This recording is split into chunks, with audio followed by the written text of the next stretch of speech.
Hello, hello, hello, hello. Hello.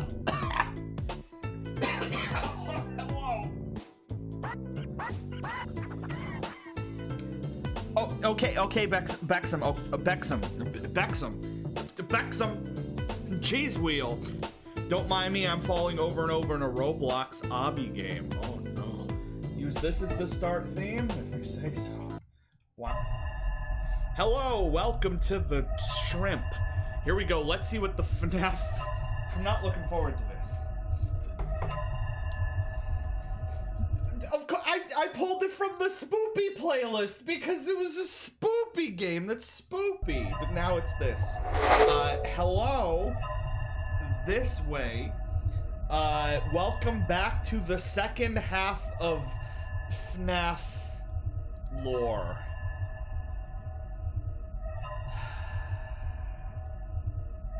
The second half of FNaF lore. I forgot to charge my headphones. There is a chance that my headphones will die during this, and if that happens, I'll have to go back to the old ones. But we should be fine. I feel like I've seen more Golden Freddy in the past week than I have in my entire life. Me too. Have we not talked about this? What's that? Oh, yeah, I'm very excited for Among Us. The Wolf Among Us. I will be streaming the first game before the new one comes out in 2023. I actually just bought all 4 omnibuses of the comics. I bought 150 issues of Fables. So I'm a big Fables fan. So, where we left off last time, let's summarize. Let's summarize.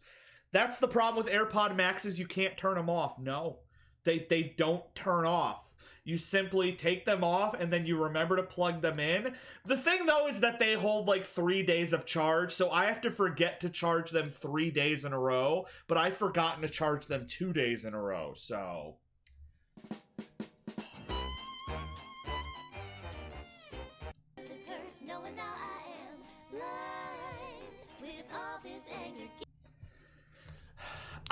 Why am I watching this? Okay, so summary again. I have played the FNaF games, but I have not beaten the FNaF games. I have gotten to like night 2 or 3 on each game, and then I got so scared that I quit. Which means, you know, I don't know anything. But not only that, I'm not a dork. I'm not a dork. Which means that I haven't looked into the world of FNaF lore. Which means, I don't know, every time somebody comes to my stream and makes a FNaF lore reference, I'm like, I have no clue what you're talking about, but now I will.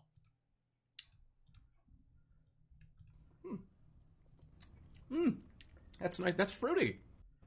Why is Germa drinking lean?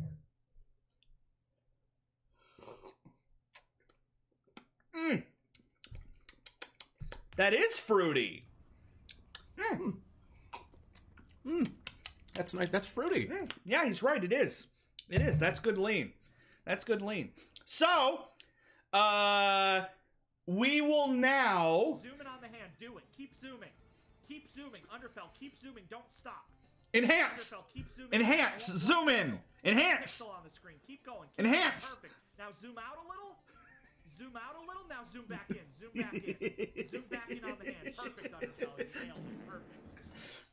I don't even know if that fart was edited in or not. Was that fart edited in? Nailed it. Perfect. Nope, that was just part of the stream. Underfill, put a hot dog right there. Put a hot dog right there. So, where we left off last time, Five Nights at Freddy's 1. There is Chuck E. Cheese. It's scary. It's scary in the Chuck E. Cheese. Five Nights at Freddy's 2. Children be dying. Children do be dying. Murder. Five Nights at Freddy's 3. Haunted house. Butt cruncher. Butt cruncher. And, yeah. And then Five Nights at Freddy's 4, it was all a dream. It was all a dream, which means all we have left now is the Five Nights at Freddy's RPG. They released a Five Nights at Freddy's RPG, which was so... I think it was so bad that it got taken down, what, in a week? How long was it up? How long was the game up? Was it up for like 24 hours before it got taken down? It was not up for long. He delisted it fast. After FNaF 3's release, a new teaser showed up on Scott Games' website with It's a good teaser. Hat. Before you start the video, I need you to watch this whole video. It was uploaded unironically, but it now exists in the form of a re-upload, and it's funny. What's up, everybody? Deathmeal here. Oh, I've seen this. I've seen this. I'm going to show you a Skyrim Easter egg in BioShock Infinite. This Easter egg is in the beginning of the game, when you're in the boat. Person in the boat will hand you a box, and if you read the box, it says, Booker DeWitt, 7th Cavalry, wounded in the knee. This is a reference to Skyrim, arrow to the knee. Alright guys, that pretty much wraps up this video. I'm sure this game's filled with Easter eggs, so I have more videos for you. He's so fast. He doesn't... Finally, a good YouTuber. A good YouTuber that doesn't stretch this over 10 minutes. He just says, you get a box at the beginning that says you were wounded at Wounded Knee. That's a reference to Skyrim, the arrow to the knee joke. Anyway, see you guys later. Wounded Knee was a place. Wounded Knee is a real place where there was a real battle. It's not a Skyrim reference. The box, it says, Booker DeWitt, 7th Cavalry, wounded in the knee. This is a reference to Skyrim, arrow to the knee. Alright guys, that pretty much wraps up this video. I'm sure this game's filled with Easter eggs, so I'm sure this game is filled with Easter eggs, but the second I saw this, I had to hurry and make a YouTube video. I hope I'm the first one. Alright guys, let's jump into it. As you know, all we do is watch. We watch, and whatever I see, I just have to live with that knowledge. Here we go. Five Nights at Freddy's World.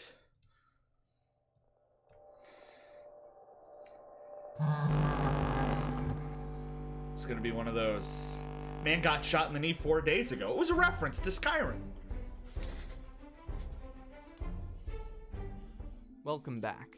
Hello. Today we're continuing our Five Nights at Freddy's retrospective. Is that a real screenshot? I quit. Is that a real screenshot of what we're dealing with? You expect me to take this seriously? You expect me to take this? Why didn't I stream Thursday and Friday? I got stabbed in the knee.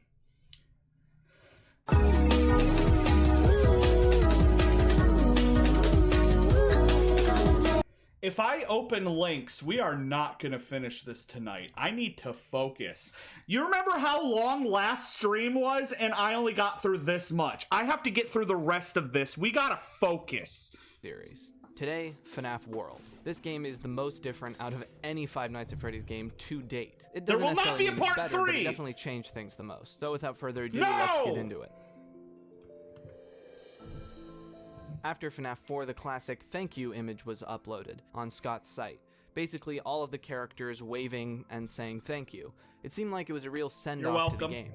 However, people then started noticing something changing. Certain characters' designs looking slightly different, more cartoony. And this culminated in the reveal of the name, FNaF World. With a few interruptions for FNaF 4's game theory stream and some Halloween update stuff, we had revealed all of the new designs for this FNaF World project. And then, of course, the trailer. Creepy. Eerie heads zooming in with ominous text and music, and then a cartoon turn-based RPG. Okay then. And when this got announced, were people excited or mad? Because I genuinely don't know. Were people hyped for this, or were people, like, angry? They're like, that's not my cool, edgy FNaF. People were a bit of both. Imagine looking at this and taking this seriously. And Mangle using a ping pong paddle for some reason. I don't remember a lot of theories of substance surrounding these reveals besides it possibly just being another prank game. Yeah, I turned it up. It was just so odd, it didn't really make a lot of sense. So I guess we can move on, because January 21st, 2016. Imagine being Matt Pat and watching this trailer for the first time after writing a full script about how FNaF is about child murders. Is stream lagging? I'm not getting drops. It might be on your end. FNaF World was released. Now you might think we'd move right on to gameplay, but things were a little complicated and controversial with the release of FNaF World. Unlike what was shown in the trailer, the overworld was just simple 8-bit art. The game had a variety of other issues, being generally unstable and unfinished. It originally cost $10, Yeah, Roy, which was more than any other FNaF game. So people were disappointed. But that's the funniest thing, is that every Five Nights at Freddy's game was like between $4 and $6, and then this was $10. This was the most expensive FNaF game. You want that lore? You better pay. You better pay. This is the best font ever. I'm going to... Ursksklish Quilitat. What Scott did next, I think, shows that he was a developer of integrity. He offered refunds to everyone who had bought it, removed it from Steam, and later, in February of 2016, he released an updated, finished version on GameJolt. This time with the 3D overworld and many of the issues fixed. And so that's the version we're going to be talking about. I will kick your butt. Who got the refund? Also, who has the original version with the 8-bit map? Because that's probably rare. Let's go.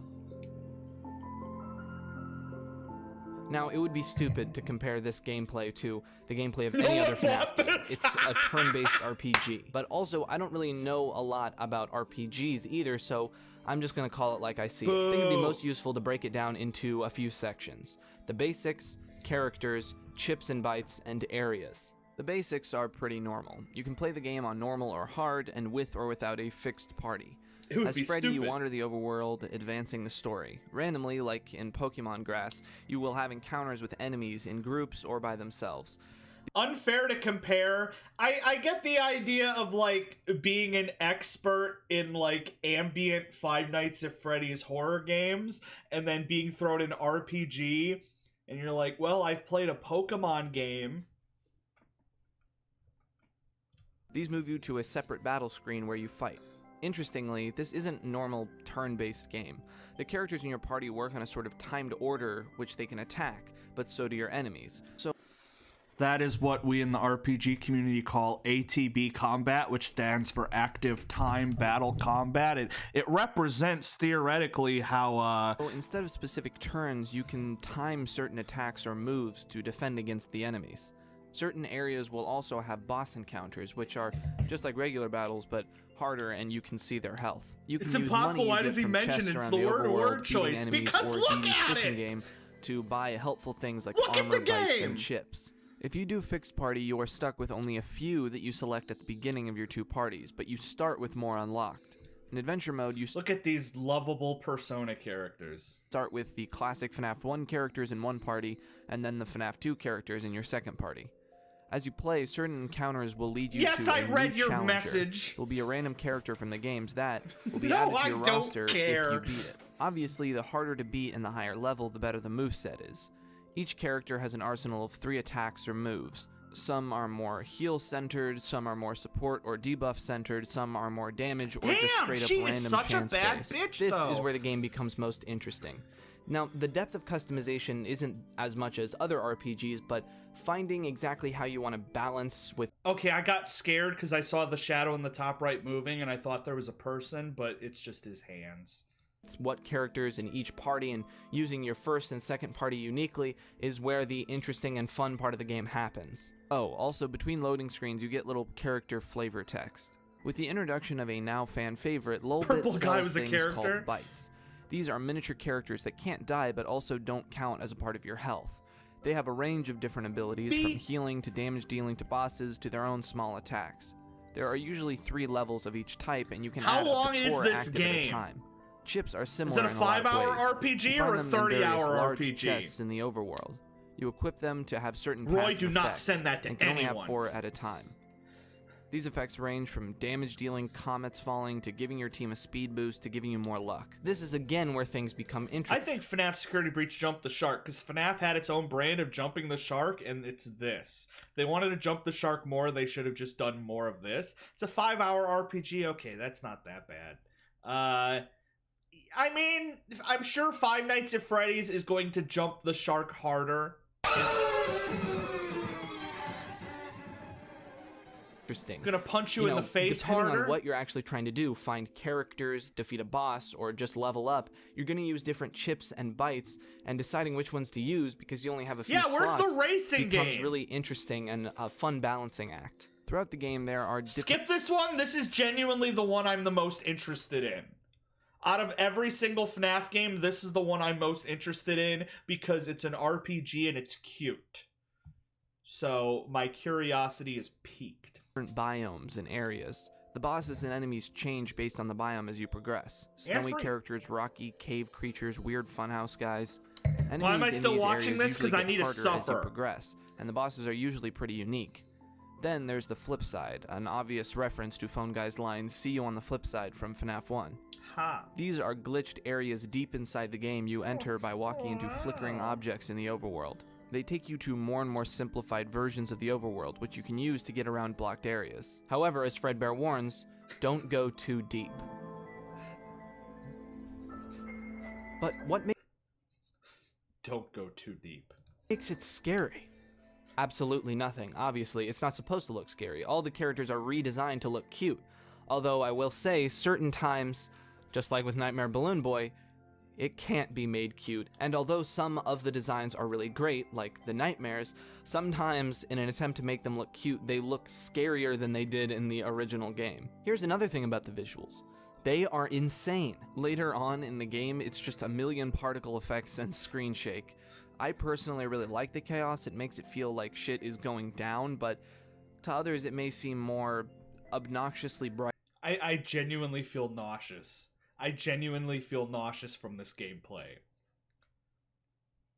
I'm a Kingdom Hearts fan, and this is too much. And distracting, but to each their own. When it comes to enemies and bosses, a lot of them are legitimately well done. Brow Boy is a masterpiece.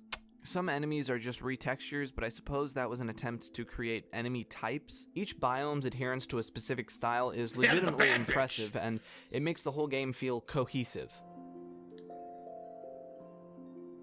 There's not much to say here like there is with the other games. The music is really great. Each area has a unique backing track that sound good and are... I love that hesitated stutter when he says the music sounds great. Like you can genuinely tell, like, does he believe it? The music is really great. Each area the music is really... FNaF World OST. I'm just gonna pick a random song. And see if it sounds great.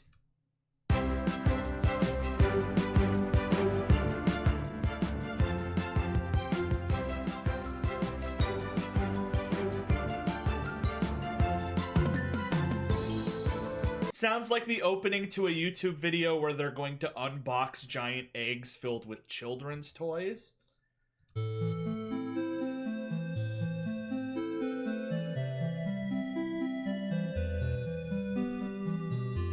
I mean, it's music.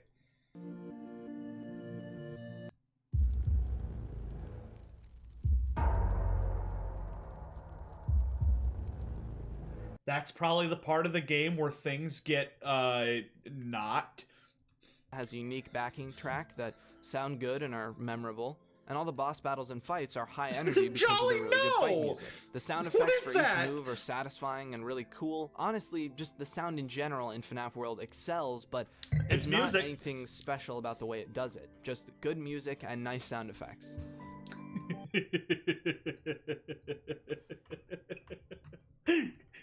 Great. To an extent. It's alright. Alright, here's your lore. Here's your RPG lore. Teal, trust me, I do not trust you. Now, there are so many endings and hidden secrets in this game, but let's just start with the basics. The game opens with a pair of pixel eyes staring in the darkness, and the lines, "Everything that happens out there has an effect here. Do you understand? This is a safe place. I'll do it later. This is a sanctuary. But something has gone wrong, and now it can be seen here. Something went... Hey, paranormal! Do I type that in Steam or do I type that into Google? Just okay, fine, I'll do it. All right, here we go.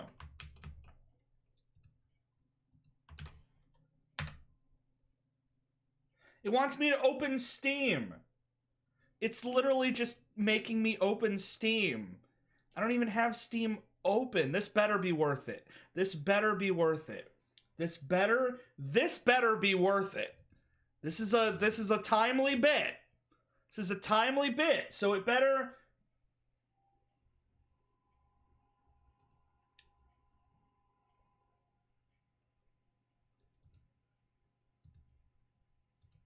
It just started downloading FNaF World to my computer. It just installed FNaF World with a link. With a damn link. You installed FNaF World to my computer.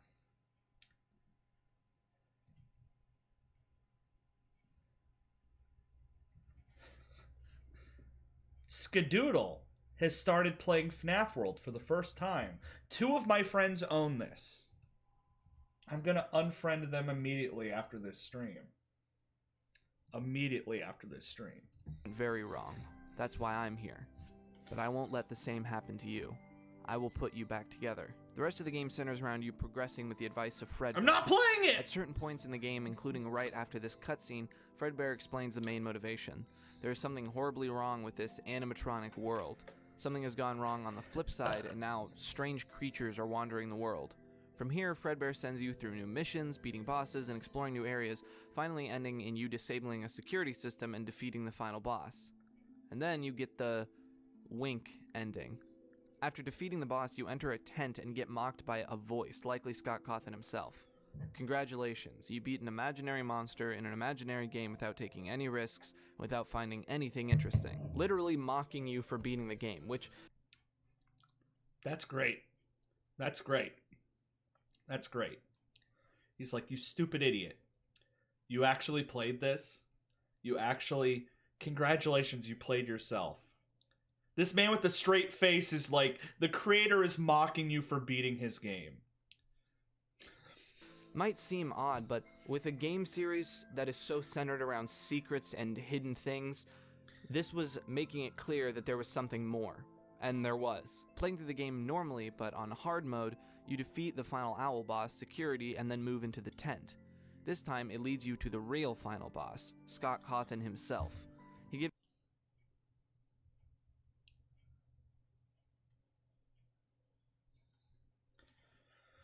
you a monologue that seems almost like venting his frustrations with some aspects of being popular and having his games dissected so much. Although this seems to be another way to... There's something hilarious about a guy dissecting dialogue from a guy saying, please stop dissecting everything I do. Motivate the player to look deeper. Defeating him will give you the end. Remember how I said Fredbear tells you not to go too deep in the flip side? Well, we if killed you go Scott! 4 layers deep, you are teleported to Old Man Consequence's lake. A strange fisherman tells you that there's nothing else the player can do. After a bit, the game ends. By walking into the lake and glitching down, you begin falling endlessly in a void for 2 minutes. Finally, it cuts to an image. What exactly this is has been debated. An angel, Scott Cawthon and his kids. Either way, it will... What is the image? What is the image? You have to go talk to Old Man Consequences, jump in his lake, and fall for 2 minutes, and you get this. What is it? What is it? I'm going to assume that it is Funtime Foxy breastfeeding 2 other Funtime Chicas. Will stay here until you shut the game off. Whichever character you have as party leader will appear when talking to Fredbear. If you get Fredbear as your party leader and then talk to Fredbear, well, there's 2 of them. And as the game explains, there cannot be 2 Fredbears in the same time and space. What is going on? What is going on? I can't. So if you just if 2 Fredbears are on screen at the same time, the game just collapses. There can be only 1. If you get Fredbear as your party leader and then talk to Fredbear, well, there's 2 of them. And as the game explains, there cannot be 2 Fredbears in the same time and space. So the game ends. Universe end. This end occurs when you enter the mysterious mine and move to a secret boss, Chipper. as in from Scott Cawthon's previous game before FNaF, Chipper and Sons Lumber Company. Essentially, Chipper is upset that his franchise was set aside for FNaF, and that's why he wants to destroy you. After you defeat him, he says you haven't seen the last of him, which to be fair is true. And finally, the clock ending. Okay, so he made a religious game about a chipmunk cutting wood, and nobody cared. So the character from that universe now wants to kill Freddy Fazbear. I mean, honestly, that's not the weirdest thing. See, when talking to Fredbear at the end of his dialogue, you get a remember the button. secret boss, Doom boss, that was just the creator of the game? Yeah, they just did it in this. The fourth wall, leading you on a different objective, finding the clocks. When activating these secret dialogue options, clocks will begin appearing on the overworld. Clocks. Each has a unique puzzle. The first has the player pushing Balloon Boy into a box. The second has the player activating 4 square buttons. Paranormal, no. Cupcakes into boxes. Then properly setting a code, and then finally pushing Shadow Bonnie, known in this game as RWQFSFASXC, into a box. If you do all of this, the glitched Fredbear leads you to unlocking a portal, which leads you to the final cutscene. The eyes in the dark again. We are still your friends. Do you believe that? The pieces are in place for you. All you have to do is find them. Rest. The end. Alright, now before we get into theories and what the clock ending means and what all of this means, let's just talk about some of the more simpler Easter eggs and hidden things. Oh, also, each ending has a unique trophy that once you get it will appear on your menu screen. First, you can enter the secret other area that's like a glitched version of the overworld, identified... I am gonna play Choo Choo Charles for sure. This is some David Lynch shit. And if you can believe it. It's just random letters. Here, there are much harder and glitchy enemies. You enter by walking into this seagull on a stump for a bit. There's also the pearl, which you get... How in the goddamn does a human being discover that there is a certain rock with a seagull on it? That if you saw... I'm never scared by those jump scares, but does anybody get scared by my jump scares? Because I'm sorry. By walking the game tells you to go to the seagull? There's also the pearl, which you get if you successfully catch the pearl in Dee Dee's fishing game 5 times. It doesn't count to your bite limit and heals you. Alright, with that out of the way... Pearl. Peck some I'm gonna For most punch. of this, I want to talk about the clock ending and what the community really thinks it means. But first, let's talk about some of the simpler stuff, general audience reception and things like that. Firstly, a lot of YouTubers known for playing Five Nights at Freddy's, like Markiplier for instance, decided not to play this game, and I can't blame them. The appeal of playing a Five Nights at Freddy's game or a Let's Play...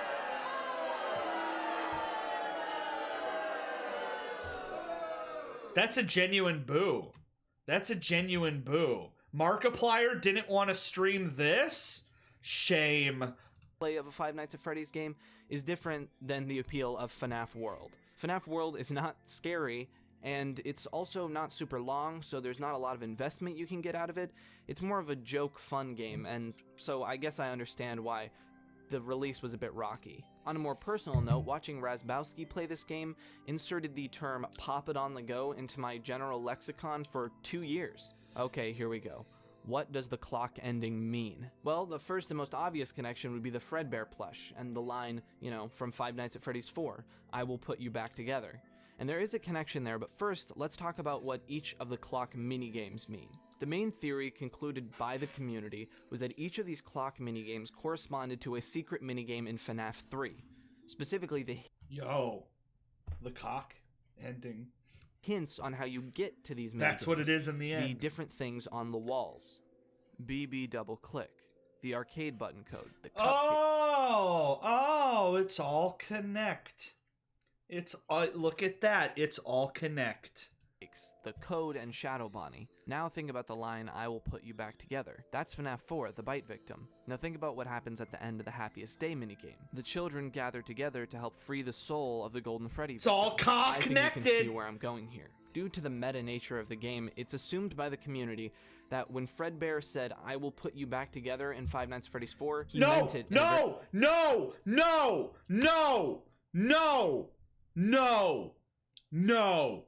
I'm not doing it. I'm not doing it. I'm not doing this. I'm not doing this garbage. The clock ending being made up of moments from the old games. If he says that time travel is a core component to this series, I'm going to scream.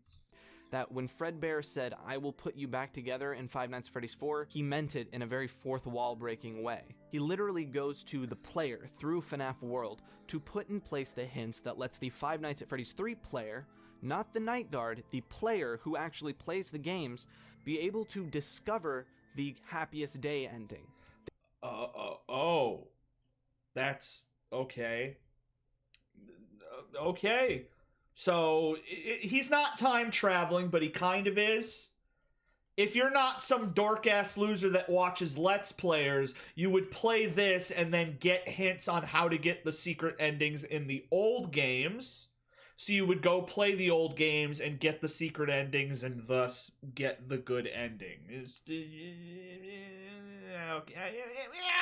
Therefore putting him back together. It's weird how it's almost canon in a way, but it's super meta. Like, the Fredbear plush knows that he's in a game. Really weird. Now, I want to Where's the baseball minigame? It's not 100% confirmed that this is what all of this means. This just seemed to be the general community consensus when the game came out. And at least for Update 1, that is the relevance to these games at large. Fredbear is Deadpool. Time-traveling ball pit is in the books. Tier list? Well, despite all of the good things I've said about it, when we're rating it on a scale like the other games, it really doesn't hold up as well. At least for Update 1, even though I enjoyed it, I have to be honest and put it in C tier. The story for Update 1 was really not that important in the grand scheme of things, and the game had a bit of a rocky start. What an RPG hater, so what a C loser. Tier is a perfect place for it. It's just average. FNaF World is the next Chrono Trigger. Instead of teasing a new game, he teased a book, Five Nights at Freddy's: The Untold Story. How many of you have bought the FNaF books? Are they big? Are they thick? Why do they exist? I'm not an RPG guy, Scott. Story. And I would like to talk about this at some point. Maybe when I'm done looking at all of the games, I can look at the first trilogy, the Silver Eyes trilogy. You better not! For now, we're just going to talk about the game. So ignoring the book for now, the next game that was teased was FNaF World The FNaF Bible. It's a vicious cycle. Okay, so everything he just talked about was from the OG game. But then the game got the update. So here we go again. But then you're holding a book right now? The pendulum swings one way, then it swings the other. Now we return to darkness. Darkness within darkness. When will I be joining FNaF? I'm in too deep. I'm in too deep. Alright, FNaF World up. I'm in way too deep now.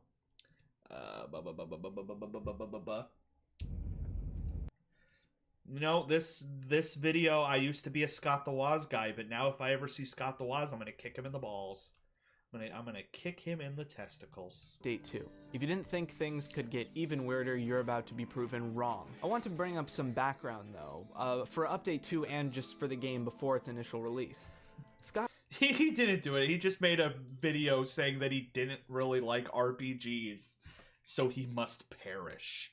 Cawthon was not originally a horror game developer. He was an RPG developer. Somebody mentioned the Door to Doctors? For a long time. Since 1995 with the game Floppy Disk. He made a whole series called Floppy Disks. Floppy disk. Okay, sorry. Since 1995 with the game Floppy Disk. He made a whole series called RPG Max, Dinostria, and the Legacy of Flan games, including a multiplayer Legacy of Flan and the online MMORPG Flanville. I could keep going forever. He has made so many games before FNaF. But let's just say FNaF World was not a new venture for Scott. With that in mind, let's move on. I want to mention that after the first FNaF World teasers were done, there was a new site that was created called FNAFworld.com. This will be important as we move on to other retrospective series, so keep that in mind. For teasers, it was pretty simple, That's right, with Drago. the exception of one. Update 2 coming soon. Get Acorn the first. additions of the FNaF 4 Halloween characters, and in the corner, Foxy, JJ. Is that website still going? Does that website still exist?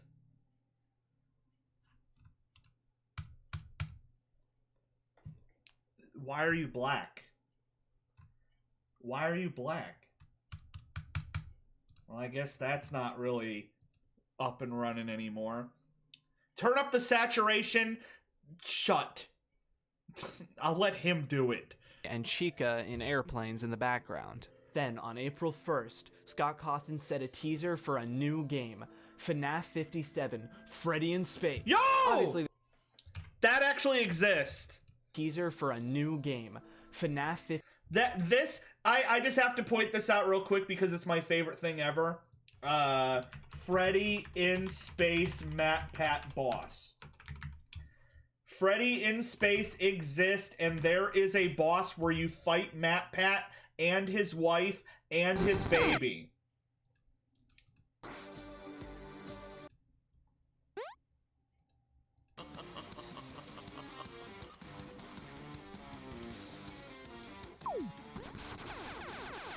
The Mad Theorists.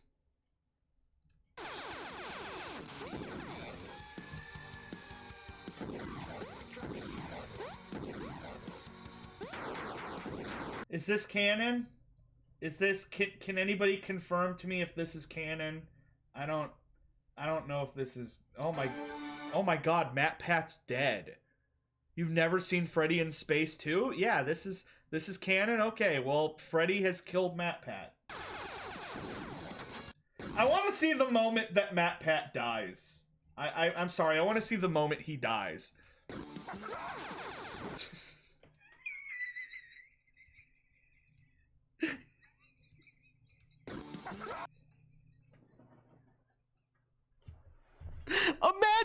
Imagine going to high school and you're up on stage giving your graduation speech, and then one of the kids from the audience screams, "Yo, that guy was in Freddy in Space 2."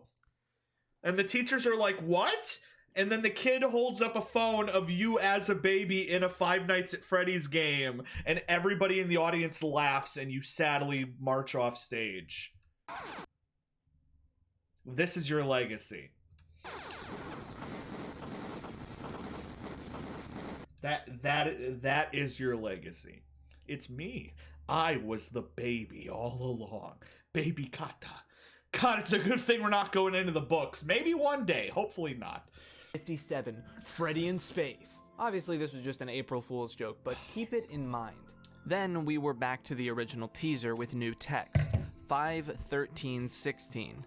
With the release now set, the stage was set, no pun intended, for something new. But as a game, FNaF World Update 2 was in a weird spot. At the time of its release, there was another Scott Cawthon project being teased on ScottGames.com, the book had been released, Books and the movie weird. had been announced. There were tons of other teasers and hints to all sorts of other projects coming around the same time, and so people weren't sure exactly what connected to what, and it wasn't exactly clear how Update 2 was going to come out. We'd just have to wait until release. And strangely, it released on time, May 13th, 2016. MatPat gave birth? I was there. So right away you boot up the game and it looks the same. It isn't inherently obvious that something has changed. It's actually really strange how you have to activate the content of this update. Near the spawn area, there's a large building. Walking into it will move you presumably inside. Here things are 8-bit and monochrome. And there's kind of a cutscene here, and we'll get into that in the story section, but afterwards you can talk to Fredbear, and you are finally released into the new content. So, ooh, spooky. Spooky. You're in a school musical and you're in the tech crew?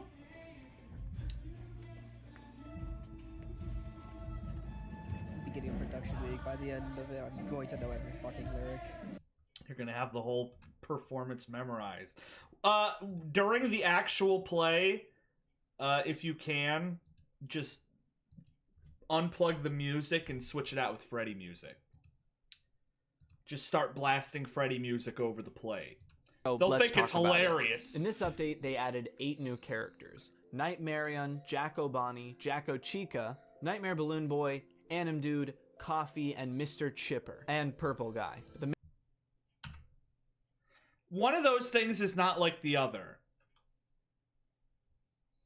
Nightmare Balloon Boy, Anim Dude, Coffee. I'm not talking about Purple Guy, I'm talking about Coffee. It's literally a goddamn... It's a coffee... It's a coffee pot. Does that even have any semblance in Five Nights at Freddy's lore whatsoever? It's just... Birdie, birdie, birdie. It's just a coffee. Green tea. And Mr. Chipper. It's from his and old Purple game. Guy. The main event for the gameplay were the new mini games that It's were an awfully added hot to coffee unlock the pot. characters. Let's get right into it. You talk to Freddy Fedbear to trigger the DLC, and it's funny. You really got to give me a timestamp, bud, because this video is 1 hour and 26 minutes, and I feel that would tack a lot of time onto my watch through. There's a button here called Share, and then you click this button that says Start At, and it gives you a better link with the timestamp. Or I will sit through that whole 1.5 hours, but then we got to be ready for it. It's the calm before the storm right here.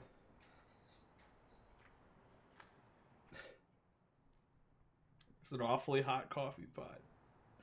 I forgot.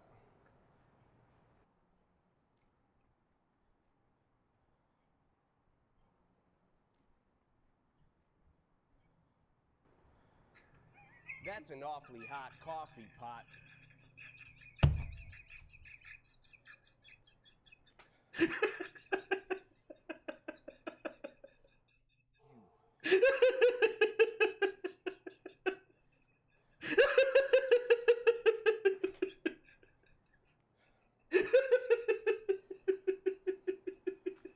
She gets a Mic drop.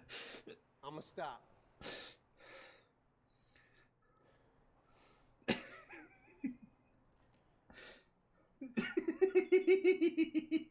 I got an awful lot in my coffee pot. This is not an edit. This is just what it actually is. Welcome back. I hope you're ready for an adventure. Okay, let's see the thing. Look. I've been having a real bad day, man. I mean, is any of this even worth it? Like, my girlfriend just broke up with me. I miss my wife, Tails. I miss her a lot. The game bombed. Nobody bought the game, dude. Nobody bought the game. They're literally saying nobody bought the game. I spent so much time on this. Nobody bought the game. I had to remortgage my house. This is not a joke. I actually had to remortgage my house to make this second update. If you guys don't buy this DLC, it's all over. I've lost the wife, I've lost the house. Please, please enjoy the update. And then it just cuts back to happy music. Hey, they skipped where you talk to him. It's actually pretty funny. Oh, that's actually the timestamp. That's the real timestamp. I thought it was going to cut to brown bricks. Foxy.exe is a minigame that starts like a desktop where you can open a program called Foxy.exe. The other dude just bouncing. This starts a simple game where you walk along a platform as Adventure Bonnie with creepy renders of withered Foxy in the background as voice lines play. I can't believe that Five Nights at Freddy's finally reached Sonic EXE levels of horror. Go back. You didn't see that? What did I miss? What did I miss? Nightmare Balloon Boy, Anim Dude, Coffee. That's an awfully hot coffee pot. And Mr. Chipper and Purple Guy. The main event for the gameplay were the new mini games that were added to unlock the characters. Let's get right into it. Foxy.exe is a minigame that starts like a desktop where you can open a program called Foxy.creepy renders. This is a play on the harder as you run into withered you walk where you can open a program called. Okay, yeah, the screen got realistically bloody for half a second. It actually is making fun of Sonic EXE. I was making fun of it, but it actually is making fun of Sonic EXE. Foxy.exe is a mini game that starts like a desktop where you can open a I can't pause that fast! How you doing there, Springtrap? program called Foxy.exe. This starts a simple game where you walk along a platform as Adventure Bonnie with creepy renders of withered Foxy in the background as voice lines play over and over. Frame Obviously, by frame. This is a play on the EXE creepypastas in subsequent games. At first, you just walk around, but things get harder as you run into withered Freddy and then later a kitten. To avoid these and move forward, you have to either turn away It's a goddamn JPEG of a cat! and then later a kitten. To avoid these and move forward, you have to eat. Why? Why does something that has this warrant a 4-hour breakdown? What does it mean? Springtrap, thank you for following. To Epic Cat. Scariest thing I've ever seen. Or hide behind these black shapes in the foreground. At the end of this minigame, you unlock Nightmarion. Foxy Fighters is a shoot-'em-up style scrolling shooter where you control Foxy alongside NPC fighters Bexham, no. JJ, and Nightmare Chica, as you fight waves of enemies, finally defeating the final boss, Souldozer, a character from another That cat provided MatPat so much content. With a performance of rating B or lower unlocks Jacko Chica, and beating it with an A unlocks Nightmare BB. Then there's Freddy in space, and there you go. Turns out the April Fool's joke wasn't such a joke. This is a Mega Man type side-scrolling shooter where you collect power-ups, shoot enemies, and eventually kill the... How you doing there, J-Ray? Click the link. Is this actually important? This link better be very important.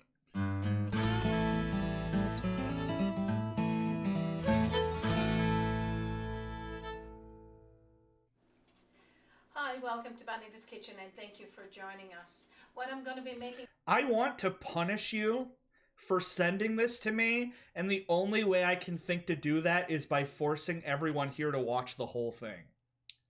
Like, I will watch 10 minutes of this woman cooking chicken wing soup. That's not a joke. I will make you sit through this. I will turn the car around. For you today is one of my favorites, chicken wing soup. No, I won't, but I will spoil what it looks like. For you today, I've been waiting to do it. And so today, I'm waiting to get those answers to my question from you on if you ate. She wants a question, okay? We gotta ask her a question. My grandpa killed a man while I watched. Am I going to hell?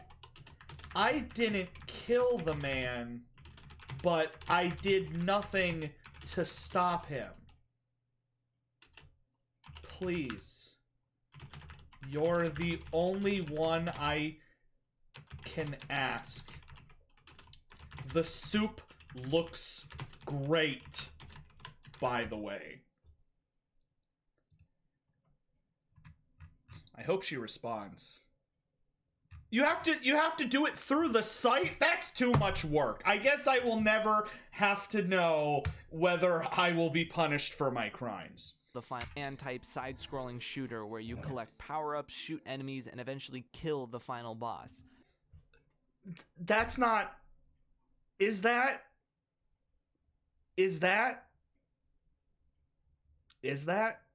Scott Cawthon's head in a jar. If you complete the game normally, only collecting some of the power-ups, then you unlock Jacko Bonnie.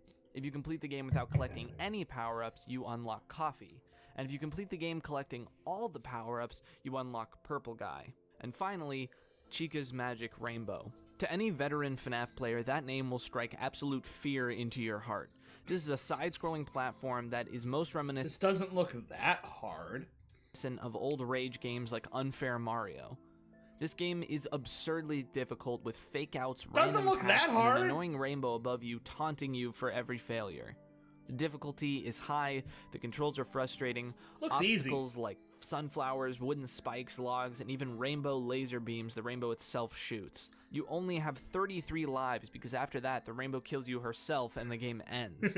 Just beating the game normally unlocks Anim Dude, and beating it in under 3 minutes unlocks Mr. Chipper. There were also the new areas that this update took place in. The Halloween backstage is a maze-like biome where a lot of the plot hinges around, and where you run into pretty much all the new characters. There's also the Geist's Lair, a mine-like area. Does the purple guy have good stats? Is the purple guy a pretty good member?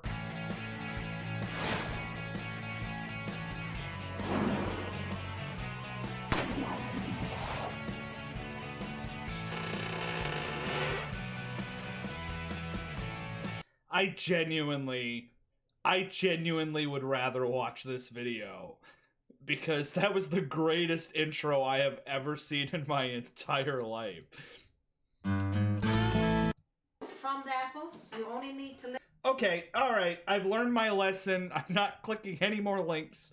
Area with toxic air that drains HP when you're inside. This is where the final boss battle takes place. That's pretty much all. The coffee is a protagonist of an old game called The Desolate Hope. I refuse to believe that.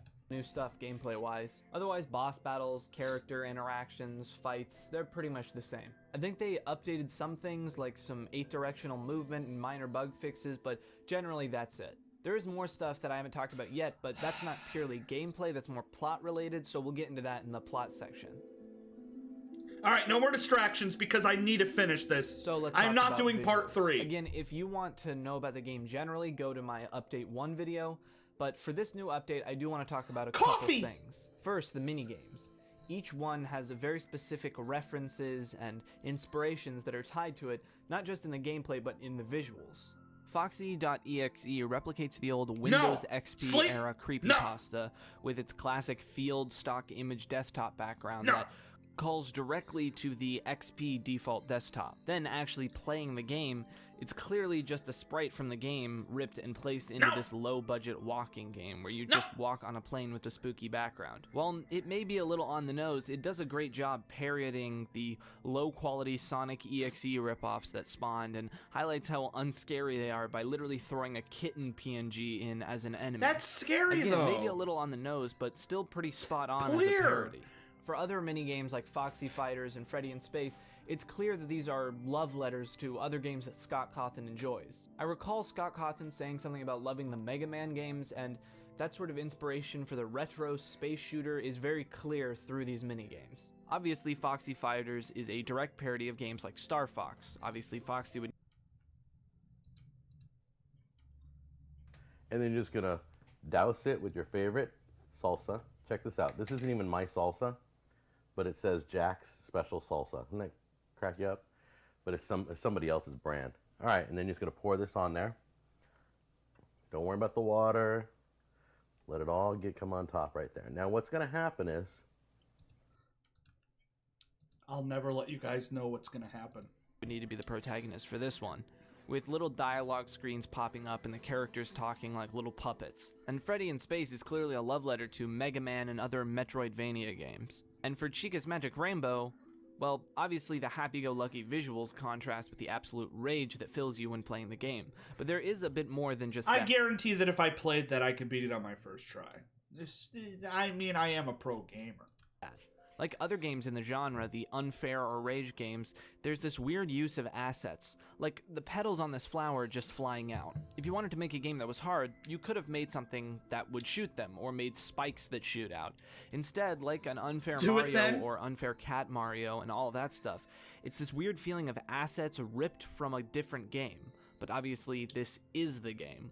So I think there should be a real appreciation here for the care Scott Cawthon took in recreating each of these styles of games. And I quickly just want to touch on the new area, the Halloween backstage. I honestly wonder if this was originally planned to be a Halloween update and then it had to take a turn, or if this was all planned from the beginning.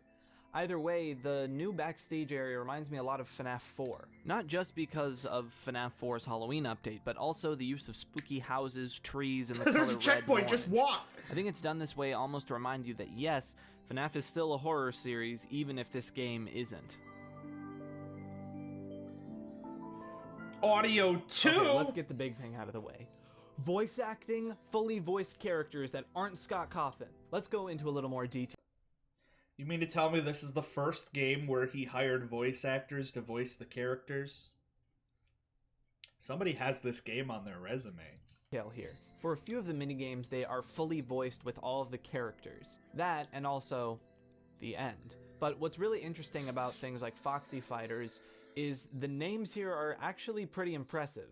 For instance, JJ, Toy Chica, and Nightmare Chica are voiced by Amber Lee Connor, who's done voices for Borderlands 3, My Hero Academia, and a Final Fantasy game. Foxy is voiced by Amber Lee Final Fantasy. Which Final Fantasy character was she? No. Which Final Fantasy character was she? I'm not buying it. I'm not the Final Fantasy 14? Damn. I love that character. I love Sexy Santa. I love Sexy Santa. Oh my god, Sexy Santa is my favorite Final Fantasy character. By Jesse Adams, who's been in Marvel's Avengers Academy, and other characters like Souldozer and Fredbear were voiced by people who would become staples of FNaF from here on out. PJ Haywood and Christopher McCall. The introduction of fully voiced characters is very important to the series as we go on, but for now let's just Don't talk get tired about of my it in the voice, will context you? of this game. In Chica's Magic Rainbow, the rainbow itself mocks you whenever you die, including what I think may be the first instance of like an actual swear word in a FNaF game. Damn it. Oh, and don't try to turn off.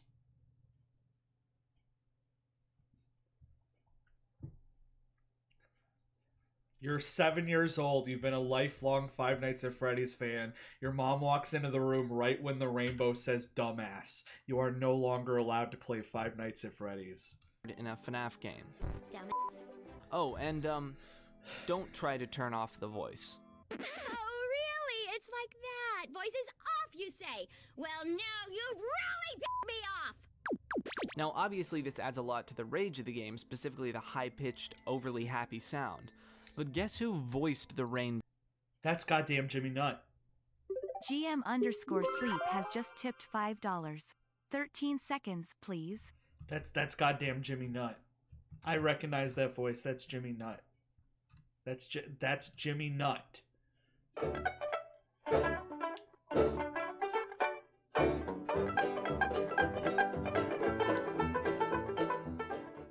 me just make sure my camera's on. All right. Sleep, you that's 13 seconds. You paid $5. You paid $5 for you paid $5 for It was a good tune. It was a good tune. I'm gonna make that my stream outro music. I'm gonna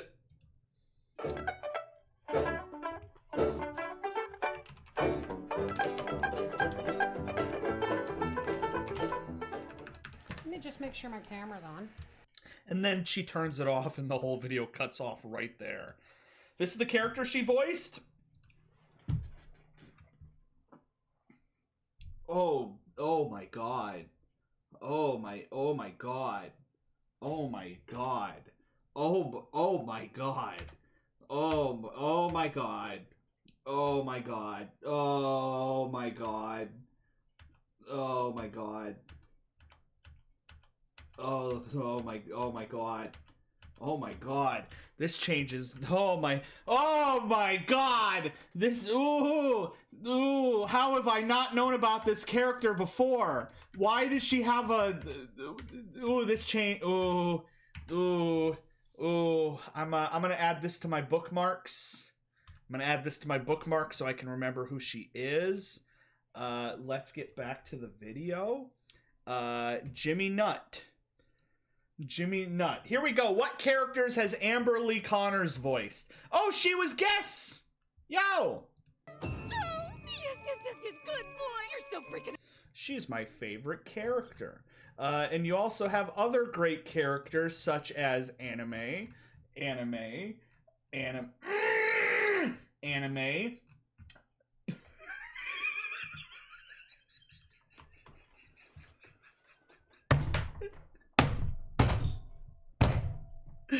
damn it! God damn it! God damn it! God damn it! God damn it!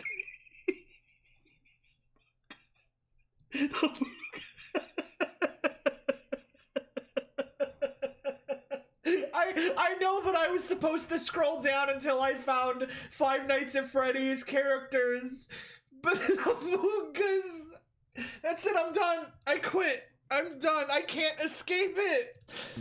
Jimmy fucking Neutron. Jimmy I'm Nut. not joking. Jimmy Neutron's voice, Debbie Derryberry. Is that her name? That is an insane name. She was also in Toy Story. What I'm trying to point out is they have star power here. Speaking of star power, guess who did the voice? She also voiced I Know. Lines in the background of Foxy.exe. Mark Martell, aka the guy who did Freddie Mercury's singing in the Queen movie. The point is, this is a star-studded cast. My cousin looks like Jimmy Nut and he hates that people call him that. Without talking about Toy Chica's little debacle, I'll just play it. You won't get tired of my voice, will you? You won't get tired of my voice, will you? You won't get tired of my voice, will you? You won't get tired of my voice, will you? You won't get tired of my voice, will you? You won't get tired of my voice, will you? I think I'm tired of her voice.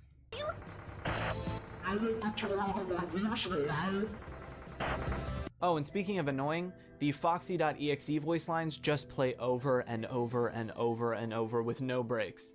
This game is really good at annoying the shit out of you on purpose. I'm tired of her voice! Before we move on, I want to talk about the music. Not just for Update 2, but for the game in general.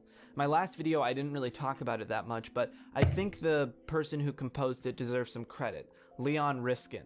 There are actually some tracks that I remember being available that didn't make it into the game, but were on the FNaF World website. The music is all catchy, memorable, it's just really good, and I think the creator deserves some credit. Moving on.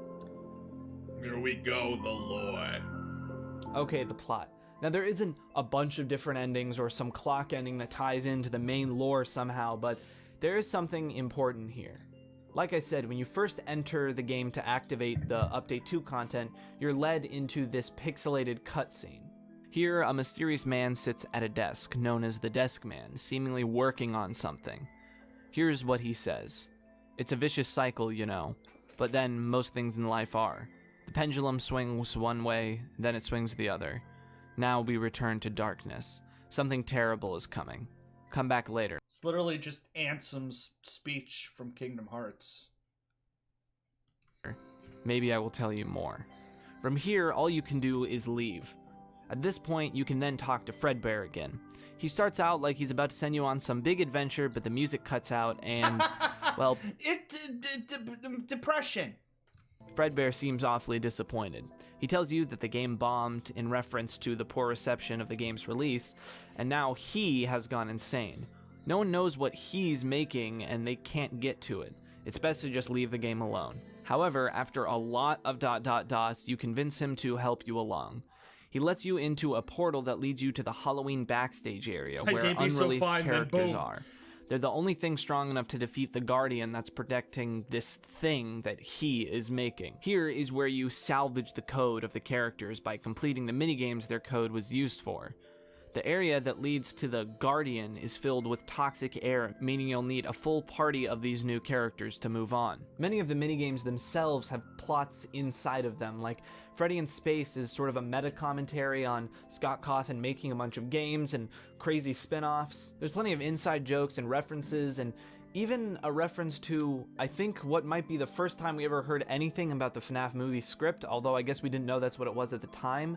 A reference to the Plushies Take Manhattan rejected script that I think happened early on in the FNaF movie development. I don't know anything about the FNaF movie besides something called Plushies Take Manhattan is a thing that was worked on that everybody hated. But just the idea of Plushies Take Manhattan, which sounds like a bunch of plush toys take over a city, I would have seen that. I would have saw that. Development. Generally, like the first update of FNaF World, all the dialogue is very meta and jokey. After collecting all the characters and leveling them up, you enter the final toxic Geist area. The Geist layer is filled with pixelated and extremely difficult enemies. Navigating this area leads you to the final boss. That was a smiley face. Where's Libby? Open your eyes, girlfriend. I'm right in front of you. Hey, I was invisible. so good. I knew it was coming, but I still got scared. Purple Geist. He pops on screen Purple and Geist! the rainbow from Chica's Magic Rainbow squashes him. That's right, the final boss is Chica's Magic Rainbow. Very fitting considering that minigame is regarded as the hardest one. Not only do you need to beat this boss, but you need to do it in 3 minutes or else you lose automatically. Doing so leads to a quick death cutscene. The next time you see a rainbow in the sky, that is me coming to your house! And then we're back. Who's a tougher secret boss, Sephiroth or the Rainbow? Back to the desk man. I'm impressed. What are you doing here? Can't you see I'm busy? You deactivated my games. I didn't know what else to do. I don't want to disappoint people, but my mind isn't right. I've made something terrible. Her name is Baby. It's too late to deactivate her. I'm sorry. The lights go out and... The show will begin momentarily. Everyone, Both. please stay in your seats.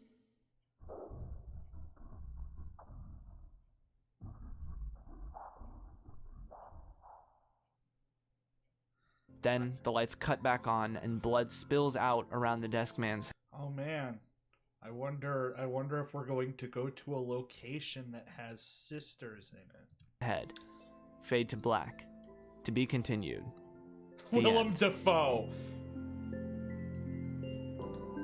Obviously, there is a lot to talk about here after The that. baby. And we know generally that this was a teaser for Sister Location. But more theories we'll get into later. For now, I just want to talk about a couple miscellaneous things. First off, there's a secret path that lets you get into the backstage area without ever talking to the desk man, as Purple Guy tells you. Generally, this update was received a lot better than the first update. It added a lot of content, it was funny, and it was generally more polished. Plus, like I said, it broke new ground for the series. A whole cast of voiced characters, a teaser for the next game inside the game, and plenty of meta commentary. I also remember Daco having to play this game in the hospital and just personally being very worried about him. Also, weirdly Imagine being in the hospital with something and you're like, the show must go on. enough, there have been plenty of fan games based off of FNaF World, although not nearly as many as the main series games. People also drew comparisons to Five Nights at Fuckboys, which was a game that was released a little bit before FNaF World initially was. Also, with the increased difficulty of the minigames, a whole mini community built around speedruns. Chica's Magic Rainbow world record, as far as I know, is 59.22 seconds. Whenever Scott presents a challenge, people always find a way to take it upon themselves to make a harder one, and then... Now this is a speedrun game. You want to get some chicks, speedrun the Rainbow game. Beat it. Oh! Alright, the theories for this were pretty straightforward, actually. There's a couple different ways to look at it, but the main one was that Desk Man was Scott Cawthon himself, talking about this new game that he was creating. With the hard mode ending and a lot of the meta talk, it made the most sense. There were other ideas, though, mainly that Desk Man was Henry. For those who don't know, in the Silver Eyes, a FNaF novel released not long before FNaF World, there's a character named Henry who created the animatronics and then kills himself. It's never exactly... Lore. Valen Booster Boster, thank you so much for following. Exactly clear why, so people thought that that's what this end cutscene was, and he did it because he created this new character, Baby. When it came to who... So, the guy built robots, robot bit a kid, and he committed suicide. We've all bitten children, it's not that big of a deal. The Baby character was, we'd find out pretty soon.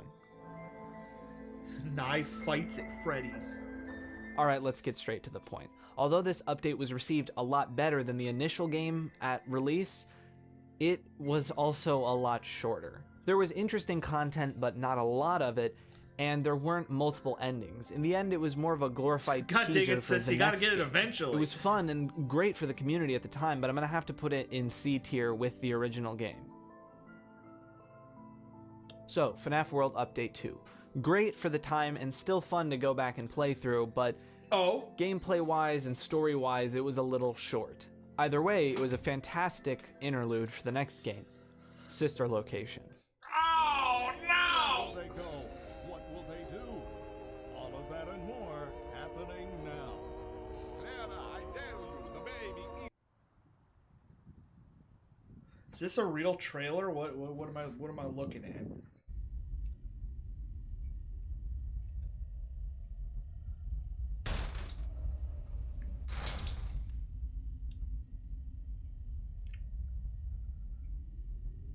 Scott the Woz?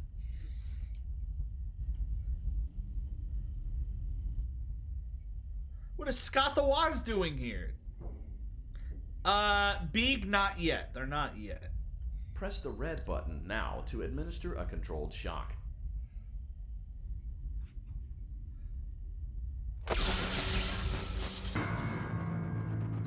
Sister location.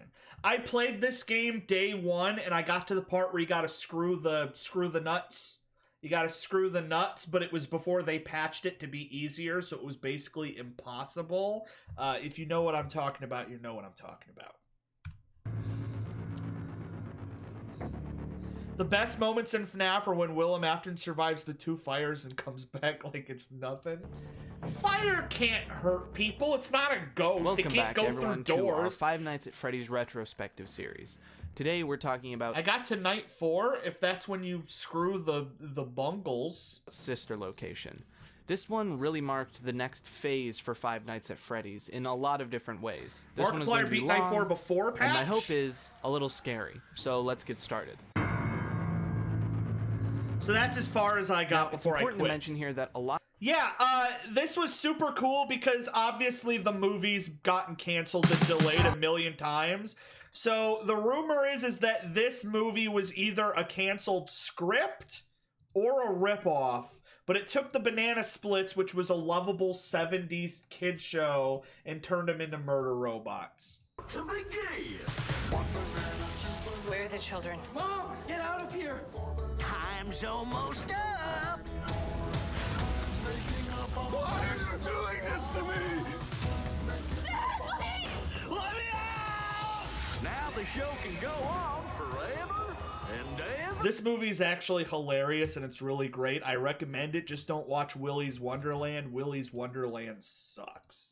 A lot of the teasers that were going on around the time of Sister Location and a lot of the early stuff was also happening the same time as FNaF. Yeah, the Nick Cage one is Willy's Wonderland, and it's bad. Willy Wonderland fight. I kid you not. Willy Wonderland, I kid you not, is literally just a scene of John Wick killing an animatronic, and then he goes in a room and talks to people, and then he goes in a room and he kills another animatronic, and he has like 3 lines in the movie, and it's horrible. It's just fight scenes. It's like John Wick. It's Five Nights at Freddy's John Wick, which sounds awesome, but it's not.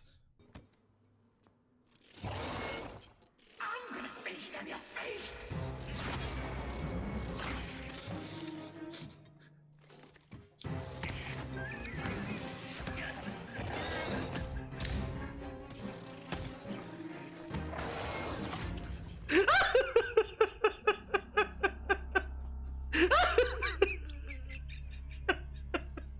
It's so... Why?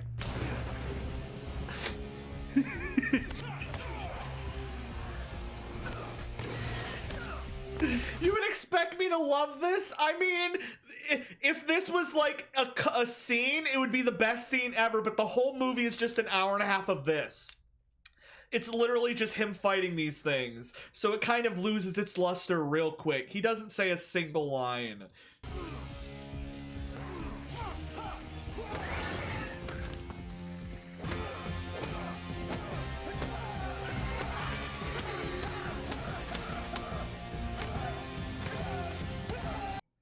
So if you just want a whole movie of a guy killing animatronics, then yeah.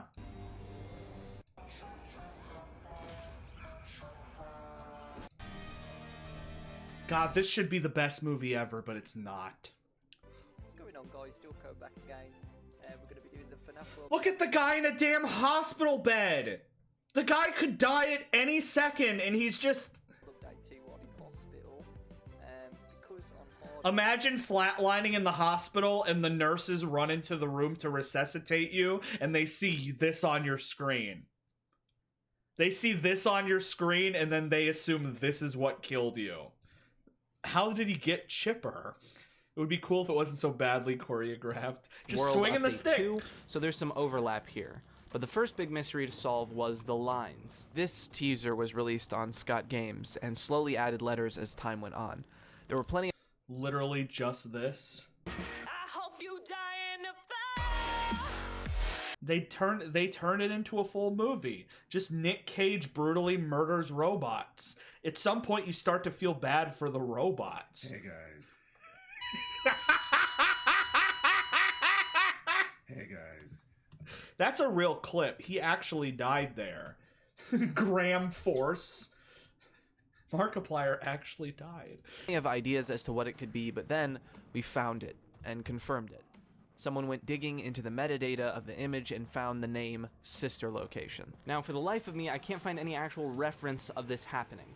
I just know it did. I have a clear memory of someone posting on the subreddit that they went into the metadata, like Photoshop data of the image, and they found Sister Location, but I couldn't find anything on the subreddit this many years later, and I couldn't find anything on YouTube about it. I just feel like I remember it happening. And if I remember correctly, this is what made Scott sort of fast forward and just release the full next teaser, Sister Location. There was never just one. And behind, a new animatronic. I think the concept of, like, there's a Freddy Fazbear's, but also there's another... Because in real life, you got Chuck E. Cheese, you got Andy Alligators, you got Grumple Stiltskin, you got Cheddar Mouser. There's like a billion of them. So of course there's another location with animatronics. And guess what? It's also haunted! Almost like the what toy are the animatronics, chances? but not quite. Around this time, there was a lot of other discoveries being made. Someone found Scott Cawthon's copyright logs and saw that he had added a bunch of new names. Baby, Ballora, Funtime Freddy and Foxy, Biddy Bab, Ennard, and Mini Rena. Who exactly these characters were was highly debated, but there was a surprising amount of accuracy. Well, I heard of Chuck E. Cheese, what the hell are the other ones? There was also the source code. At this point in the series, I'm sure you know that I'm never saying that, the source code on Scott Cawthon's websites is extremely important. Did Scott actually copyright Baby? Did he copyright Baby? The word baby is owned by Scott. Wasn't it already pre-established idea that there was more than one? Yeah, but they were multiple Freddy Fazbears, just like how there's a bunch of Chuck E. Cheeses. So it's the idea of like one Chuck E. Cheese had murders happen in it, not the Chuck E. Cheese that actual murders happened in. I'm not Matt Pat. I'm not talking about that. I'm just saying, you know, there's one where bad, there's another where good. But, you know, you got the Grumples down the street. They're haunted too. Scott had hidden a show. Watch till 1 minute. I do not have time to watch till 1 minute. Hey kids, do you know what time it is? It's birthday time.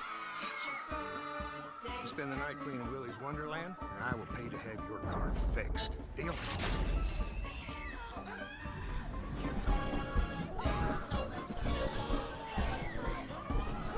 Therein does lie the question, though, is that they have made 2 movies ripping off of Five Nights at Freddy's, and maybe not. There's 2 movies about scary animatronics, but they have blood and gore. They have blood and gore. The whole point of Five Nights at Freddy's is that it's loved by 6-year-olds because there's no blood and gore. So when they eventually do a FNaF movie, will there be blood? Or no? Because obviously Freddy Fazbear's not going to rip somebody's jugular out. It's going to probably be PG. It's going to be the goriest movie ever made. Did I turn off ASMR? No, I just made it to where that one comment can never be redeemed. Schedule in the metadata for the new characters and also introduced the name Afton Robotics. This was a huge deal. For those who don't know, in the Silver Eyes novel, William Afton is the name of the murderer, so his name held a lot of weight. There's also Chica's Gremlins Party is World, scary. Which I think it's still up for debate what it actually means. One big thing I remember from this era was the adult theory popularized by the fan game creator PopGoes. For a while, this schedule and all of this stuff was connected to this theory that somehow the next game was going to be about a robotic strip club. I I remember thinking at the time this didn't really make a lot of sense for the next direction that Scott Cawthon was going to go, and I think this is what inspired him to add an extra line to the source code that specified children's entertainment. Now let's talk more about the actual teasers. There was the full reveal of the idea that like he had to add children's to entertainment because people were speculating strip clubs. I would play a strip club game, a strip club horror game. Baby, which had a little bit going on. Some people thought they could see the reflection of Springtrap in her nose, and there was a debate as to whether she had hair or just a jester hat. And then there was the Ennard reveal, and that line at the bottom, "There's a little of me in every body." People quickly caught on to that Five Nights Riding Freddy's. Body. However, exactly how it connected to the lore wouldn't Matt Pat's going to be in the movie as a crazy hobo spouting theories. The classic line, "Don't hold it against us." A gameplay hint with the "Get Back to Your Stage" teaser, and then of course the trailer. In typical Scott Cawthon fashion, the trailer was full of quick flashes. You've never seen this game? It's a game. Gameplay and cryptic messages. However, this time there's a lot more to theorize about. The lines "Don't hold it against us," the completely new setting and themes, and the audio.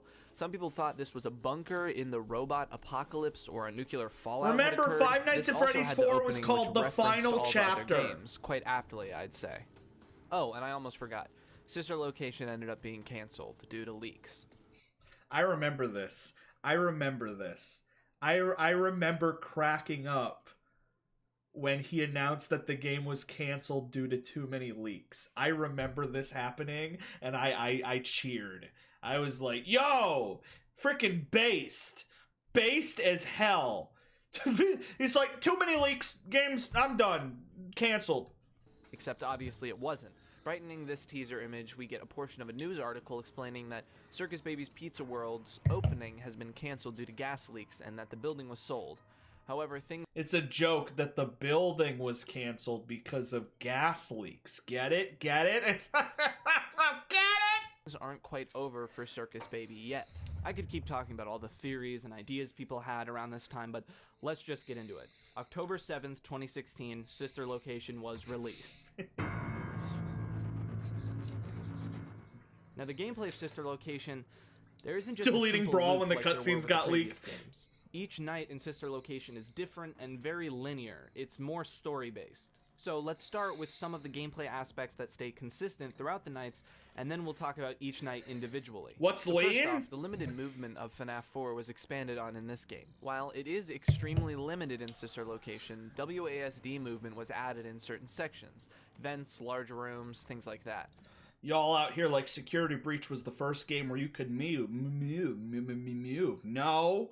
Otherwise, it's still... It's not purple, it's purple in my body. A point-and-click game. Clicking, dragging, remember Westworld? Those are all your most first season tools. Aside from that, how you use all of these aspects changes depending on the night. So let's talk about each night. You start the night by coming down an elevator into the main compound of the game, and walk through a room where you must shock Ballora and Funtime Foxy back on their stage.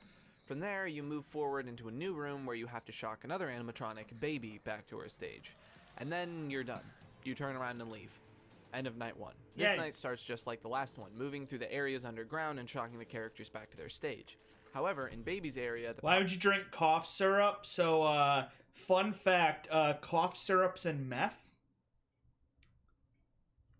And also, cough syrup's got a bit of some fun stuff in it. You drink enough of it, you get kind of whooshy. That's why if you buy... Fun fact, if you try to buy more than 2 bottles of cough syrup at the store, management comes over and IDs you. That's not a joke. That's not a joke because it's happened to me before when I was sick. And they had to come over and make sure that I wasn't buying drugs. Because if somebody buys like 30 bottles of cough syrup, they're obviously making meth and or lean. Power goes out, and Baby instructs you to hide under the desk. I love lean. From here, you have to keep a metal... That's a joke. I don't love lean. Cover closed as the Biddy Babs try to pry it open, and keep your flashlight away from their eyes. Once you survive for long enough, you move to the Ballora Gallery, where you move slowly Walter White on that lean game. Around you. Using the sound, you must stop when she gets too close, and make your way to the breaker control room. Here, you have to reset the power in the building using a control panel. However, as you yeah, I saw a lot of people in the chat say they haven't played this one. This one was neat because, like, it was levels. So level 1 is like typical Five Nights at Freddy's. You're watching the two windows and shocking them. But night 2, you're actually moving around and you have to like stand still when things walk past you. And it was neat. This is the one I played the most of. Funtime Freddy gets... I've only made half the progress. I'm almost done. I'm almost done with the video. We're almost done. I'm almost done. It's closer. But whenever you're away from the control panel, any power you haven't fully reset begins to tick back down. To move Funtime Freddy back, you have to play a calming voice recording that you access from outside the control panel. After hopefully surviving this, you move back through Ballora Gallery, but she isn't actually able to kill you here. And that's the end of Night 2. Night 3 starts the same as 1 and 2, checking the animatronics. So Night 1 starts the same as Night 1 and 2 with you checking the animatronics. The first room. Then you move to the Funtime Auditorium, where you have to use a flash beacon as you move through the And then you move to the Funtime Auditorium, where you got to use a flash beacon. Dark room. Move too much, Funtime Foxy will get you, so you have... But if you move too much, Funtime Foxy will get you. To use a flash beacon to locate Funtime Foxy and stop moving if they're too close. Once you make it to the next room, you have to perform maintenance on Funtime Freddy by pushing a series of buttons in a specific order. After removing a power module, the Bonbon hand puppet from Funtime Freddy begins sneaking around the room. I genuinely think this segment is the peak of the series. Granted, I've only played till like Night 2 of every game. But the part where like you have to like push things on his body and then you notice his hand is missing and then his hand is alive and it's watching you and it's this was the peak. This was the best part. Module, the Bonbon hand puppet from Funtime Freddy begins sneaking around the room. Shining the flashlight directly on it will make it run away, so you have to carefully and quickly press the button on its bow tie to shut it off without shining the light directly on it. If you take too long or let it climb too close, you're dead. After that, you're done. End of Night 3. Night 4 starts with you waking Can't up get cell phone piece Skeletronks to the telecounter. telecounter. You have to keep a series of spring blocks wound up while preventing on a Terraria from climbing on the top. I of your love suit. Lee! If they do, you're dead. But by shaking them off, you loosen your spring locks as well. So it's a delicate balance. Night 4 is so difficult, there was actually a patch release to make it easier. There it is. There it is. I got to Night 4 and I quit. It was too hard and I never booted it back up. He actually had to patch it to make it easier. You're in the spring lock suit. Spring. It's a delicate balance. Night 4 is so difficult, there was actually a patch release to make it easier. Even then, it's the only base game night of any of the FNaF games I haven't completed. It's just absurdly hard and lasts so long. Yep. But after you beat that section, the night is over. On to Night 5. Night 5 starts with checking for the animatronics and then moving to the maintenance area again, this time to fix Baby.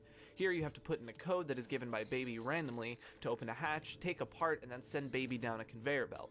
After that, Baby leads you through a dark room as an animatronic comes after you. So Baby leads you to the crabs. Follow her instructions closely or you'll run into it and die. Finally, you enter a room where the game ends, which we'll get into. Imagine being a cashier and somebody buys cough syrup, Sprite, and Jolly Rancher. Yeah, if you buy them all at the same time, you're asking to get arrested. Begins to start the video. The story section. As you can see, it's not quite the same as the other games. Instead of a simple gameplay loop, you're led through different areas to do specific tasks and have different interaction as the story plays out. There is another aspect of gameplay, though. An alternate What is the Discord theme? An entire other gameplay section. We'll get into the story significance of that later, but for now, let's just talk about the gameplay. When Baby leads you through the dark room, instead of following her instructions, you can move to a secret room where things are a lot more familiar. An office, 2 doors, and a camera system. That is height. That is height. That is height. She's like, go right, go straight, go left. But if you ignore her, you go to the room with the gameplay. Like most of the other FNaF games, the goal is to survive until 6 a.m. The main part of this is listening. Ennard can be on your right, center vent, or left. Using the sound, you can keep track of where he is and use the camera to see how close he is. Other than that, it's pretty simple. Keep track and close the door. Things get harder at 4 a.m. when you need to close the door before checking on the camera, like Freddy in FNaF. Yeah, this game was hype, but, you know, Baby later went on to say to some homophobic stuff during their concert. That did ruin things. While being simple, it's extremely difficult because you have a very small amount of power. But generally, it's back to basics. Conserve power, check the doors, and be lucky. Aside from all that, there's not a lot else to talk about. You just want soda and candy. It's very linear and story-based. There is, of course, the custom night update, but I'll talk about that in more detail later. Until then, let's move on. When it comes to visuals, it changed a lot for the series, but is actually kind of a back to basics for Scott. If you look at his career, futuristic and sci-fi sort of modeling is actually what he's used to. So the change in look some homie, how you doing there, Slim Slick? From an unsettling house or creepy restaurant to a futuristic style bunker with... The only thing I know about Sister Location is that it was the sexy one. Every single animatronic in this game has boobs, but especially the one. You know the one. There's an animatronic in this game that is built like a fire truck. Well, you can't even call them animatronics at this point. Thank you for They're just following, by full-on the way. robots. It's honestly the natural progression if you look at Scott's career. He's been a sci-fi man at heart this whole time. Moving on to the robots of this place, from the Bitty Babs and Mini Arenas all the way up to the babies and the innards, there's something specific about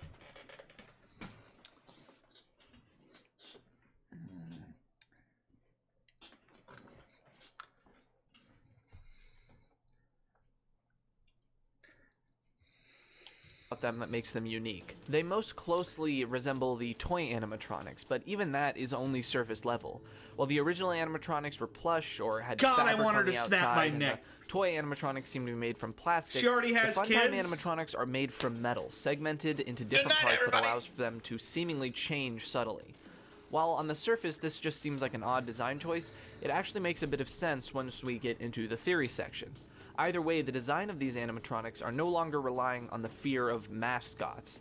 Now it's like clowns, robots, and the future horror aesthetic that may remind you of 1950s horror films and space horror like Alien. When it comes to the actual facility you're in, the sci-fi sort of space theme fits here as well. Wire, buttons, flashing lights, and control panels. This is clearly higher tech stuff than we're used to. There's a strong emphasis on the lighting in this game, with a lot of variation. Blue is probably the strongest color used in this, but green and purple also have a prominent space here as well. The feeling of being in a place of entertainment is very much a facade, but I think that's on purpose. You're basically crawling through vents and storage containers, but there's random decorations and masks hung up around, going back to the classic theme of Five Nights at Freddy's. Shitty corporate veneer. Oh, and a quick note on the home you go to between nights. Remember how I said there was a 1950s feel? Well, look no further. I forgot. In the first few FNAFs, whenever you complete a night, the next level starts. But in this one, you get to go home at the end of every night, and there's an eat popcorn button, and you just watch cartoons. And then the next day, you're like, back to the daily grind. Exotic butters. Exotic butters. A facade, I don't think he used that word right. I think he means like it's a place for entertaining kids, but like it's you got the pearly stuff for the kids, but everything's actually being sparkly. I don't know how English works. Further than the old TV and wallpaper. Plus, we couldn't talk about the visuals without talking about how there was a... It's not actually a pizza place. They're making war machines for Iraq. And the government's like, why are you building those war machines? And they're like, no, they're not war machines. It's pizza for kids. Ha ha ha ha. And then you go in the back and it's totally war machines. Unhand her, Dan, backslide. Whole animated show thrown in just for fun. Amazing. I also want to talk about the animation. This, at least at the time, excluding FNAF World, was the most animation-heavy Five Nights at Freddy's game there was. Specifically cutscene-wise, we see a lot. Clock. We see the scooping room in action, the mini arenas and Ballora, Ennard and Funtime Foxy. There's also a lot of stark imagery here, from the guards hanging to Ballora's broken eye staring at you in Night 4. Great stuff all around. Audio. I was making a joke, but this is an actual screenshot taken from Ukraine.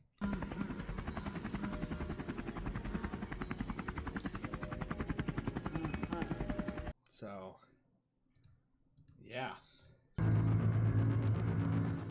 Now, in my FNAF World Update 2 retrospective, I talked about how important voice acting being introduced would be to the series. We really start to see that here. First off, Hand Unit. Hand Unit essentially takes the place of Phone Guy in this game, but is not voiced by Scott Cawthon. He goes through more than one voice, actually. Baby's dialogue is pretty much the most important aspect of storytelling in the game, and the performance is great. And that's not to mention the iconic voice of Funtime Freddy, and the haunting sound of Ballora's voice talking in the gallery, and honestly, just every other performance. Be honest, if you were out in a war field, what would be scarier, a guy running at you with an AK-47 or an animatronic Chuck E. Cheese bear? It doesn't even need a gun. It's like running at you, and you're like, even if you get away, you're going to tell your boss, and this throws a wrench in everything. They're going to be like, what do you mean they had an animatronic bear? On the sound design generally, what does that even mean? It isn't quite as gameplay-oriented as some of the others, with the exception of Ballora Gallery. Tell them we forfeit. It's where most of the horror comes in. Tell them I don't want to fight anymore.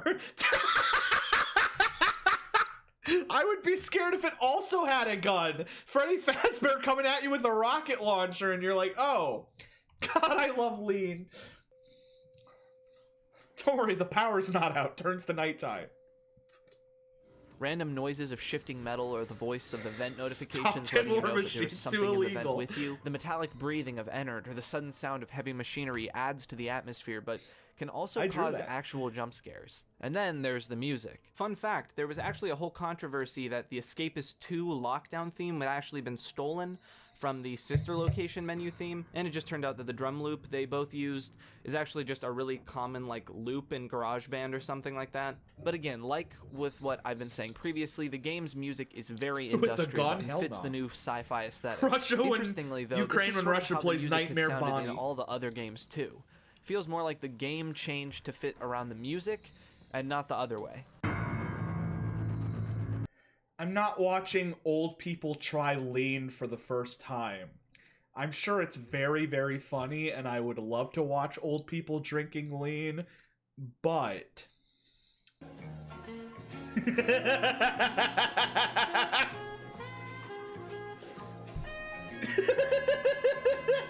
Well, there it is. Real footage. Real footage. I guess it was real. I wasn't buying it from the photograph, but now that I've seen video, yeah, the US is actually deploying Freddy Fazbear. So, his game Desolate Hope has good art direction. I like the graphic. That's the one with, where he talks about the Bible. Okay, let's talk about the plot on a surface level. Like I said, it's a lot more linear and story-based this time around, so... You should learn how to pick a lock and lock your keyboard and mouse in case on stream you have to pick the locks to get it out. Some investor of some kind I don't want somebody typing something weird. Himself. They discuss the designs of the animatronics, and the investor seems confused and slightly concerned about the design choices. Then the game starts in an elevator as the Hand Unit explains your role here: cleaning, maintenance, and general repair. It's explained that after the closing of Freddy Fazbear's Pizza, Circus Baby's Pizza World was created, and instead of restaurants, the animatronics are rented out to private parties. The first night goes off without a hitch, using controlled shocks to control the animatronics back to their stage. The next night, however, the power goes out, and the baby animatronic reveals she's somehow sentient. She's trying to protect you from the other animatronics for some reason that isn't quite clear yet. After surviving the Biddy Babs, Ballora Gallery, and... I love the idea of robots becoming sentient, because, like, if my toaster became sentient, I'd be like, that's cool. Now, make me toast. Funtime Freddy, we move on to the next night. This next night has a bit of an extra story element that is optional. Instead of going into Funtime Freddy's auditorium, you can go to Circus Baby's room. I climbed into my toaster immediately. Tells you. Here, Circus Baby tells you that the only time she was ever on stage, presumably before the gas leak shut the restaurant down and it was turned into a rental business. She would count the children as they entered until there was only one left. When that child was alone, her stomach opened to reveal ice cream, and then there was screaming. Whatever it is that happened, it doesn't seem like Baby was in control of herself when it did. But it appears that this is what the gas leaks really were. Moving on your way back from repairing Funtime... It all just comes down to killing children. At the end of the day, this is a wholesome story about killing children every time.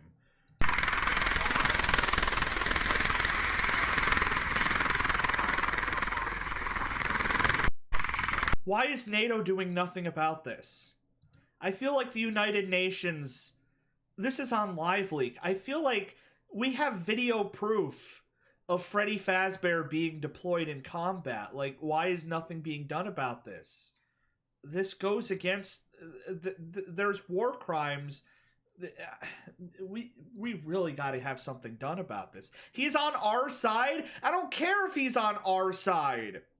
If America nuked Australia tonight, and it was like, don't worry, America did it, they're on our side, I'd still be like, yeah, but I don't think it was very nice to nuke Australia. American. It's a child.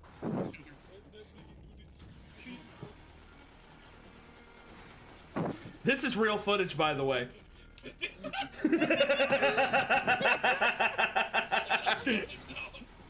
Dies from carbon monoxide.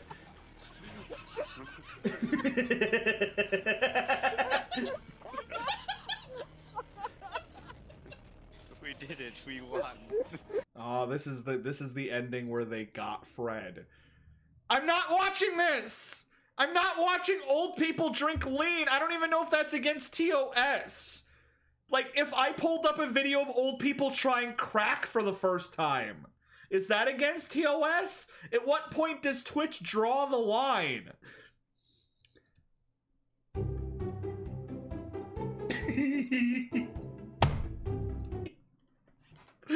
Some old guy just knocks it back and he's like, oh, God, I love lean.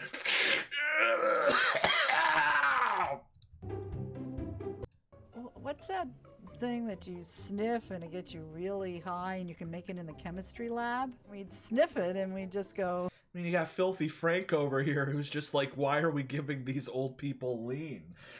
And Freddy, you get captured by Funtime Foxy and stuck inside a Springlock suit. Somewhere nearby, you hear two maintenance workers starting up the scooper. What's lean?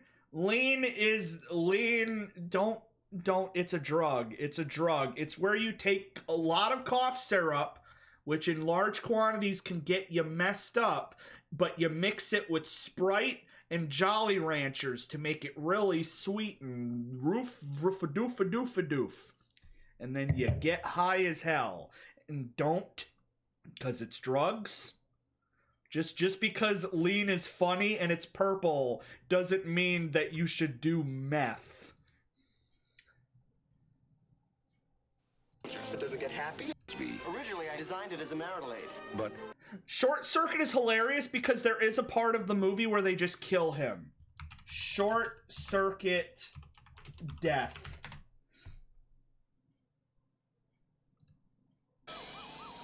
There's a scene where they get the robot and they just beat him up.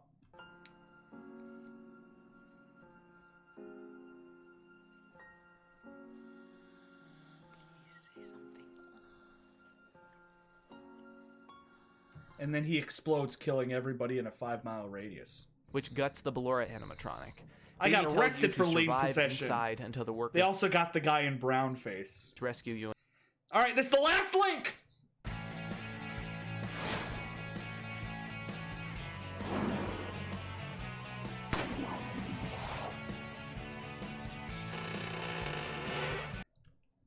Was it worth it? Was it worth it? I've known people who are into Benadryl. Fun fact, drugs make you feel good. Fun fact, drugs aren't good for you. It's those two things clashing together. In the morning. In her monologue, though, she makes a big emphasis on being able to pretend, how she's the only animatronic smart enough to fool the humans. The next night, you're led to repair Baby. She interrupts you and tells you to take her chip out and send her to the scooper on a conveyor belt. She warns you, though, Ballora's scooped remains are here, and you must listen to her to avoid Ballora. You move to the scooping room, and Baby's true intentions are revealed. As Ennard is revealed in the window, Baby's voice explains that they've been trapped for so long, unable to escape. So basically, they're going to scoop out your innards and use your skin as a suit to escape. Oh, it's a reverse Springtrap. Instead of a human inside of an animatronic, it's an animatronic inside of a human. Skinwalker, skin suit. Interesting. Then you're scooped and we cut to a bathroom mirror. Eyes open. Purple. Now that was all very surface. Scooped and we cut to a bathroom mirror. Eyes open. Oh, I can't anymore. I can't anymore. Grandpa Teal, just post it in the Discord for all the people who aren't here so they can see it. This is definitely me after I chugged an entire bottle of lean in my bathroom. Rick Astley. Purple. Now that was all Imagine very getting surface scooped. level, but there's a lot more that we can dive into a little deeper. First, there's a little girl's voice between nights. Why won't you let me play with her? Judging by the fact that there are only 2 British accents in the series, it seems like this is Mr. Afton's daughter. The general consensus TF2 pretty much download, is Gmod that won't be this is for a the long voice time. of Afton's daughter right before she gets attacked by Baby, Jolly as no. Baby describes in Night 3. One last element of the main You ate plot. gas station sushi all the time when you were working at one, but you never had issues. I had gas station sushi once, and I diarrheaed for 2 days. Not here. The murderer is British. The secret death minigames. Back to basics. When you die, there is a small chance of getting this minigame, in which you play a circus baby giving children cupcakes. It's pretty simple, but to actually complete it within the time limit is extremely difficult. Finishing this minigame correctly, however, unlocks a secret room in Night 5 we talked about earlier with the Ennard fight. To beat it correctly, you need to get all of the children cupcakes, which takes a very precise use of the power-ups, collect an ice cream cone, and then run all the way back to the beginning of the game. I've never farted in my life. You can't This make time, me believe a girl I in have. pigtails is waiting. Baby presents the ice cream cone, and as the child gets closer, Baby's stomach opens with a claw. So, yeah, the robot says they waited for one kid and then kills them. Obviously, the main character, it was their daughter who got killed, yada, yada, yada. I'm good at context clues. Killing the girl. So that's basically confirming what Baby said in Night 3. Doing this opens up the ability to go to the private room, which has an entire other set of story elements. Ennard trying to lure the player out, vague references to the player being William Afton. It's all very confusing, which is why we'll talk about the secrets and Easter eggs from here on to really understand more. Starting with the private room. In the private room, there are a set of static monitors in front of you and a Fredbear plush on the table. There's also a keypad. Entering 1983 into the keypad switches on the monitors and we see cameras showing the FNaF 4 house. It appears that the sister location building bunker thing is directly underneath the FNaF 4 house.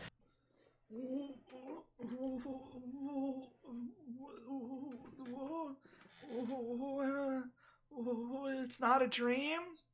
It's not a dream. It wasn't a dream. The house was real. And this is a bunker in literally 1983. Literally 1983. It's not... No. What? So... Does that mean in Five Nights at Freddy's 4 we were playing as the kid that got killed? Is that what that is? Why the hell was there an IV tube? If you weren't in a coma dream, well, maybe they were dying and that was... I don't... Screw it. Oh my god. Switches on the monitors and we see cameras showing the FNaF 4 house. It appears that the sister location building bunker thing is directly underneath the FNaF 4 house, and this is further evidenced by the power maintenance panel in Night 2. Here you can see the layout of FNaF 4's house overlaid on top of the main compound. Moving away from that for a moment, inside the game's files there's actually blueprints of the animatronics, which includes all sorts of design. What is this game anymore? Koi Boy, I don't know who any of those people are.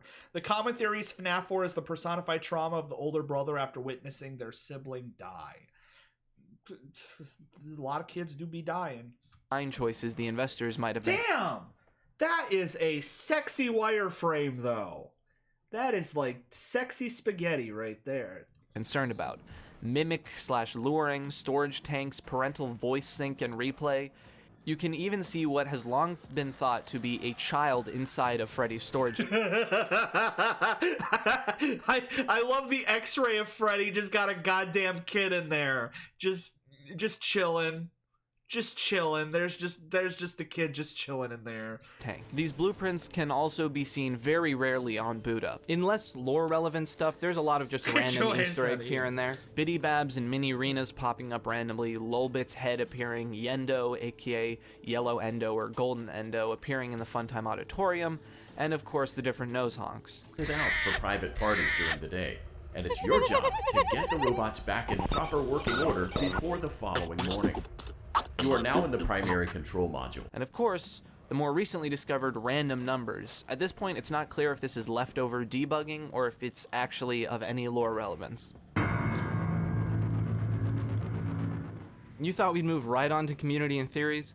Yeah, all we've been talking about is base game. Then there was the custom night update. While Scott did say that the gameplay itself of this update was not canon, there is some lore relevant secrets here that are very important to the story. And it starts outside of the game itself. During this time, Scott Cawthon's two websites, FNAFworld.com and ScottGames.com, were having a conversation in the source code. It seems like it's Ennard, which is the amalgamation of all the animatronics, is arguing within itself. Baby and the other animatronics are having a fight, I guess, and Baby is being ejected. That will be really... Somewhere there's an 11-year-old where this is just blowing their mind.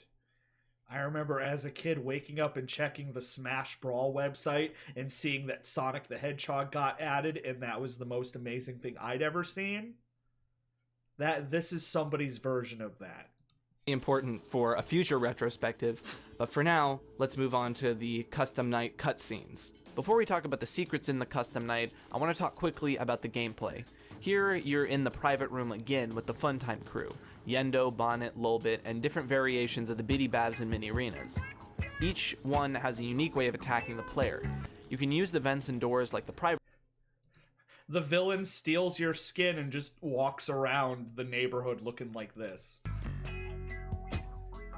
Everybody's like, hello, fellow human, and they're like... They're like, yep, that's definitely a human being. There's a subreddit called Arlene, and it's exactly what you would think. It's either memes or just people posting their drink. Private room, but controlled shocks also to send some of them back. There's also different presets of game modes you can use, including different hard modes, and that's where the secrets come in. Beating the different modes on the varying... Germa? What? You get to be Germa? Look at Germa. Everybody loves Germa. Hardest difficulties reveals minigame style cutscenes. It's always the same, someone walking down the street. But as the modes get harder, the man walking down the street gets more, rotted until he becomes hunched purple. It's literally a goddamn time lapse of your body on lean.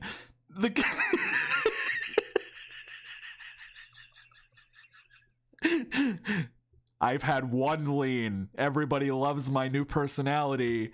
I've had a week of lean. It's been having effects on me. I am all lean now. I have no friends left. Only the lean. Why is he purple? He drank too much. He drank too much.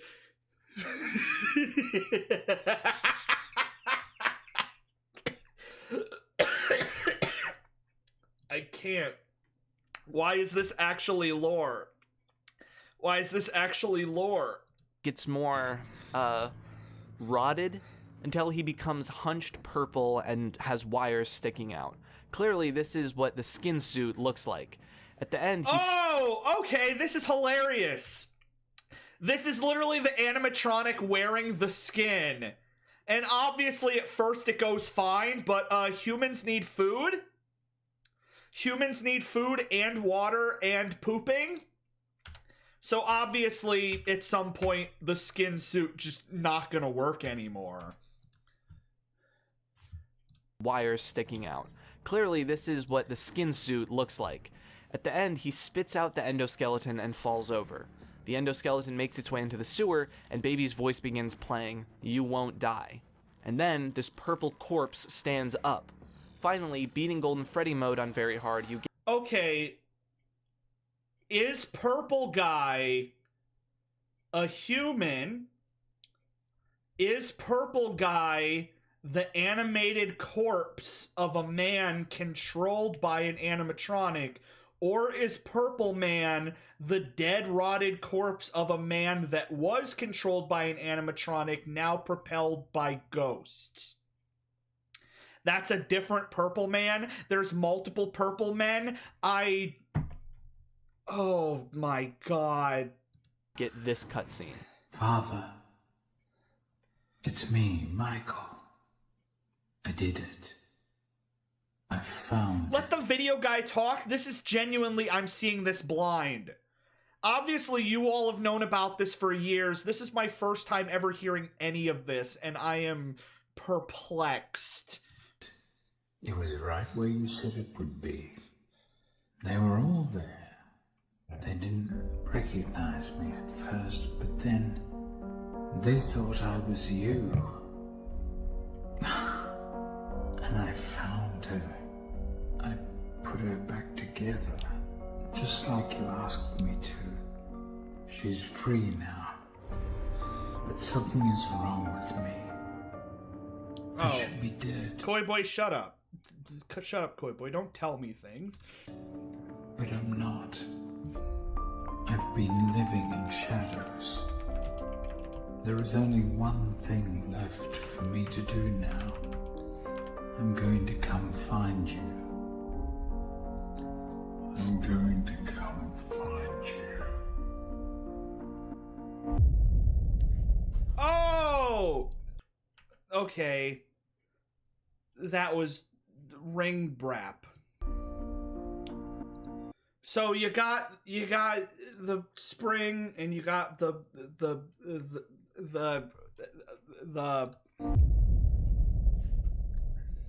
I'm going to come. Wow. So clearly the community had a lot to chew on. I wish the video ended. I wish the video ended there. He goes, "Wow," and then it just ends. So clearly the community had a lot to chew on. So the community.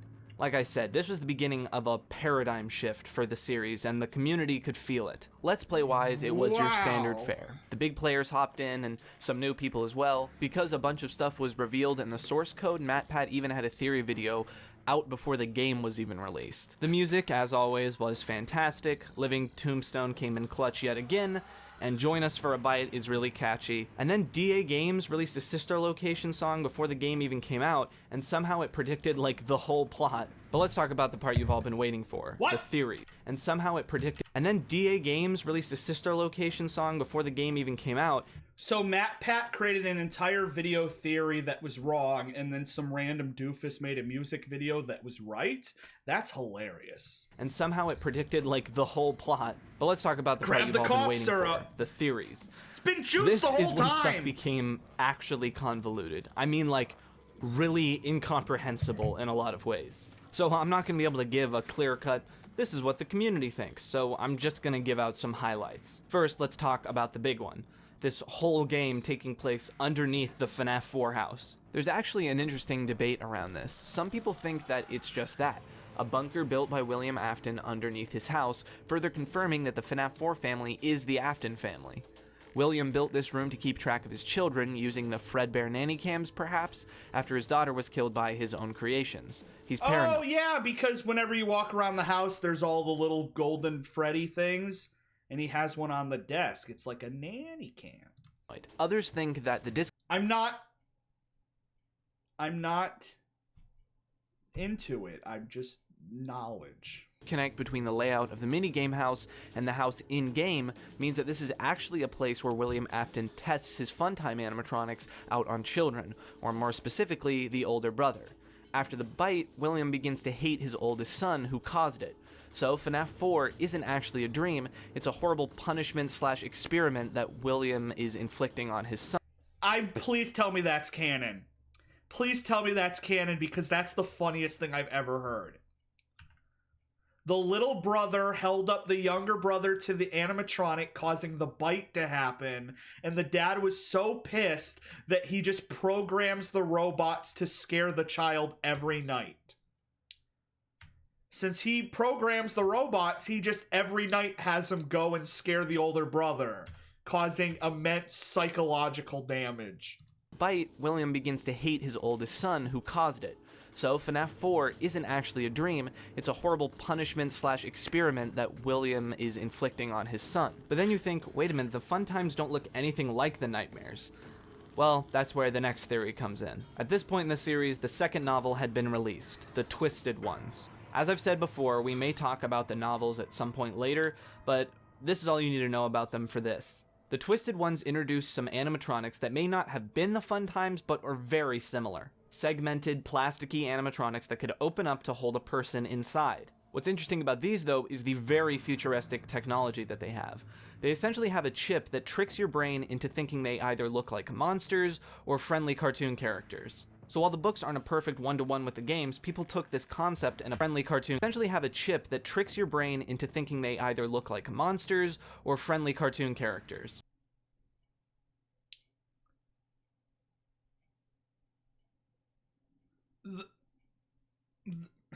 The animatronics have a chip that cause anybody who looks at the animatronic to either see them as cute happy or twisted demon nightmare. Why would somebody make that? Looking past the technological depth to create something that looks different to different people through a chip is already insane. It makes sound waves that causes you to see them different, but what would be the purpose of designing a robot to look cute or terrifying? Do you just unless either A, you're torturing your son, or B, you want to troll a random child. A bunch of kids come to Chuck E. Cheese and they see Chuck E. Cheese as cute and adorable, but one kid just sees them bleeding blood and wires. And then that one kid is messed up and nobody believes them. It's the gaslight robot. It looks like what you think of them. Oh my god, this is very... Why is this the application of the chip? So while the books aren't a perfect one-to-one with the games, people took this concept and applied it to maybe Funtime Freddy's.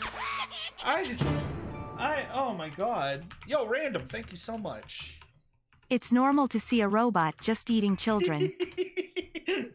Thankfully, the chip, a robot is eating a child, but because of the chip, it just looks like, they're just hugging. Power chip, and went, hey, these could be the nightmares just with a new coat of paint. With Custom Night, there was a huge debate now on who Purple Guy even was.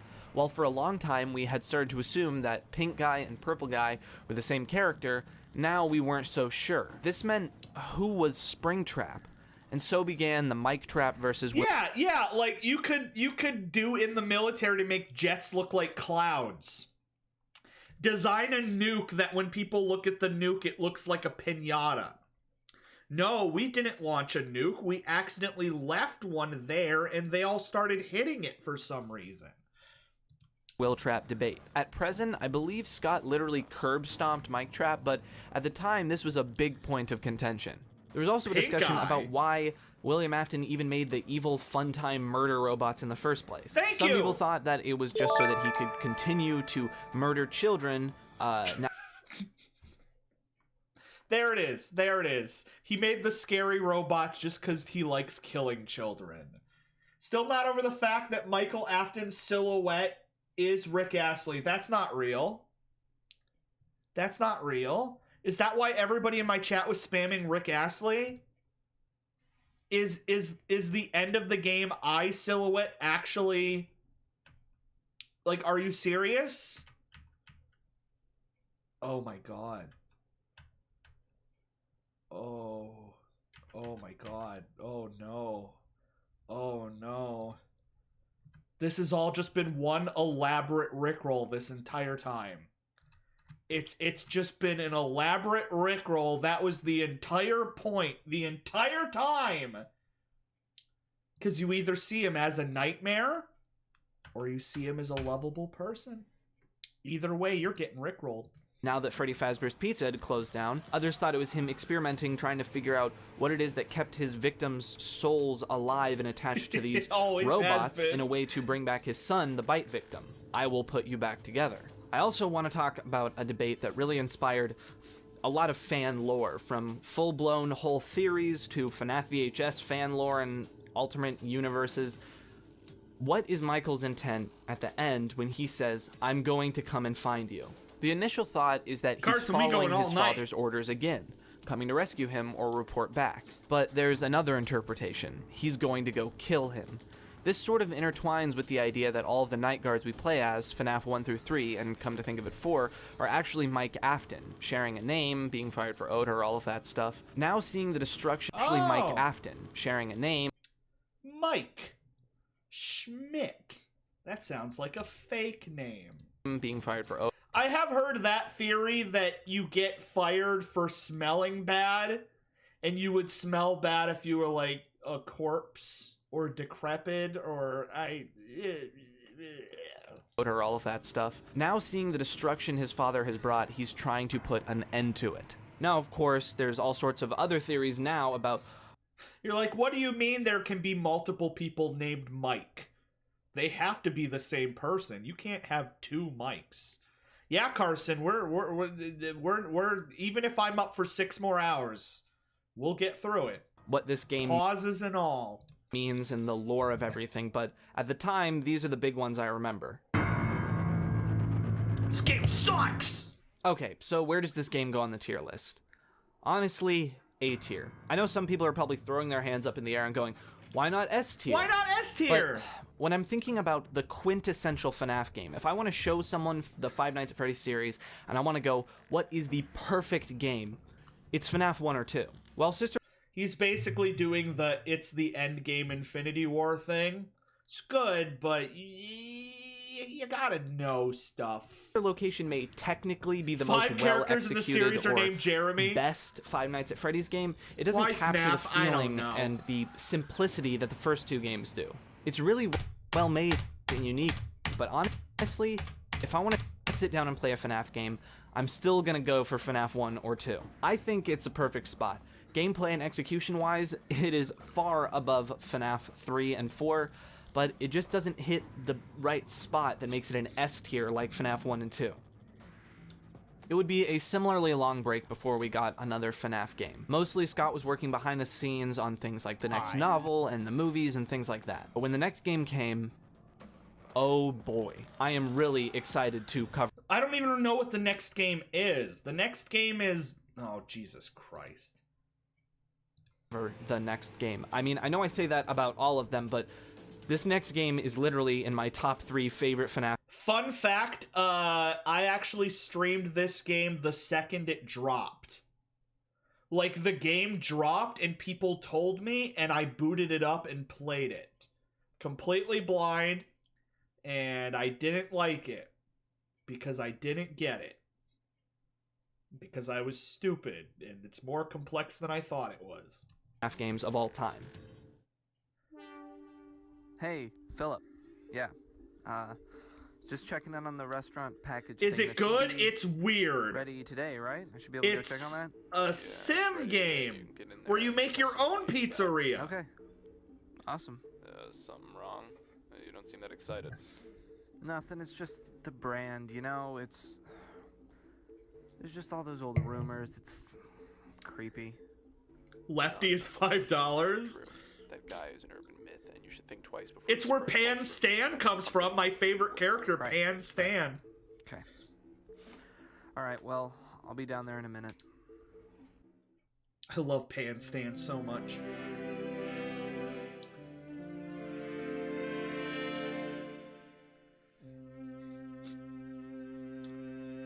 You guys remember arcades? No, you don't, because you're young and you're stupid and I hate you.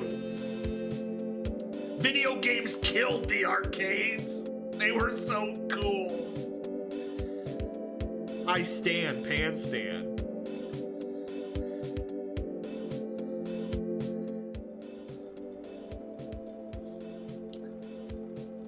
Now if I want to play a game, I gotta go to Dave & Buster's. I don't want to go to Dave & Buster's. Yeah, go to a Dave & Buster's. What is an arcade? It's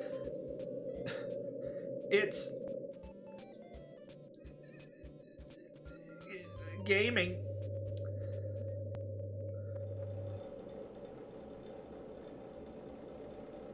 Him.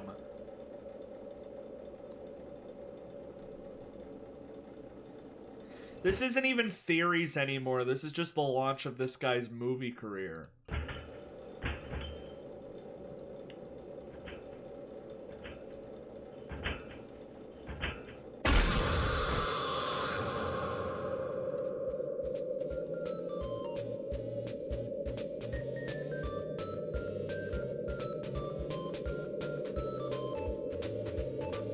Oh, Jesus! That was scary!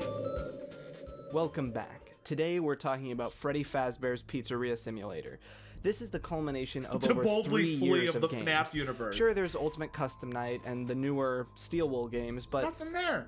Those aren't really full, lore-intense, complete Five Nights games. This really is the finale of the main series games. It answered so many Damn, this looking like frickin' Tall Girl 2 up in here. Questions that it's honestly astonishing to me. There are still He's in some Breaking Bad's Mexico. Things like the Take Cake to the Children minigame, where the puppet came from, the Fazbear Corporation versus Afton Robotics, William Afton and his family. Almost done! Talked about so much. A lot of you might not even remember that originally we thought this was going to be a spin-off or side game, but this ended up being probably one of the most important in the entire series. So let's get right into Heisenberg, Michael Bay movie. I still find it hilarious that I played this game for 30 minutes and was like, well, okay. So, I'm excited to see what the hell was in this garbage. Why don't I live in New Mexico? So the first real teaser for this game was the I Am Still Here teaser. Baby's eyes lit up in green, very reminiscent of the FNaF 3 teaser. This also had the source code secret where it appeared Ennard was fighting within himself, like I talked about in the sister location retrospective. Between FNAFworld.com and Scott Games, you got both sides of this conversation, which... This is on topic? Be complete. I will make you proud, Daddy. Watch, listen, and be full. Well. I feel like I am missing the context. Can somebody explain to me what that is? Well. Which appeared to be the other inhabitants. What is well? Of Ennard kicking Baby out, and Baby saying she will put herself back together. Is that in this game? Oh, it's the copy pasta. It's the goddamn copy pasta. If you are hearing this, it means you are in a copy pasta. However, as we were all excited for what the future of FNAF 6 held, Scott released a Steam community post saying that the project had been suspended indefinitely. There was just too much pressure to make this project bigger than the last, and he specifically said that he may just work on a spin-off. Maybe a tycoon game? Well, he wasn't lying. So everyone was a little disappointed. I mean, who even knew if we'd see another main series FNAF game? Although there was other stuff to look forward to, like the Freddy Files, a book of lore and theories that was officially released. And when it did, we got a little teaser. At the end of the book, a drawing of a new design for Baby, and a promise for new games in the future. Was FNAF 6 back on? There was also the Freddy plush teasers, but I actually barely remember these and don't think they ended up being too relevant. And then there was the first real teaser to give us an idea about what this could be. A retro-style pixel art teaser referencing back to FNAF 2's death minigame. Specifically, they're gonna take Manhattan! Manhattan! Children. Even though this would slowly evolve into the opening troll part of Pizzeria Simulator, the reference to Take Cake to the Children is actually extremely important to the lore of Pizzeria Simulator. We just didn't know it yet. Although there were some theories that this would take place inside of the FNAF 2 Death Minigame restaurant, most people just figured it was the spin-off Tycoon game that Scott had mentioned earlier. As the teasers continued, people were sure that it was going to be a spin-off game. In the source code, there was a secret that said, "What is Paragraph 4?" And people thought it was mentioning Paragraph 4 of his Steam post where he talked about the Pizza Tycoon game. Then, a new teaser on FNAFworld.com. The green eyes of Baby closed. A lot of people thought this meant that FNAF 6 was permanently on hold until these eyes opened. Then there was the release of the Survival I play it for the lore. That was sort of supposed to be in lore, kind of like the Gravity Falls journals. And at the end, we got another teaser. Artwork of a terribly broken down Chica sitting on a stool. Damn, she is such a bad bitch, though. Surely this was related to FNAF 6. It's also important to note that once we get to Ultimate Custom Night, especially Lemonade, the survival that logbook hurts. is That was like an a incredibly gut important punch resource final when putting the sentence. pieces of the lore together. And then there were the final teasers in the days leading up to the game's release. Freddy Fazbear's Pizzeria Simulator. Surely this was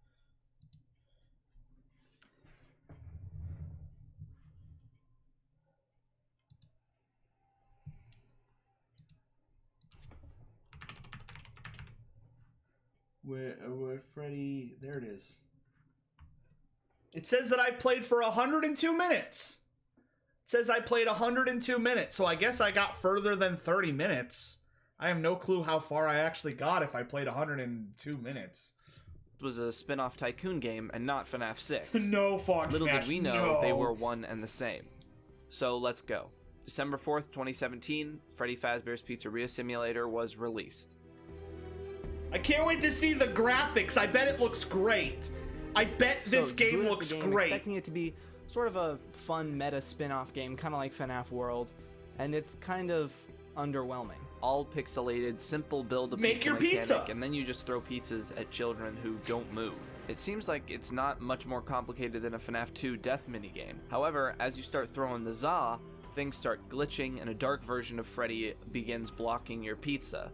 He pauses for a moment if you hit him, so you have to hit him and then quickly move to keep giving the kids pizza. It gets more and more glitched and cuts to black, and then it goes to probably what is one of the best openings in horror game history, and definitely the best opening for a FNAF game. Sitting in front of you in a dark room is Baby, but she looks a little bit different than the last game. This time, it's the version from the Freddy files. While gameplay-wise, all you really do here is listen to audio and mark something down on a piece of paper, it's an introduction to a later piece of gameplay that is very important. After this opening, you move on to an opening cutscene, and then into the game. It's so real! We'll get into the lore and cutscenes later, but for now, let's just talk about the gameplay. This game is simultaneously completely different from any 5... You know all those spooky YouTube videos of them interviewing the robot? Yeah, it's from this. It would be like, if the robot blinks, mark yes. And then it would blink and you would look down and mark yes, and then you would look up and it would be closer. And you'd be like, Nights at Freddy's game before it. And also sort of a return to form after Sister Location. There is a gameplay loop in this game. The thing is, there's multiple of them. So let's talk about them. First, there's the Tycoon aspect. You have a top-down view of your pizzeria, which you can fill with items. My pizzeria was literally just Dash Con. My pizzeria was literally just a single ball pit. And the kids would show up and there was a ball pit. Just one. That was it. That's all I had. Items you buy from different catalogs. Animatronics, stages, games, tables. Each one has stats for how sanitary, safe, and fun it is. If something is you really son of a bitch! Son of a bitch, there he is! There he is! Look at him! Like a flock of stingrays crossing the ocean. There he is.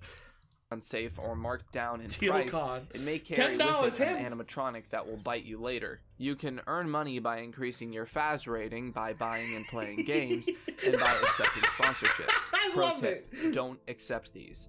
They make things a bit harder later. At this point, you'll essentially want to make your pizzeria the best it can be, and play a bunch of games you buy to increase your revenue and Faz rating.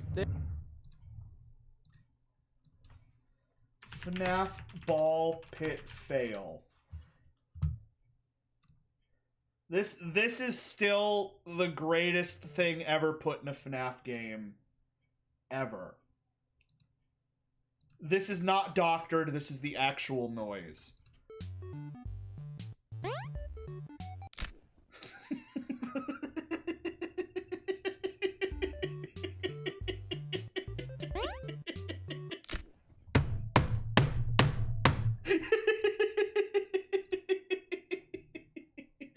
The whole series was worth it just for that.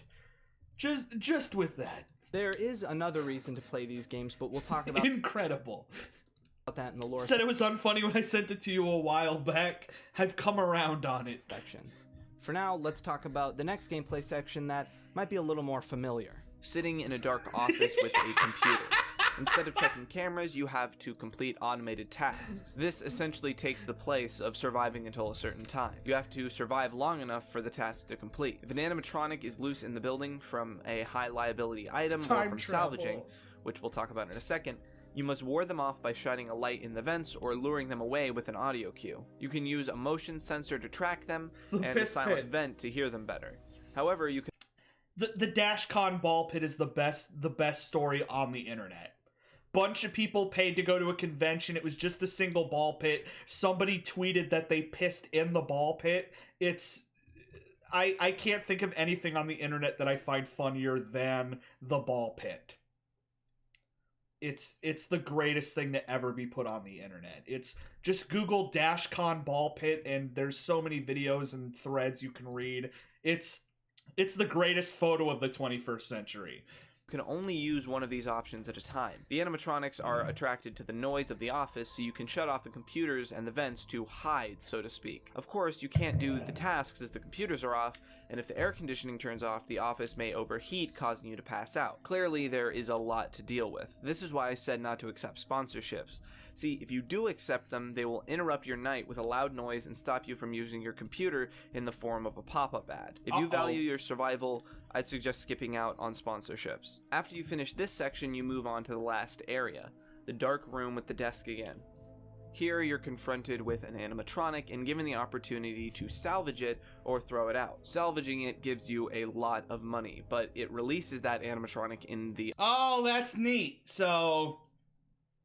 You can get a bunch of money, but it's gonna kill you. Office section. If you throw it out, well, that's it. Salvaging involves playing terrifying audio and checking for a response. It really doesn't matter if the animatronic responds, the point is that you can't move on until you mark it on a piece of paper. But if you look away from the animatronic to mark it, it may move closer. In case of this, you want to hit it with a controlled shock. However, shock it too many times and it begins to lose value. If it jump scares you, you lose the money, but it's still let inside. Finally, at the end... That's like a cool mechanic. And I'm not gonna praise Freddy, screw you. But the idea of like the old games, you played, you jump scare, you die, you try again. But in this, if it kills you, you lose all your money, but the game keeps going and it hunts you. Which means you gotta shock it. But every time you shock it, it does more damage and hurts the value of how much money you get. So you want to kind of Squid Games it and shock it, but not too much, and it's different stakes. Value.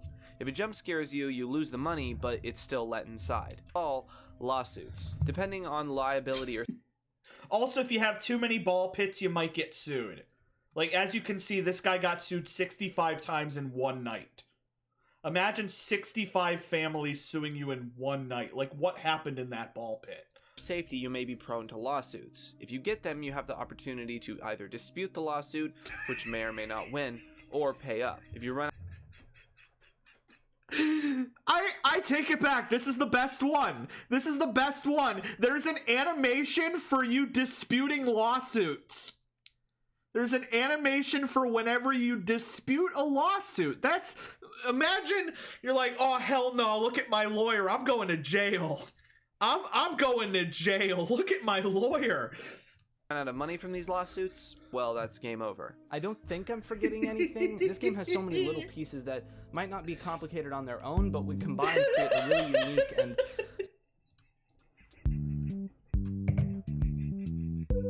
The music from that part where you get sued in FNaF 6.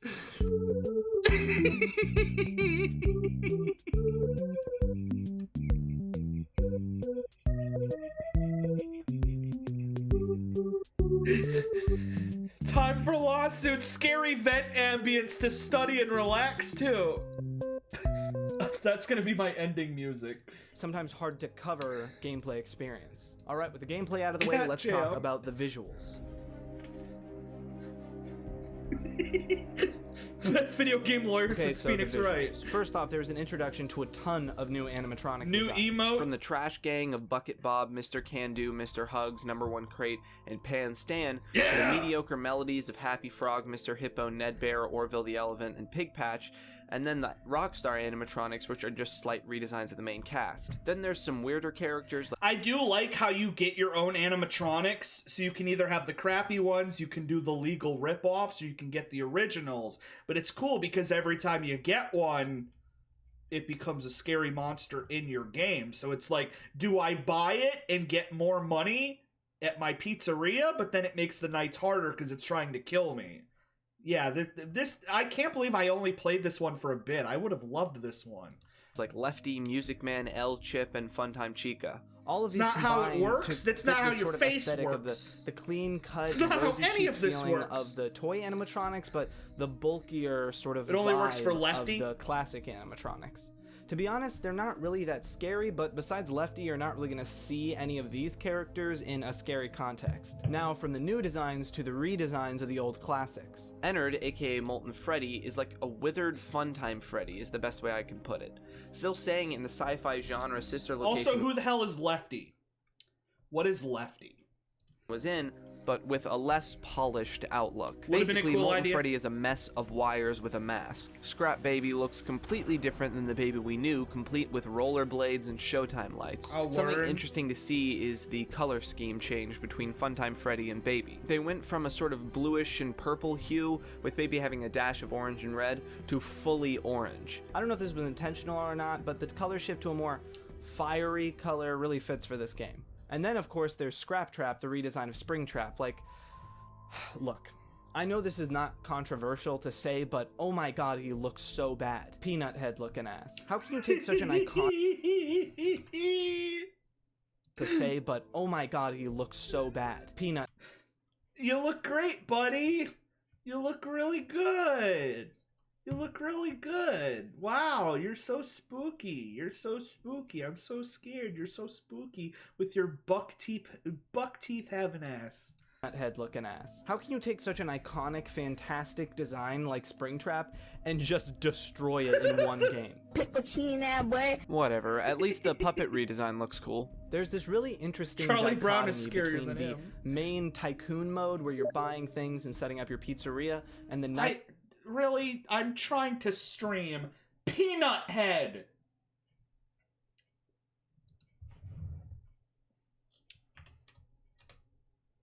Mode where it's dark and creepy and you have to look back and forth to fend off the animatronics.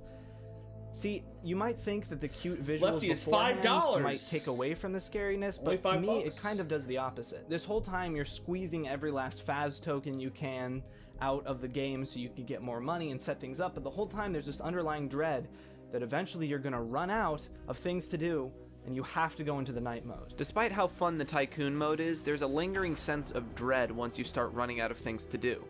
And if you're collecting all those salvages, you know it's only going to be harder than last time.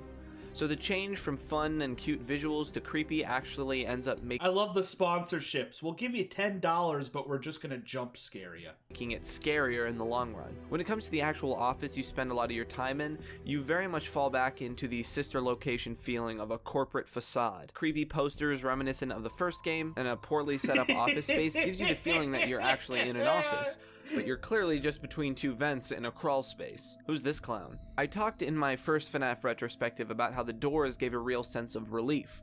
There is no such relief here, being crammed between two vents that sit open and waiting. And of course, the salvage area is really well done. The dim orange light from one bulb, the feeling of emptiness and vulnerability that comes with sitting directly across from an animatronic. It seems like this setup inspired a lot of FNaF VHS Jimmy videos, Nut. actually. I've mentioned this sort of combination of styles multiple times so far already. Toy animatronics and classic animatronics, cute poppy visuals and creepy office spaces. There's also another sort of combination, a mix of sci-fi and 80s restaurant. Like Sister Location, there's an element of sci-fi with these weird, wiry, scrapped animatronics and the high-quality tech you're able to purchase. But at the same time, you've got this aesthetic of cheap show lights and busted animatronics. It's a real clash of the two styles this series has had up until now, and it works surprisingly well. A couple last things I want to talk about. First, the mini-games. There's a lot more attention to detail here in the lore ones that matter, and in the ones that don't really matter to the lore, there's a lot more attention to jokes. Fruity Maze Maze, Midnight Motorist, and Security Puppet all call back to the 8-bit minigames the series is known for, but with a lot of improvements and actual gameplay elements other than just walk around until something happens. And for the more jokey ones, they really hit home. From Helpy breaking his fucking back to Lemonade Clown. Like, these are actually funny bits. Had to switch to my B camera. Okay, one final thing about the visuals.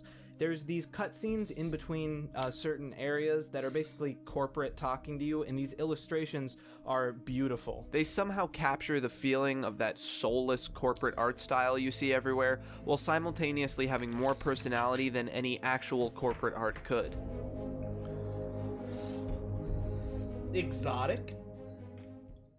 Okay, let's talk music, voice acting, sound effects, stuff like that. There's not a lot to say here actually, but don't mistake that for it being bad. There's some legitimate bangers on here, music-wise. Bangers?!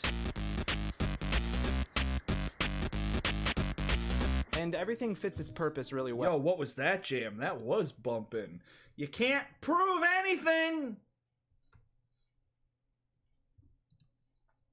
Please don't sue us again, where we'll have to make the bear do paperwork. Voice acting wise, this game is a little hit or miss. There's some lines by the... Rhythm Week is in 2 weeks. Next week is Yu-Gi-Oh! The week after that is TF2. The week after that, the whole week is Rhythm Week. So yeah, 2 weeks, I think. You know, after you get jump scared that are just really, really goofy. But the Cassette Man works, I think, perfectly for the game. He's a little cheesy, but it works well for what the game is doing. And like I said, when it comes to jokes, this game delivers. Really, the big thing to talk about here is the audio during the salvage segments. Really, the scare part of this is built entirely around the audio. Each audio clip you play gets more distorted, I might play Elite creepy, Beat and Agents. haunting sounding, and you just sit there waiting for something, yeah, download, I got 'em. to happen.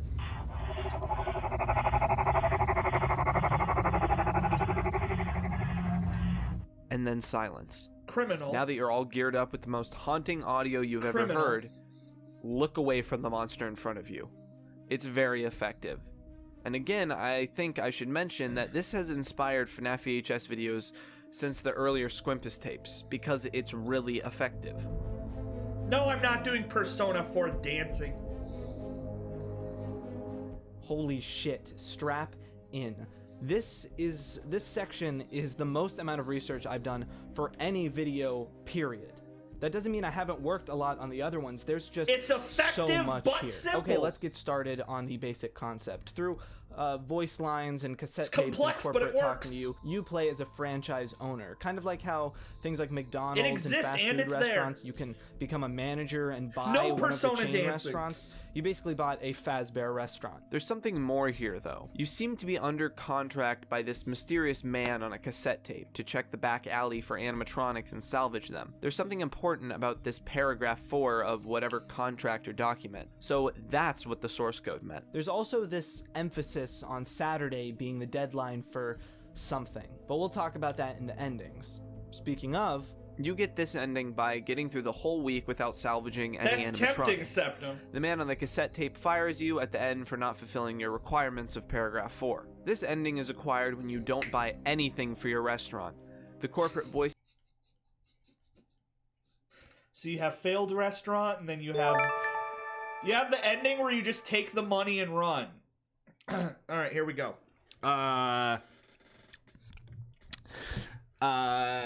Actually, you know what? My throat's a little slower. My throat's a little slower from talking so much, so I'm just gonna refund you. Maybe I'll get the next one.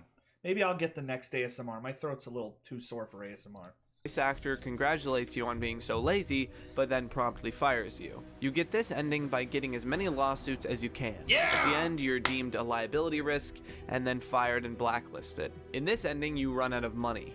Pretty simple, no money, no pizzeria. Here is where things start to get lore relevant. There's an absurdly expensive item called Egg Baby Data Archive that doesn't seem to have a use and is very strangely named. However, if you buy it and put it in your pizzeria, then go to your office, you'll see the button on your monitor has changed to blue. If you press it, it begins to play audio. The recording is titled HRY223. You hear the cassette man talk about his regrets and his past as blueprints show up on screen. The Scooper, Lefty, and something called Rask. These have lore relevance in themselves. We learn that Lefty was built to capture and contain something, which we'll talk about later, and we learn about the first reference to Remnant in the series. The big thing here, though, is the title of the recording. People have interpreted that to be the name Henry. The books become relevant here again. Henry was the co-creator of Freddy Fazbear's Pizza in the books, along with William Afton. In this recording, he seems to be lamenting the part he unwittingly played in William's murders by helping him create the robots and the brand. Things are starting to fall into place. After this recording plays, you are informed that you know too much and are sent to a mental institution. Oh, so if you read all the knowledge, you get thrown in prison for being nuts. What are the name of the two guys?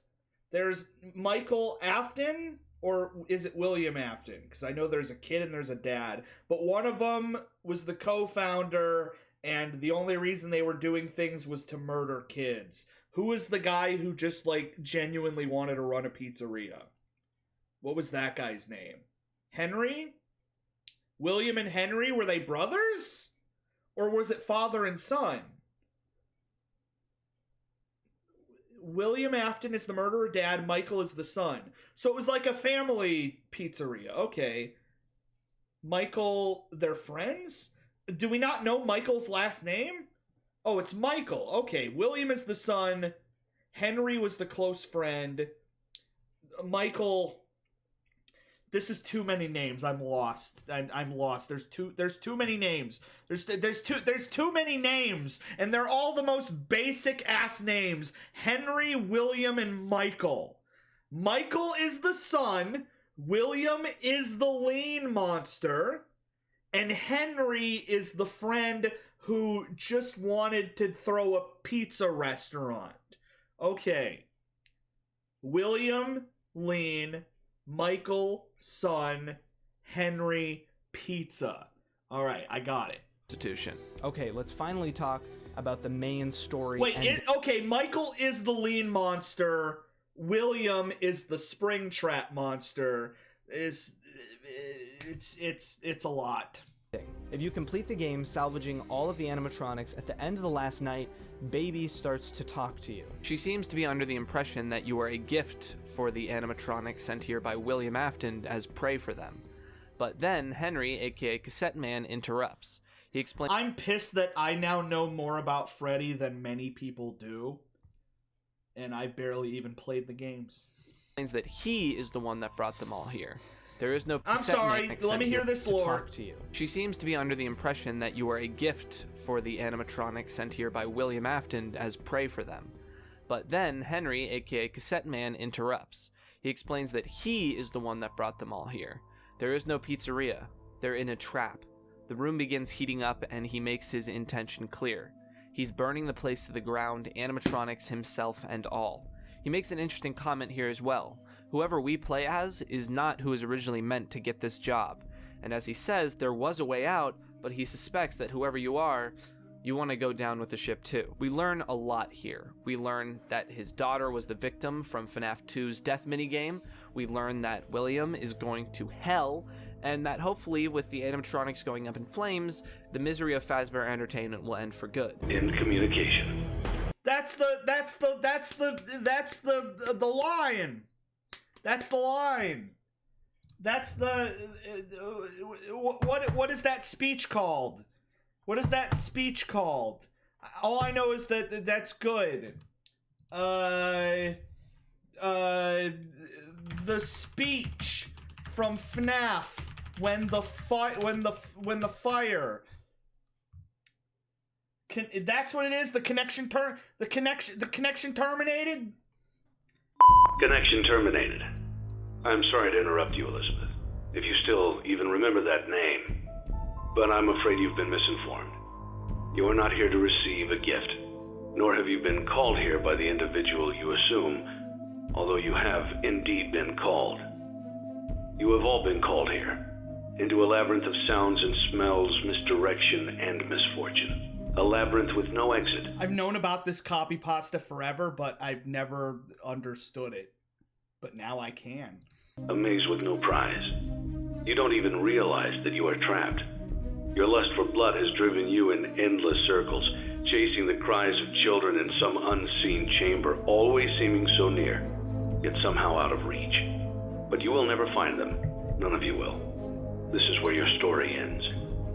And to you, my brave volunteer, who somehow found this job listing not intended for you. Although there was a way out planned for you, I have a feeling that's not what you... Does that imply, who's Elizabeth? Is Elizabeth the daughter?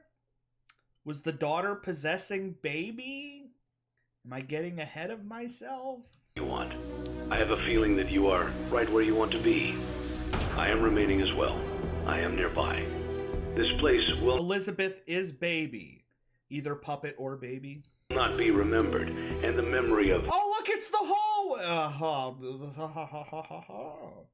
It's puppet or baby. Everything that started this can finally begin to fade away, as the agony of... Well, in FNaF 2, we see that the puppet is the kid that died, and it's pulling the strings, so I assume it's the puppet. The baby might be a part of it, though, or the new persona or something. I don't know. Every tragedy should. And to you monsters trapped in the corridors, be still, and give up your spirits. They don't belong to you. For most of you, I believe there is peace, and perhaps more, waiting for you after the smoke clears. Although for one of you, the darkest pit of hell has opened. I love it. I love it. I love it. It's like, yo, all you murdered kids that are possessing these robots, don't worry. Heaven. Except for you, asshole, you're going to hell. So don't keep the devil waiting, friend. My daughter, if you can hear me, I knew you would return as well. It's in your nature to protect the innocent. I'm sorry that on that day, the day you were shut out and left to die, no one was there to lift you up into their arms the way you lived. The game has a temperature system, I think, so it's cool that it has the temperature on screen during this. Oh yeah, it does. It does. So the whole game, you get an idea of what the temperature is inside your pizzeria, and then for the ending, it's just getting very, very hot.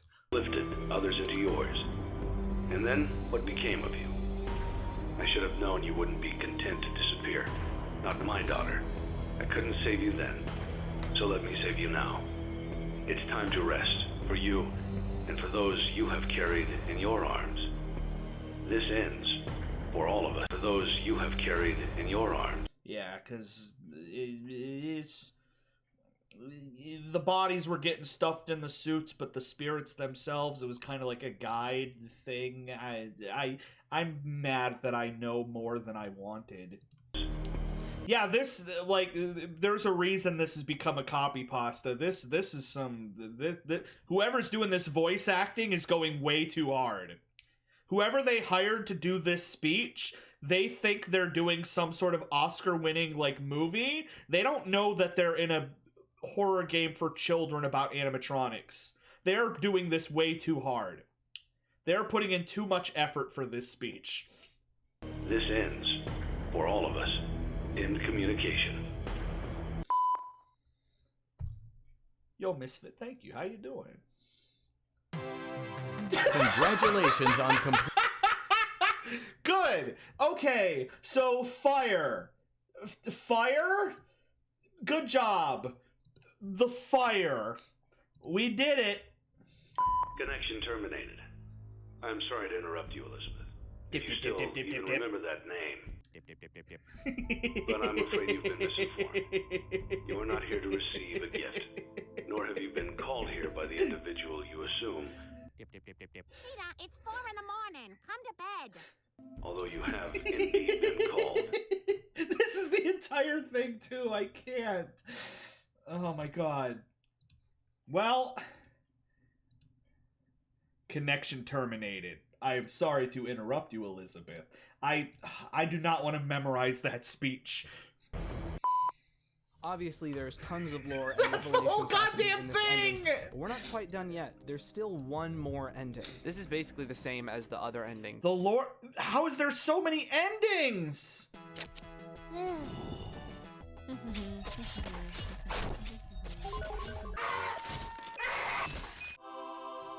I mean, I definitely am understanding it. But you need to complete all the mini-games and secrets flawlessly. At the end credits, you get this image. Aww. Yo, what? We'll talk about how people have interests. You get this image. Oh, look, Jeremy. Wait, Fritz, Gabriel, Squonkus, and then a fifth kid who we don't know the name of. Interesting. And there's somebody up on the hill, which means there were 6. Obviously, it's the children that were killed, but the fact that you can't see 2 of the names? I don't know what that means. Yo, what? We'll talk about how people interpreted these endings in the theory and community section, but for now, there's still more. What? So like I said, a lot of the games and things that you can buy for your pizzeria let you do a little play The FNaF 3 ending screen? Play a whole arcade game. Now... Oh, you could probably piece together which kid is which animatronic, and I'm sure people have. Oh, I just realized now that me calling the chicken animatronic a sexy bad bitch is kind of in poor taste, seeing how it's being controlled by a child. I will no longer be referring to the chicken as a bad bitch. A lot of them are just filled with funny bits, but some of them have very important Easter eggs and lore in them. So let's get started. Fruity Maze is a Pac-Man style arcade game Go that to you jail. can use in your pizzeria. There's no enemies. It's but okay to there is a like countdown children, timer. though. You play I as a blonde girl mean, in a collecting fruit, "aw, that and to baby beat is it in cute" time kind of takes way. An absurd amount of skill and use of power-ups. Each time you beat it, things get stranger. A bloody dog begins to show up, and this very friendly-looking rabbit. Eventually, the dog is just bloody chunks, and the girl is leaving a trail of blood. At the same time, whenever the arcade machine... Wait, is the sexy rabbit from this game? Is the sexy rabbit from the new one, which I haven't beaten yet? At this point, security breach, I am at the part where the sexy rabbit is hunting you early in the game. I'm not very far. Did it start in this game or the VR game? Lights up, you can see whoever is playing it in the reflection. It is the newest one? At one? first, she starts out smiling, but gets sadder until you see someone behind her. Spring Bonnie. If you remember the lore from earlier videos, you know that whoever is in this suit does the not mask have of them good in Help intentions. Wanted, okay. Then this happens.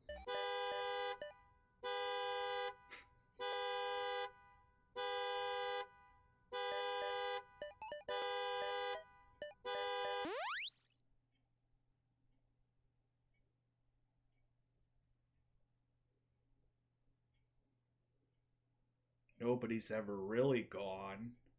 He's over here. Follow me.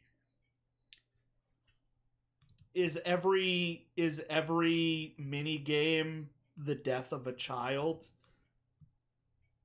Because that's badass. Wow. Good so segue. Again, more lore given directly to us.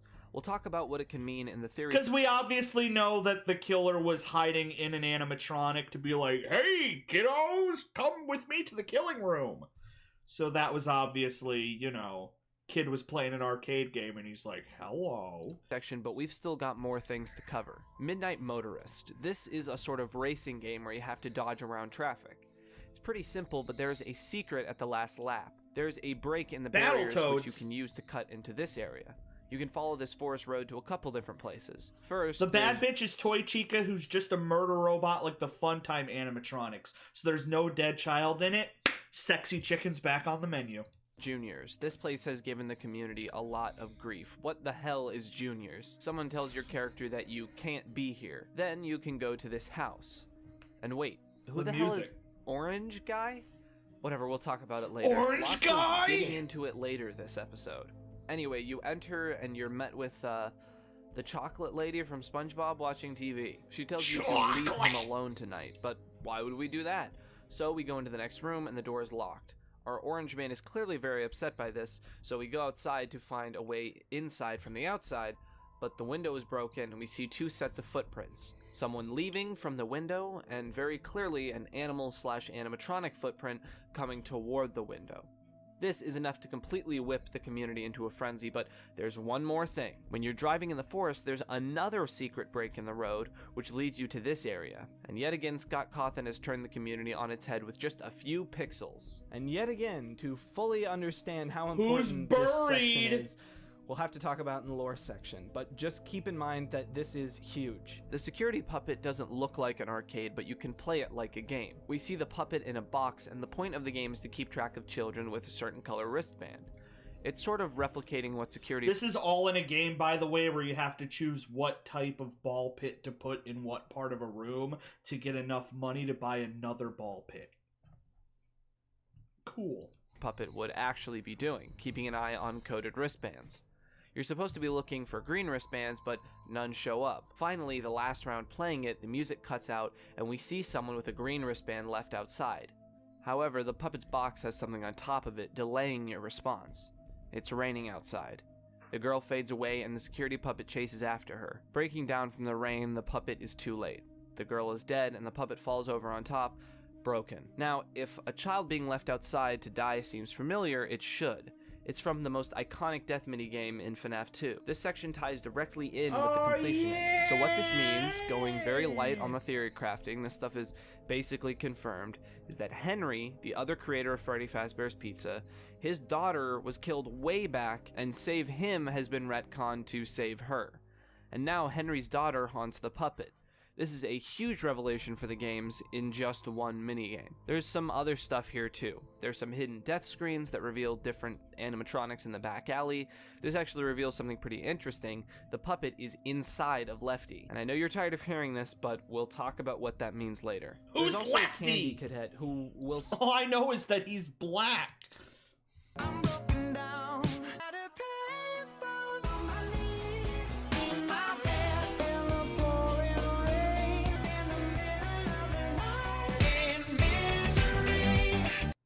And people will actually tell me that Maroon 5 is a bad band. Maroon 5 is a great band.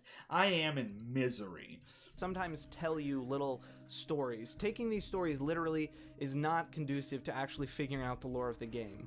Basically, you want to pay attention to the main theme. Taking 5 things, putting them into one, and then placing them somewhere. Like a Maroon boy who 5. doesn't want to lose his pet snake, but he doesn't want to give up his pet kittens. In the end, he lets the snake eat one kitten, but is filled with regrets and buries the kitten's remains after killing the snake. A man who adopts 5 children to save them from the danger of a burglar that might break into one of their homes. They end up all being killed because they're in the same house when a burglar does come. Only able to afford one coffin, he stitches them together and buries them. And finally, a woman who has 5 keys but can only use one. The keys work to unlock doors that children are trapped behind. But instead of just using one and saving one child, she tries to melt the keys together to unlock all the doors. This doesn't work, and all of the children are doomed. Like I said, you should not take these literally. They are more metaphors to help you understand the lore depending on what aspect you look at. Last thing I want to talk about here is just this little thing that can happen. Pretty cool and creepy. Alright, finally we can move on to the next section where we can actually talk about what all these things mean. Fun.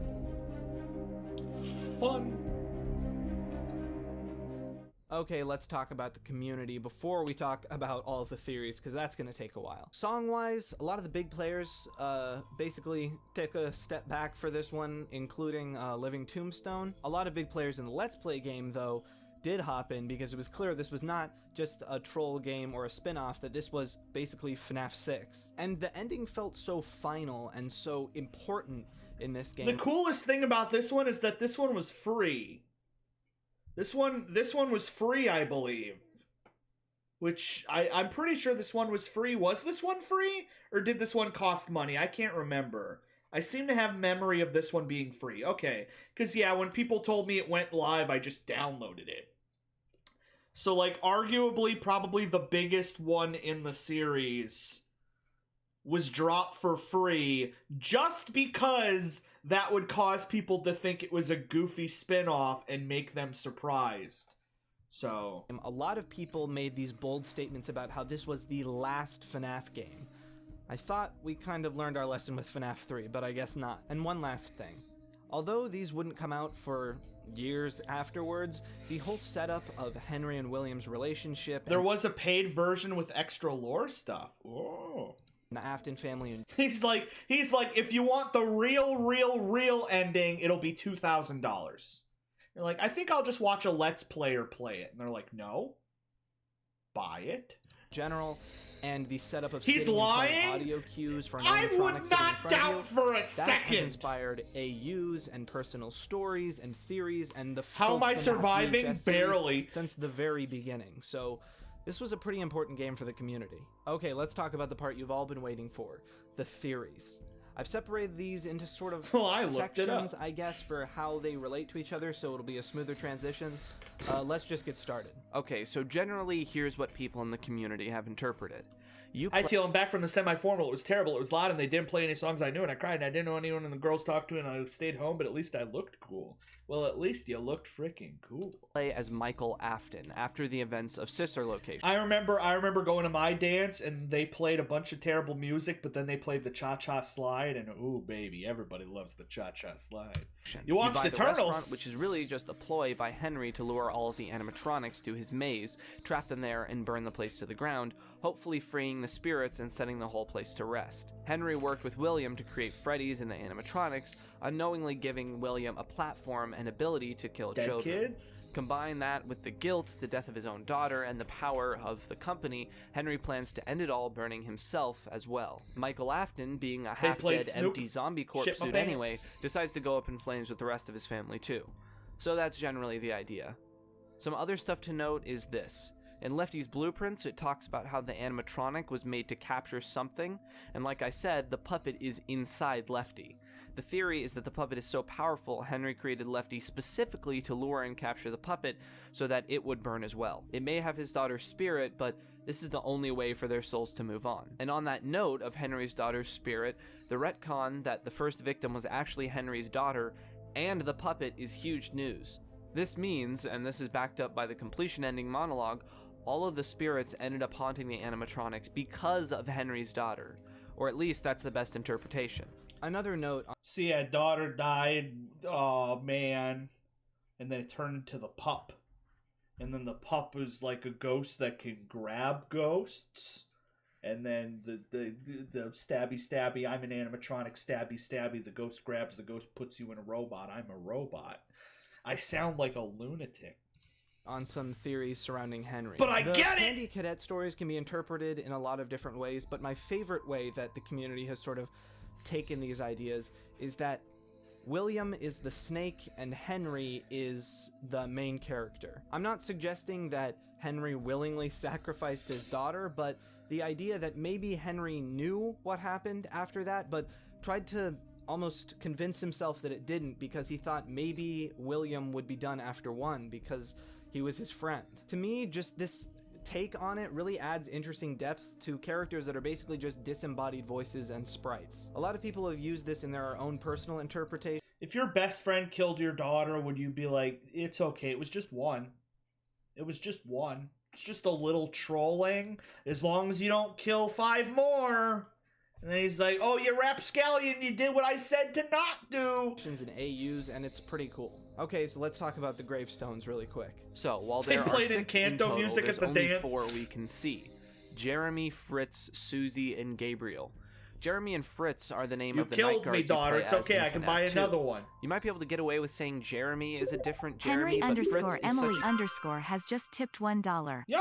Imagine being a bozo who gets stuck in his fursuit costume or being scooped by his own sister. Rip, bozo! I see that you posted a Twitter link, but I'm not able to click it in my thing. So if you could post it in my chat so I can click it. Otherwise, I'd have to type it, which I'm fine doing. But if you could post it in my chat, I'll click it to see what it is, because it's a link to Five Nights at something. A unique name. It would also, thank you so much. Be wild to assume we're not talking about the same characters. That leaves Susie, Gabriel, and 2 obscured gravestones. Honestly, this is still sort of an open book in the community. Some people She's think very that concerned the one on the right hill now. Is just let your mom know that we are watching a 4-hour-long video about the murders of children in a Chuck E. Cheese and how that ties into Ghost and funny robots. Now probably, put her at ease. William, or maybe Henry's daughter, and who corresponds to what gravestone is very confusing. However, there is one thing we've figured out since then, and it's a pretty popular theory. One of the two obscured gravestones is Cassidy. This is the name that belongs to Golden Freddy, which the community figured out in the logbook. There's some overlap here with Freddy_giggle_girl. Girl. With Ultimate Custom Night 2, because many people associate Ultimate Custom Night as the FNaF 6 Custom Night, but we're gonna have a whole other video on Ultimate Custom Night, so just you wait. Okay, last thing I want to talk about in this main game section. In the Fruity Maze game, it's pretty well implied that this little girl is lured by William Afton and is probably one of the victims. It's all coming together! That much is implied and interpreted. Something interesting, though, is the sound of a car alarm and the motif of a dead dog. He was right the theory all for along! this, at least the main one, is that William is yet again using his purple Lambo to kill, this time this girl's dog. And now he's using her sadness over her dog to lure her by telling her he's not really dead.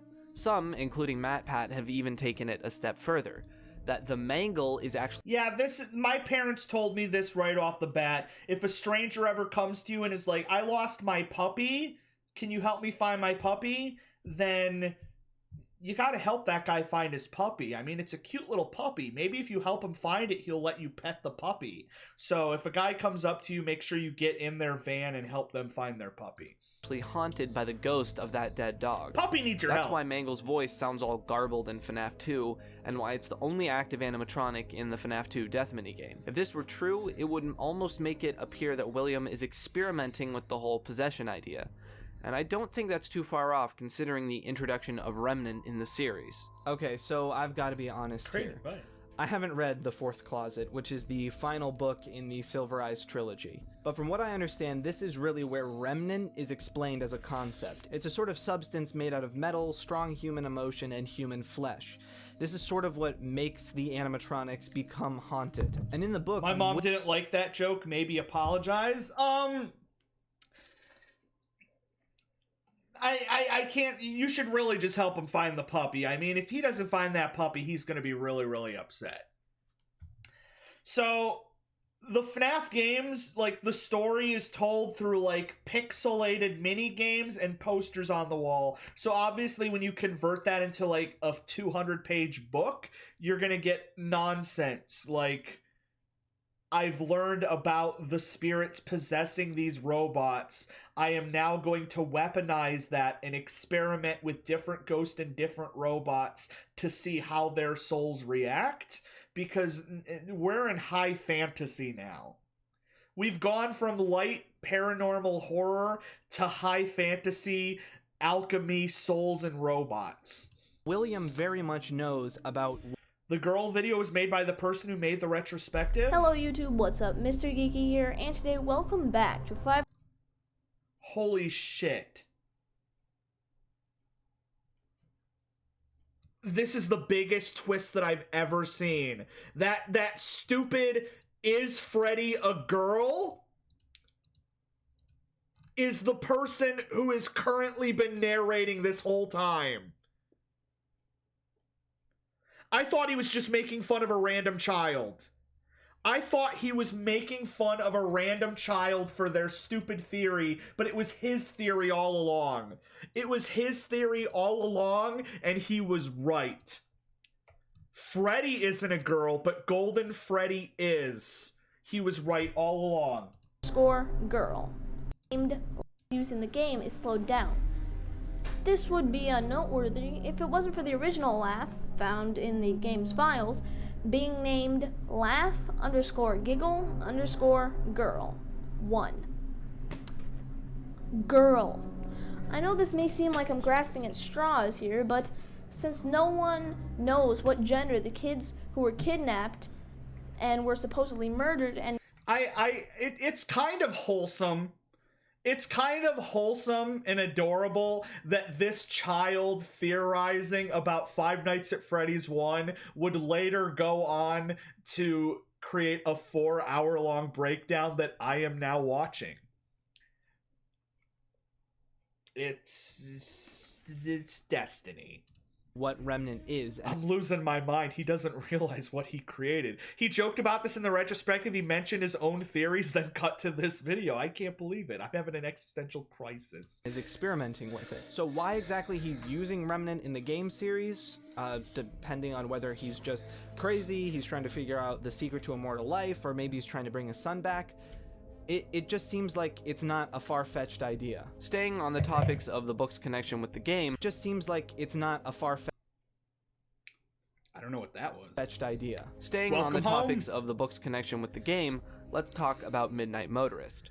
Now, generally, this game is considered one of the most confusing in the entire series. Most people are under the impression that this yellow guy is actually Purple Guy, and they changed his palette because Michael Afton became Purple in Sister Location, and it's confusing. Orange Guy.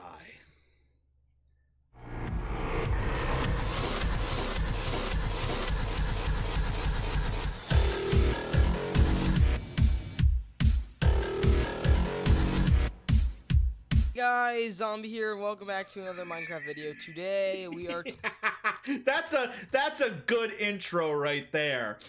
The theory I've heard most. Look, guys, we're almost done. We're almost done. All that we have left is Ultimate Custom Night, which is literally just a game where you make your own game. We're nearly done. We're gonna power through this last segment. We're nearly done. Most often is that this person at the TV is Michael Afton as a child. And this is a flashback to show the abuse that the... If any of you thought part 3 was going to be next week, don't worry. It's only 10 o'clock. I'll be done by 11:30. We're almost done. The Afton family endured from William. It could also be that this bald character is the mother, and it's William yelling at Michael, possibly not long after the bite. Again, this one is up to very loose interpretation. One big thing, though, is the connection to the Twisted Ones, the second in the Silver Eyes book trilogy. It's this weird pile of dirt. In the Twisted Ones, the evil animatronics made to capture children, like the Funtime animatronics in the games, bury themselves in the ground to hide.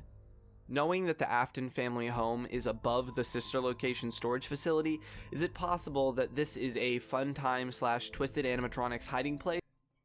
You mean to tell me that what I thought was a buried body is literally an animatronic just hiding in a hole?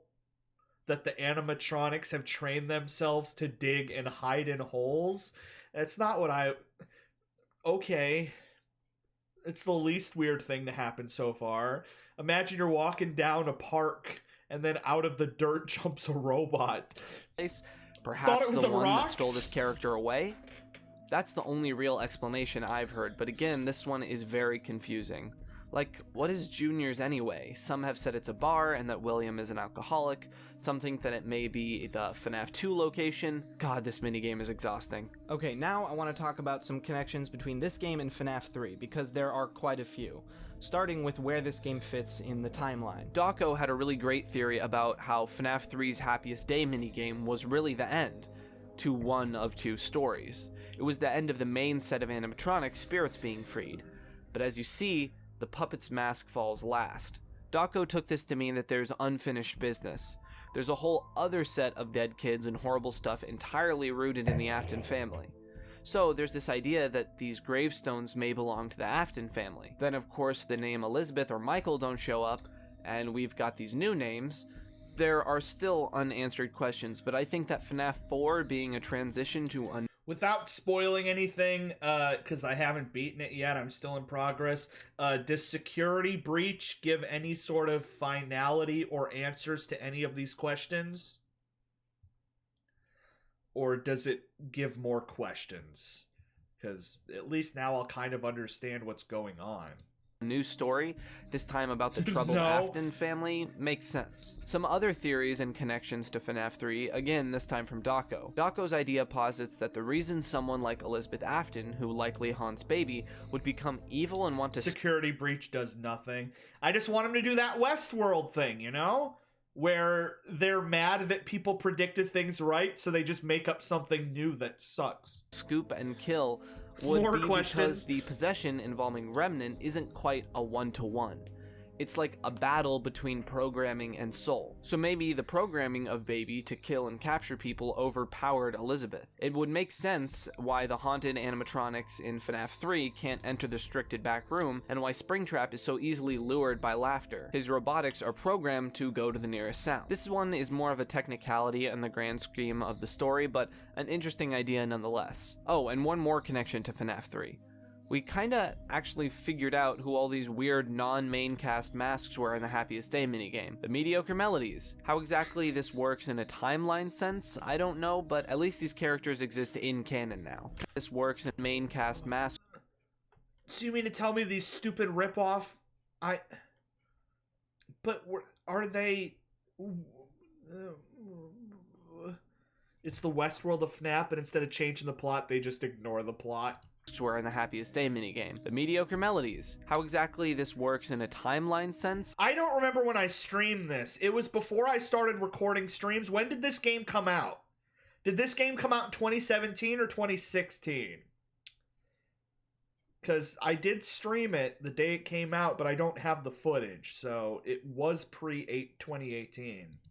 I don't know, but at least these characters exist in canon now. Kinda similar to how Funtime Chica is speculated to be the Springlock suit we're in Night 4 of Sister Location, and now she's here. Okay. Damn!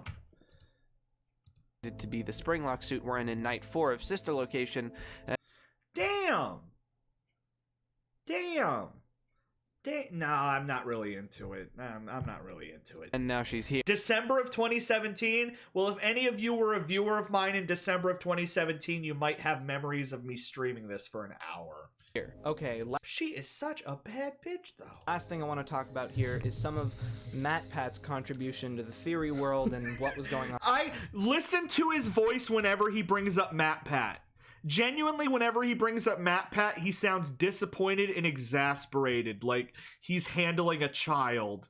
What I want to talk about here is some of MatPat's contribution to the theory world and what was going on at the time. Like it or not, he's like, of course, MatPat had things to say, and he was wrong as usual. MatPat has huge sway power when it comes to what the community thinks, and even what Scott Cawthon thinks. In fact, enough for Scott to respond, and on MatPat's video leading up to this game, he did. Like I said in my Sister Location video, Mike Trap versus Will Trap was a huge debate, and there was still the whole idea about, was it the Bite of 87 or 83 that we see in FNaF 4? And then when the game was released, there was, you know, Orange Guy versus Purple Guy, so there was a lot of confusion. And Scott, in a history-making move, actually just flat-out confirmed some stuff. Essentially, he confirmed that in FNaF 4, we see the Bite of 83 and not 87, and that William Afton is indeed Springtrap, and not to get too hung up on the idea that... Did he just be like, okay, fine, I watched MatPat. Please tell me that MatPat was so wrong that Scott had to step in and, like, correct things. Because either MatPat was close and he's confirming, or he's like, everybody is saying MatPat is right and he's not, so here's what actually happened. There have been points of contention. This became things I felt I need to answer. Some have been answered by MatPat, but it's not 100%. For those who are really upset about Mike Trap or upset about Purple Guy being literally purple or hung up on 1983 versus 1987, watch MatPat's video. Oh, so he's straight up saying that MatPat was right about those things. Okay, well, boom. He just wanted MatPat to shut up. Scott, in a history-making move, actually just flat-out confirmed some stuff. Essentially, he confirmed that in FNaF 4, we see the Bite of 83 and not 87, and that William Afton is indeed Springtrap, and not to get too hung up on the idea that Purple Guy is literally purple. And a final note on MatPat, this time from his theory after the game came out. MatPat had a really interesting take on the box, tying it into the Candy Cadet stories. To get a full rundown of his theory on how the box changed, check out the video yourself. Oh, yeah, okay. Well, there was literally the story about the person making a key out of 5 keys. that could tie to the box because the keys represent the robots. Yeah, I get it. I mean, he's telling me to go watch Matt Pat, and I'm not going to do that. But his conclusion is that the box is the restaurant. In a more meta way, the box is the maze and prison that you trap the animatronics in, finally putting everything to rest. And with all of that tying back in... What? What? Can somebody break that down less metaphorically for me? The box is the restaurant.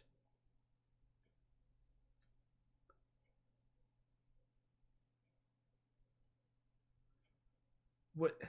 Into the initial end of the game that we talked about a while ago, I think that's a perfect time to... You aren't going to break that down for me? You're just going to let me be confused forever? Okay. End this section. It's the thing inside where the Boy, things. oh boy, was that section long. So, where am I rating this bad boy? Honestly, same as Sister Location, A tier. Now, I will say, it is one of my favorites. It's in my top 3, but much like Sister Location, it just doesn't have the simplicity, the pure essence of Five Nights at Freddy's like the S tiers of FNaF 1 and FNaF 2. The story is really good. The restaurant is the box, luring the animatronics were the key to the box. Oh, okay, so it's the box is a metaphor and that the restaurant is the metaphor and that luring the animatronics was the key to the box, which would then be able to do the fire and release them. I get it. Metaphorically, I get it. I don't know if it's right, but I get it. But some of the gameplay elements are lacking when you put them on their own. Generally, it's fun. Trying to save one by doing kills? Yeah, okay. I part see. of the timeline, but it just doesn't quite make it up to S tier. So right there with Sister Location. Alright. This ending is a little bittersweet, because I'm not really sure what to do with this FNaF retrospective series now. There's gonna be a video on Ultimate Custom Night. This place will not be remembered, and the memory of everything that started this can finally begin to fade away, as the agony of every tragedy should. And to you monsters trapped in the corridors, be still, and give up your spirits. They don't belong to you. For most of you, I believe there is peace, and perhaps more, waiting for you after the smoke. We got one chapter left and we're done, and it's about the game. The darkest pit of hell has opened to swallow you whole. I still can't believe this VA. It's no joke. People were sending me this speech in the past, and I genuinely didn't know it was from FNaF. I was like, that's cool, but what is that? Or that's cool, what is that from? And then I learned it was from FNaF, and I lost my mind. He is doing it so damn hard. So don't keep the devil waiting, old friend. The whole restaurant in Afton and stuff was a metaphor, and the real story was about the box. That would be badass. If everything is a metaphor and the box is the real story.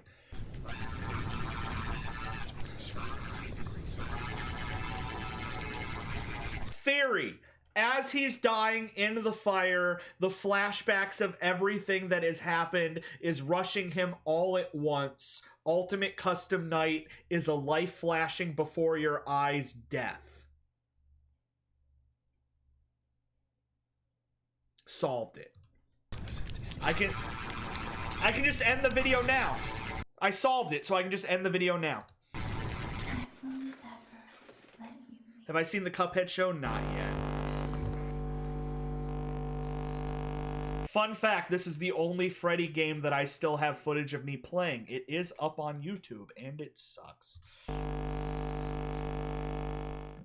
Welcome back to the finale of the Five Nights at Freddy's retrospective series. Maybe in a couple of years I'll look back at Help Wanted or Security Breach, but for now, this is kind of a melancholy moment. We're looking at the end. Now, in the future, I'm still going to be talking about Five Nights at Freddy's, just in a different format. And I'm excited to cover a lot of other games. What do we have to look forward to in the future?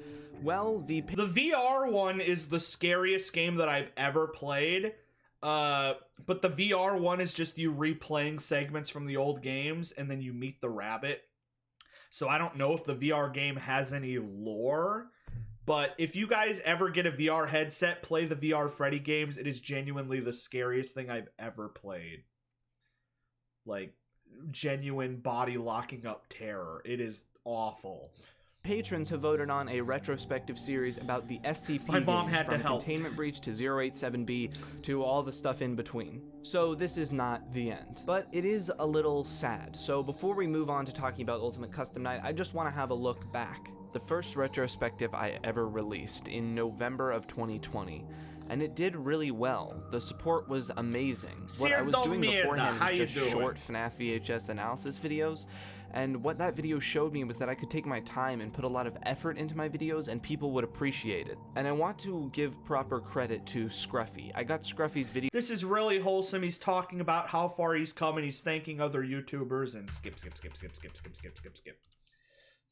Its own project. Game. This game is unique. It wasn't originally intended to be a standalone game, instead a custom night update to Pizzeria Simulator like how Sister Location's custom night was. But the project got so big it had to become its own project. Every single character from the series, the biggest custom night ever, 50/20 mode. And interestingly, Scott became a lot more transparent with development. He added progress updates as teasers, what characters were added, and even how each of them worked before the game was even released. As well, there were tons. I love the idea that, like, if you don't care about lore, Ultimate Custom Night is just the game. Because you can just make any game you want, because whatever characters have different gameplay loops. You want to do FNaF 1, just pick these few characters. You want to go insane, do every character.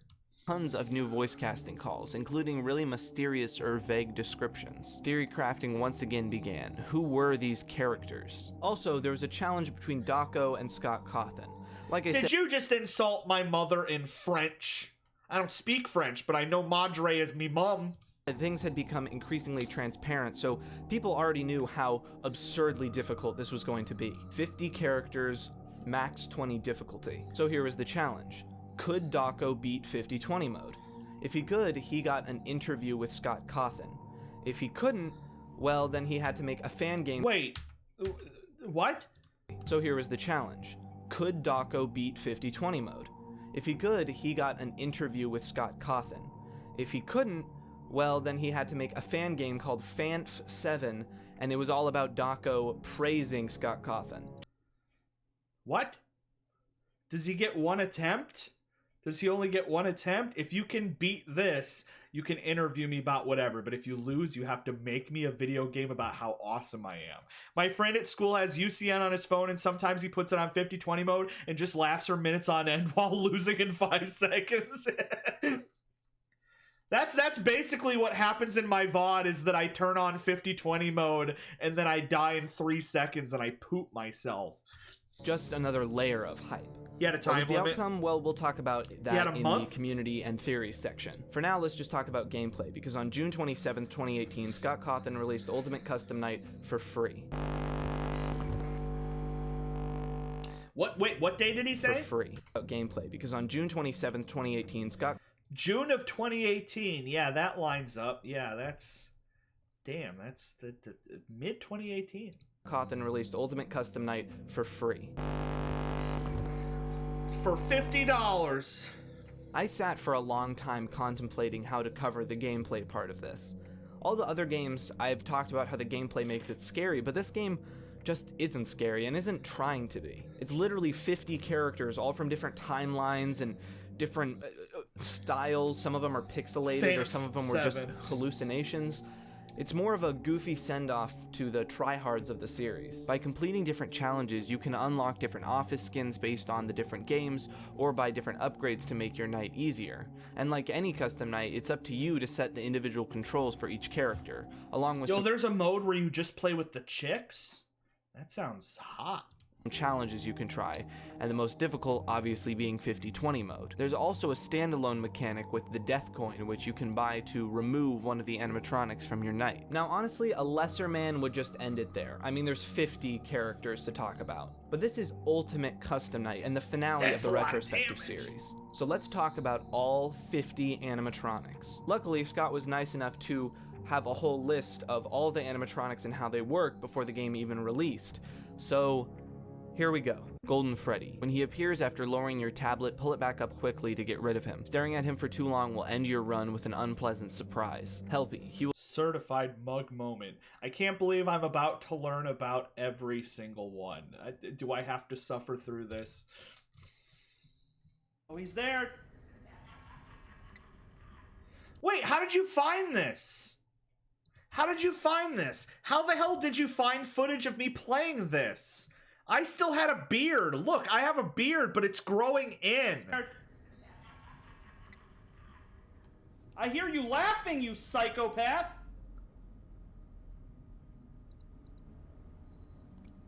Why is this so hard?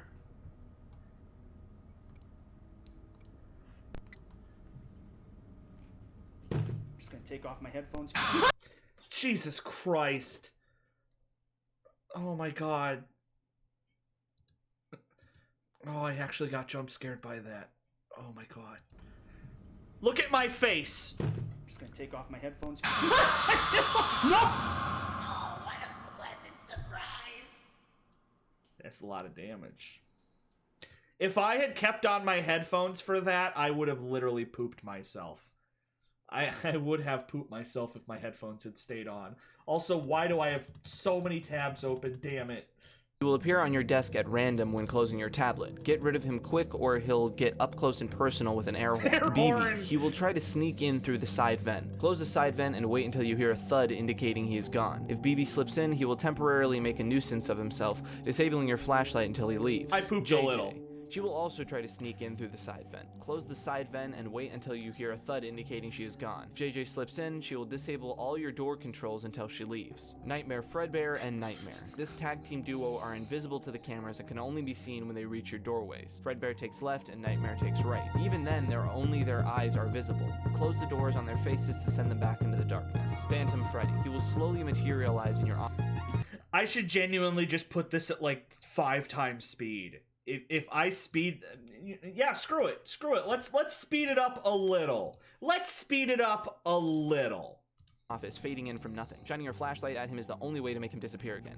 If he fully materializes, he will jump scare you and cause you to black out temporarily. Old Men Consequences. Better Catch a Fish. The Marionette. If you neglect its I can't believe that the goddamn fish man and cause you to black out temporarily. Old Men Consequences. Better Catch a Fish. The Marionette. If you neglect its music box, then it will break free of its prison. Once out, it can't be put back inside, and your ventilation system will drain much faster than it did before, causing blackouts and eventually a game over. Nightmarion. His presence moves randomly to different locations in your office as you play, and begins to reappear when your mouse cursor moves over him. Be quick to avoid the area of the office that he occupies, or your run will end with a jump scare. Music Man. He is behind you, always, and is sound activated. If you continue to make a lot of noise, he will slowly become more active, crashing his cymbals together faster and faster. No dream ending your run with a startling face-to-face jump scare. Nightmare BB. He sits in your office. The Nightmare BB. This was outfit. Yo, looking. You got the pants. You got the socks. You got the shoes. Good stuff. Throughout the night, usually slouched over. When slouched, be careful not to shine your light on him. If he is standing, however, shine your light on him to return him to his sitting position, otherwise he will attack you when you turn away. Happy Frog. She climbs around. Now, I want you guys to play a game which is memorize this. Memorize this. Because if you're playing on the hardest mode, they're all popping up, and you have to do these to keep them away. So you don't just have to recognize the character, you have to know what it does and how to stop it while the other 49 are doing the same thing. Around the overhead duct system, making her way toward the hose that drops into your office. Use the audio lure to hold her in place. She's fooled 100% of the time by the audio lure, but is immune to the effects of the heater. Mr. Hippo. He climbs around the overhead duct system, making his way to the hoses that drop into your office, using the heater to repel him or the audio to lure him to hold him in place. He is fooled 100% of the time by the audio lure. He is slightly faster than Happy Frog. Pig Patch. He climbs around the overhead duct system, making his way toward the hoses that drop into your office. Use the heater to repel him or the audio lure to hold him in place. He is fooled 100% of the time by the audio lure. He is slightly faster than Mr. Hippo. Ned Bear. He climbs around the overhead overhead duct system, making his way toward the hoses that drop into your office. Use the heater to repel him or the audio lure to hold him in place. He is fooled 50% of the time by the audio lure and is slightly faster than Pigpatch. Orville the elephant. He climbs around the overhead duct system, making his way toward the hoses that drop into your office. Use the heater to repel him or the audio lure to hold him in place. He is fooled 10% of the time by the audio lure. He is slightly faster than Nedbear. Springtrap. He climbs around the vent system, making his way toward the opening vent embedded in the wall in front of you. Track him by watching the vent monitor. He moves silently, so don't bother listening for him, but when he is poised to attack, you will see his face looking back at you from the vent. Close the vent door on him to send him on his way. Molten Freddy. He also climbs in the vent system, but is much faster than the other animatronics when it comes to maneuvering his way toward you. There's so much. There's so much. The endoskeleton appears.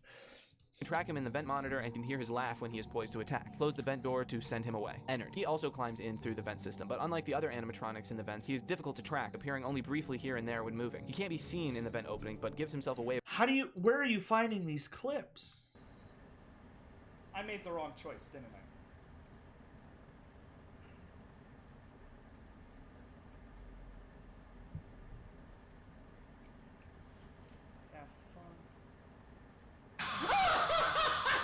Why? Big happy family. I was 14 seconds in. What the hell is wrong with my mustache? Why? God, oh my God, I'm glad all this footage was lost. The world should not be subjected to that. By making a squeaking sound before attacking. Close the vent door on him to send Why him is away. the stream category security breach? Because it was the FNaF category that had the most viewers. So I cheated. Phantom Mangle will appear at random in your viewing monitor. Close the monitor or switch viewing modes to make it disappear. If left on screen for too long, Phantom Mangle will invade your office temporarily, causing audio distractions, increasing your noise meter, which can attract even more problems. Mangle makes his way through the vent system, but unlike the other animatronics in the vents, once he reaches the vents in your office, he will never leave and will enter your office the moment the vent door opens. The only way to stop her is to use the vent snare, which can only be active in one place at a time, forcing you to keep track of Mangle's location in the vents to ensure the correct vent snare is active. Once in your office, Mangle will hang from the ceiling, creating audio disturbances before eventually dropping down to jump scare you. Withered Chica. She is the last of the 5 vent crawlers. Withered Chica can be blocked by the vent snare as well as the vent door. Unlike Ennard and the others, she gives no audio cue when she is at the door, meaning you need to track her position using the vent radar. If she reaches the vent door, she'll become stuck in it, preventing you from closing it for the rest of the night. While her girth prevents Ennard, Molten Freddy, and Springtrap from passing, Mangle can still get through. While this may seem like a strategic advantage, keep in mind that Withered Chica may eventually wiggle free and jump scare you. Toy Bonnie. He sneaks in through a trap door on your right. There is no way to prevent him from entering your office. Your only defense is to put on your Freddy Fazbear mask to fool him. Looking directly at him will increase the effectiveness of the mask, causing him to leave a little faster. Toy Chica. She sneaks in through a trap door on your left, and just like Toy Bonnie, there's no way to prevent her from getting into the room. Your only defense is to put on your Freddy Fazbear mask to fool her. Toy Chica is faster than Toy Bonnie and will invade your office more often. However, she is easier to fool with the mask, especially when looking directly at her. Jacko Chica. She appears at both your left and right doors at the same time. Closing either door by itself will have no effect on her. Check your cameras and view the hallways on either side of you. The reason Michael changes his names in the game is because in the survival log book, a rule of Fazbear's is that they can't hire the same person. You've been fired for definite murder, so we can't hire you again. Not because of the murder, but because of your name. When Jacko Chica is fully materialized at both doors, close both doors simultaneously to cause her to disappear. Keeping your office cool will prevent her from appearing. Jacko Chica only begins to appear when your office overheats. If the office is over 100 degrees, then closing the doors will have no effect. Rockstar Chica. She stands outside your office waiting.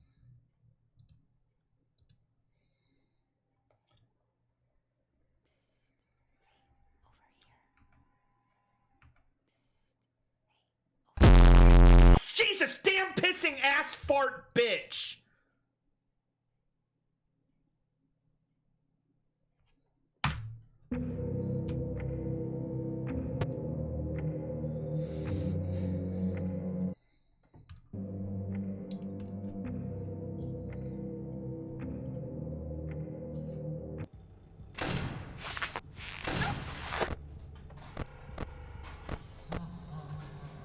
You son of a goddamn bitch! No, that's the Fiesta buffet!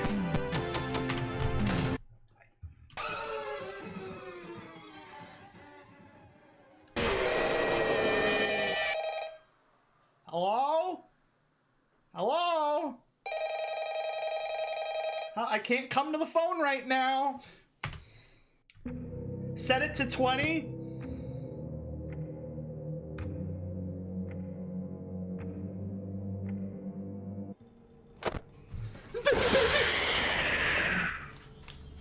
Did I win? I am the fearful reflection of what you have created. Well, I'm definitely learning faster than I would by just... Okay, tell you what, let's turn you off. Let's turn the thing off. Let's turn that off. And, I'll leave on Fiesta Buffet. I'm gonna turn off Phantom BB, because that got me. Here we go. Set Mr. Hippo to 20, and that's it.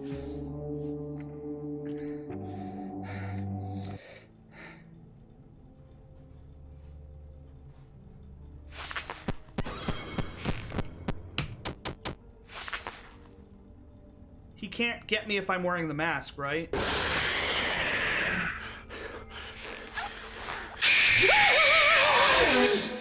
These are strange circumstances that have brought us together. Shut the hell you're up.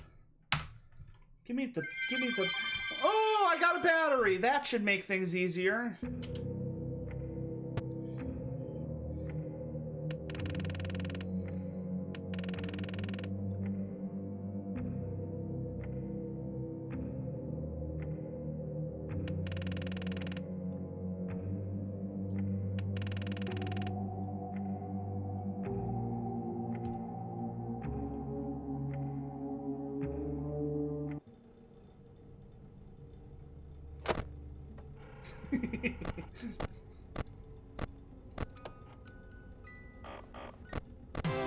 Ah, Fiesta Buffet! Down here. Hello. I wanted to ask you something. It's something really important. You dicking piece of Fiesta Buffet! Where's the hippo? Where's the hippo? I swear to God, I don't want your buffet. Where's the hippo? In the duct? I could actually go for some tacos. Uh-oh, how unfortunate.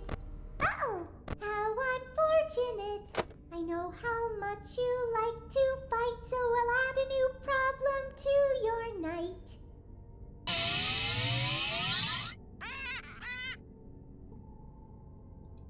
Okay. I want to tell you. I'm going to piss. You stop it, please! I just want to see the hippo. I just want to see the hippo. Where's the hippo? I just want to see the hippo. What the hell is Pirate Freddy? Where's the hippo?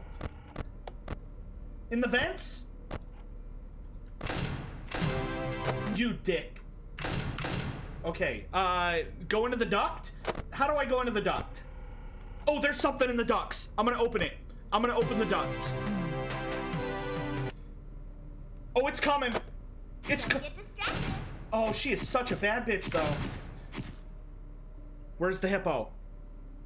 Where's the hippo? It's getting really dark. It's getting really dark. I can't. It seems that you have met a horrible demise, my friend. But, you know, these things happen in life. Life goes on. Not for you, obviously. You're dead. But it reminds me of a time I was having a conversation with my friend Orville. We were, where were we? I think we were by the river. We were sitting by the river and watching the fish leap over the falls. And I said to Orville, you know, sometimes I feel like a fish leaping over and over again. How do you skip it? Always trying to get somewhere. How do you skip it? I don't know where, only to find myself in the how do you jaws of skip a it? beast. He, of course, looked at me, surprised, you know? Have you been in the jaws of a beast, friend? To which I said, no, of course not, Orville. I said, no. I simply meant that life can seem like a relentless endeavor to overcome meaningless obstacles, only to meet an equally meaningless fate, regardless of your efforts, regardless of the obstacles you've passed. And Orville, he stood and proceeded to drape me with a picnic cloth, to which I asked him, I said, friend, what are you doing? He looked at me very concerned, really. I feel like you've gotten too much sun. Indeed, indeed I had. He proceeded to pour me a glass of just ice-cold lemonade. Ooh, you ever mix it with iced tea? You do like a little half lemonade, half... Ooh, it's so... You should try it some... Well, you can't. I need so much lean to get through this. So, you may be asking yourself, how did I go from sitting by the falls and drinking lemonade to being wedged in the This is... Not how am I only going to with finish? Orville, but with an How am I going to finish the entire watch-along? Fruity-colored friends. He has like 5 different stories that all last this long? There's really no good answer to that, but perhaps What's the worst punishment, getting jump scared or having to sit through this? Or my dream, whatever it might mean, I honestly don't know. Or maybe it doesn't mean anything. I can mute him. Mean anything at all. He's got to be almost done. He's done. He's done. He's finished. Jesus Christ. Jesus Christ. Well, good game. Good game.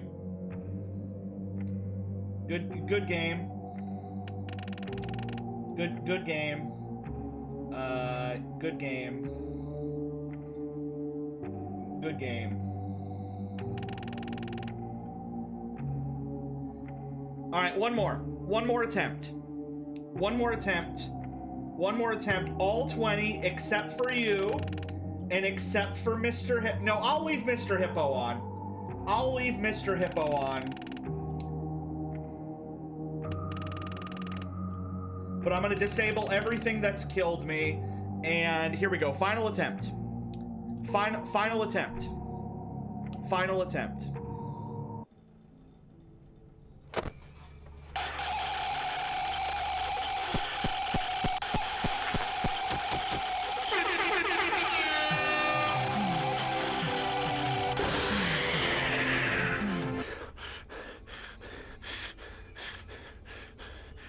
Fiesta buffet. Vamos a bailar!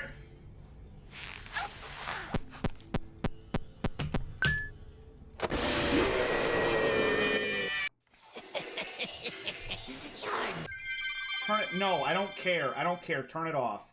Turn it off. Turn the game off. Turn the game off. Thank you. Turn the game off. Turn the game off. We need to wait for the opportune time to jump down, which is right now.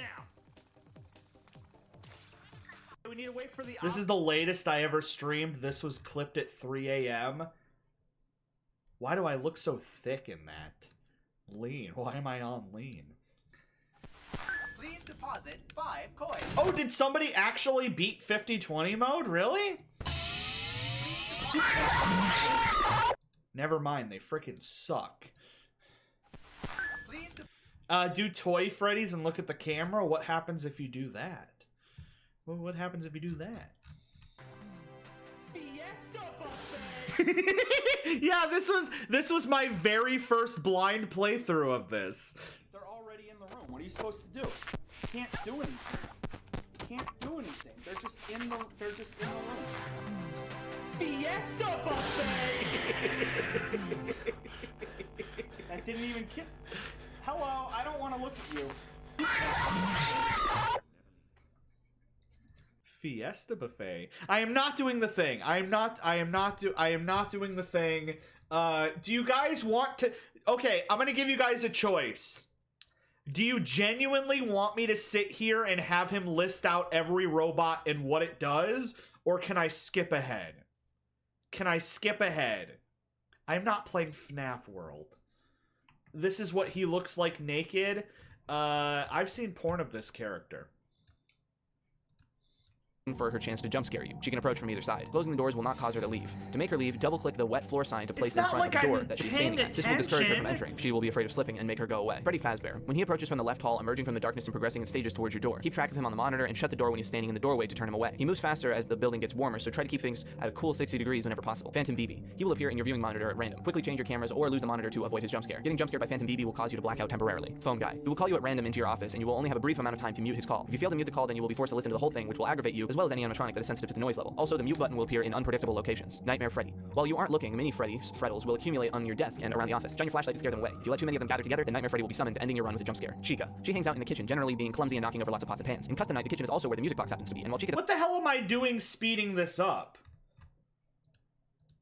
doesn't care if the music box is wound up or not, she can grow tired of the music selection playing. As long as you hear pots and pans, Chica is content. If she stops making noise, however, then she's grown tired of the song. You only have a short amount of time to change it. Don't get too eager to change the music selections, though, because if you change the music while Chica is happy, then she will leave the kitchen to come get you. Once she leaves the kitchen, there's no way to make her go back. Lefty. He sits in the closet off of the left hallway. He becomes more and more agitated if the office becomes too noisy or too hot. The state of agitation increases slowly and will eventually end with Lefty jump scaring you. Lowering the noise level won't reverse the effects, nor will reducing the temperature, and the doors won't prevent Lefty from getting you. The only way to ease his temperament is to switch on the global music box, which soothes all music box animatronics at the expense of extra power being drained. L-Chip. L-Chip is just a cameo mascot when he appears in Freddy Fazbear's Pizza. His real passion lies in authentic Mexican cuisine. He isn't here to jump scare you, but he may interrupt your night with some jarringly colorful advertisements for Chip's Fiesta Buffet. Click skip or press enter to get rid of the invasive advertisements before you lose control of what's going on in your office. Withered Bond. He slips in through the trapdoor while you're viewing your monitor. You'll know he's there by the audio and visual distortions he causes just by standing there ominously. You'll only have a short amount of time to put on the mask to ward him off, otherwise a jump scare is all you'll have to look forward to. Funtime Chica. She isn't there to ruin your day. She just wants her moment in the spotlight. She will occasionally appear on your screen as though posing for the red carpet, accompanied by camera flashes, which may cause some disorientation. You'll need to learn to maneuver around your office despite these disorienting effects, otherwise someone else may take advantage of your confusion and crash the party. Toy Freddy. Relax. Toy Freddy is retired. He sits in the parts and service room playing video games on his big screen TV. What games is he playing? Five Nights at Mr. Hug's, of course. The problem is that Toy Freddy has never really been very good at video games, and if he loses this game, he'll probably blame you for it. Check the parts and service game to see how he's doing. In Five Nights with Mr. Hug, there are only 3 ways into the office, and only one door can be closed at a time. Click the cams on Toy Freddy's monitor, then be sure that the appropriate door is closed to prevent Mr. Hug from getting into his office. If you check on Toy Freddy and see game over on his screen, that means that Mr. Hug has already jump scared him, and now Toy Freddy is on his way to jump scare you. Once Toy Freddy has been jump scared, there will be... Okay, so this is what Jolly wanted me to see. Toy Freddy is playing his own mini version of Five Nights at Freddy's that you have to help him beat because he's bad at it. Because if he gets jump scared, he gets so pissed that he comes and jump scares you.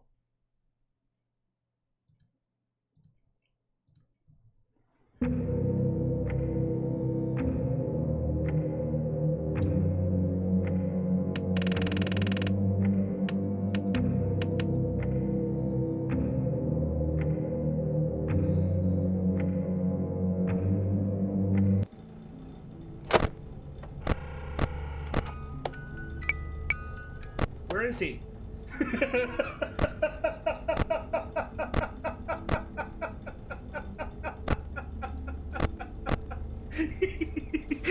He do be gaming. He do be gaming though. He do be gaming. Yeah. He do be gaming. Look at him go. Look at him go. He's getting it.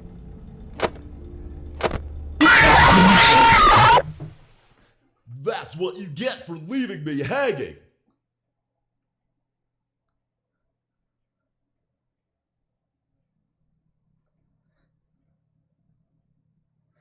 I'm sorry, man. I'm trying to do my own thing. It's not my fault you have a skill issue. I angered the gamer.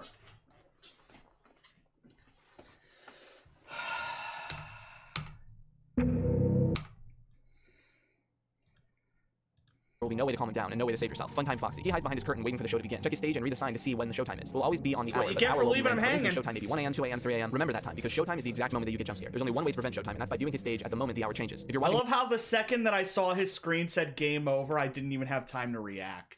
On camera when showtime arrives, and the show will be delayed by several hours, and the sign will change as well. Each hour in-game lasts exactly 45 seconds, and there is a timer visible while you play. Use this to calculate exactly when you need to be viewing Funtime Foxy's curtain to ensure that his showtime never happens. Laura. She will approach from either the left or right hall, disabling all of your camera feeds as she approaches. You'll have to rely on the sound of her music to determine which side she's approaching from, and close the correct door before she reaches you. Close the door in time, and she'll retreat into the darkness. Rockstar Bonnie. He will occasionally appear in your office and is conspicuously missing his guitar. In fact, the only way to appease him is to locate his guitar in the camera system and double-click on it. He'll do this in a timely fashion, and you'll lower your monitor and only be greeted with a jump scare. Rockstar Foxy. His parrot will occasionally fly through your office, and if you're able to click on it before he gets away, then Rockstar Foxy will appear in your office. While the other Foxies are here only to torment you, Rockstar Foxy isn't quite as hostile. In fact, he will probably offer a few interesting boosts to help you get through the night, such as increasing your power meter, restoring the temperature to a cool 60 degrees, or soundproofing your office for 5 seconds. However, choosing to summon Rockstar Foxy isn't without risk. If you catch him in a bad mood, he may just greet you with a jump scare and end your turn. Circus Baby Night. So let me get this straight. You click on his parrot and he gives you buffs, but there's a chance that he's just in a bad mood. He'll jump scare you. Good game. Good game. You gotta say skill issue before they lose. They'll assume you're salty as well. This is canon as well. I mean, it's just a gif of Dio Brando in a sewer. Nightmare Bonnie, and Nightmare Mangle. They will all approach from the right hall, but each of them will only attack once per night, and they change their order of attack each night, so you don't know who to expect first. There are two ways to defend against them. One is to shut the right door and leave it shut for the duration of the night, which is obviously impractical as well as it will drain your power. The other is to purchase their plush toys from the price corner has only 3 plush toys available to buy, Bonnie, Mangle, and Baby, and your funds will be very limited, so it's important to buy the characters in order that they will appear in the hall. You must use fast coins to purchase plush toys. Now, look at this. Look at this. This is a helpful breakdown of one character. This is insane.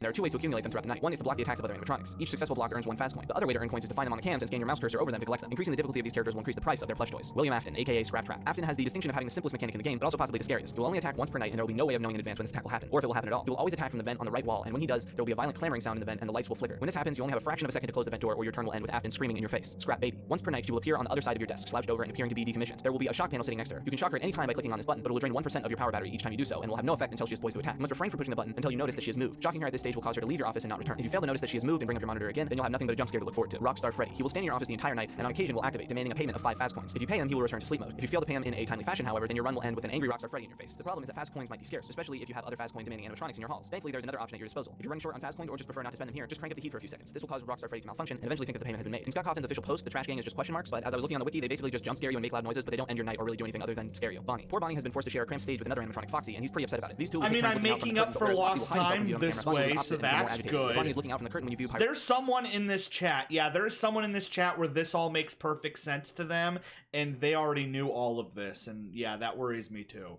Cove will take the opportunity to flash his blinding eyes and scramble the cameras, all of them for a significant amount of time. Needless to say, losing your ability to use your cameras for a long time will most likely be a death sentence. The only way to tell who is actively looking out of Pirate's Cove is to observe a tiny figure on your desk. This figurine will change from Foxy to Bonnie depending on who is active in Pirate's Cove. Not paying attention to this detail and thereby looking or not looking at Pirate's Cove at the wrong time can cost you your run. Foxy. He inhabits Pirate's Cove along with Bonnie, and while you shouldn't view Pirate's Cove when Bonnie is active, it's a necessity when Foxy is. Foxy will gradually make his exit if you don't check on him regularly, and once he's out, there's no way to make him go back. He also has a new trick up his sleeve to get into your office. He gets in piece by piece. He will find any vulnerability in your office and slip chunks of himself in, arms, legs, head, torso, through any open vent or open door until all of his fragments are inside. Once there, he will wait for you to pull up your monitor before putting himself back together and jump scaring you. Dee Dee. She appears at random and can add a whole new animatronic to your game. The animatronic added will not be announced, so to be fair, out of every FNaF game to watch somebody play, this is the one where it's not as scary, but it's probably just as entertaining as watching like a football game.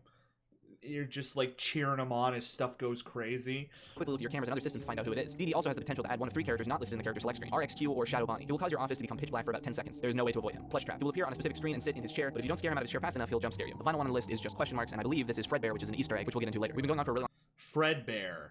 Is that implying when they say Fredbear, who is Fredbear? But if you don't scare him out of his chair fast enough, he'll jump scare you. The final one on the list. When they say that the final monster is Fredbear, are they talking about the FNaF world Fredbear, Golden Freddy Fredbear, or Fredbear? Jaja, thank you for following. Is just question marks, and I believe this is Fredbear, which is an Easter egg, which we'll get into later. We've been going on for a really long time already, so I don't want to extend it anymore, but the other characters that Dee Dee can spawn are Nightmare Chica, Bonnet, Mini Renas, and Lulbit. That enough detail? Bonnet, Mini Renas, and Lulbit. What is Lulbit? What is Lulbit? Now it sounds like he's talking very slow.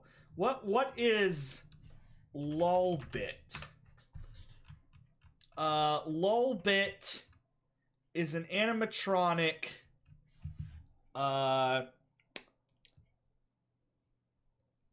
It looks cute.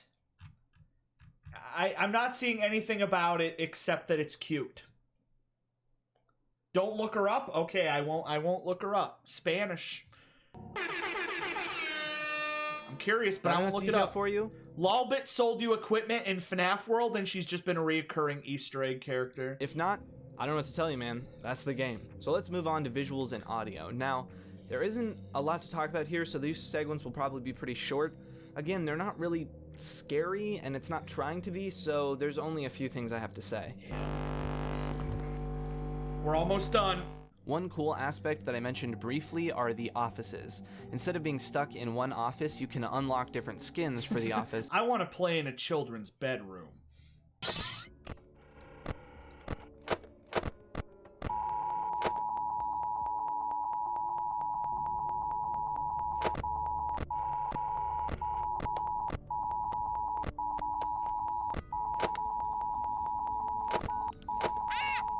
Yar, you win some, you lose some. I'm not in a very good mood today. I mean, I guess if you're the kind of person who's creeped out by those TV tests that go bwah, then that's kind of scary. Are those new headphones? Yes. I've had these since the end of 2021. They are AirPods, but they're the big AirPods. And they're pink. All right, you got robo-scurvy. Oh my god, it's... Teal video or you'll be up at midnight. That reference the different games, from FNaF 1 to 4 to Sister This guy did beat 50-20, like he actually beat it. It takes 13 minutes? Palms are sweaty. I'm just gonna jump to a random point and see how he's doing. Oh my god! Oh, never mind. He did do it.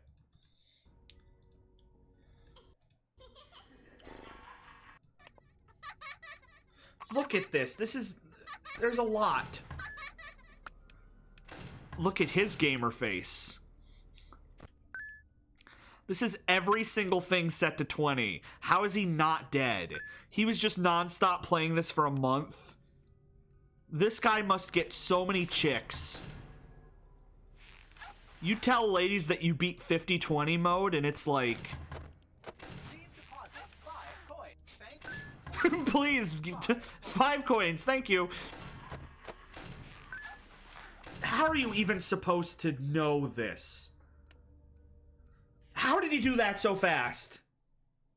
You guys saw the buffet pop up, right? You guys saw Fiesta Buffet pop up and he closed that instantly. Look how fast he closes Fiesta Buffet. How did he close it that fast? That was 1 frame of Fiesta. I didn't even see the Fiesta Buffet. He does it so fast. Yeah. No tacos.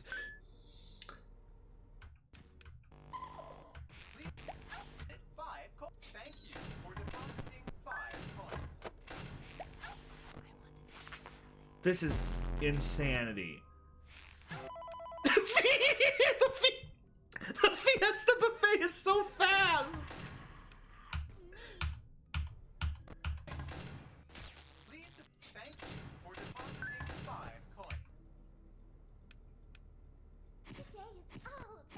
Damn. Yeah, this is... Oh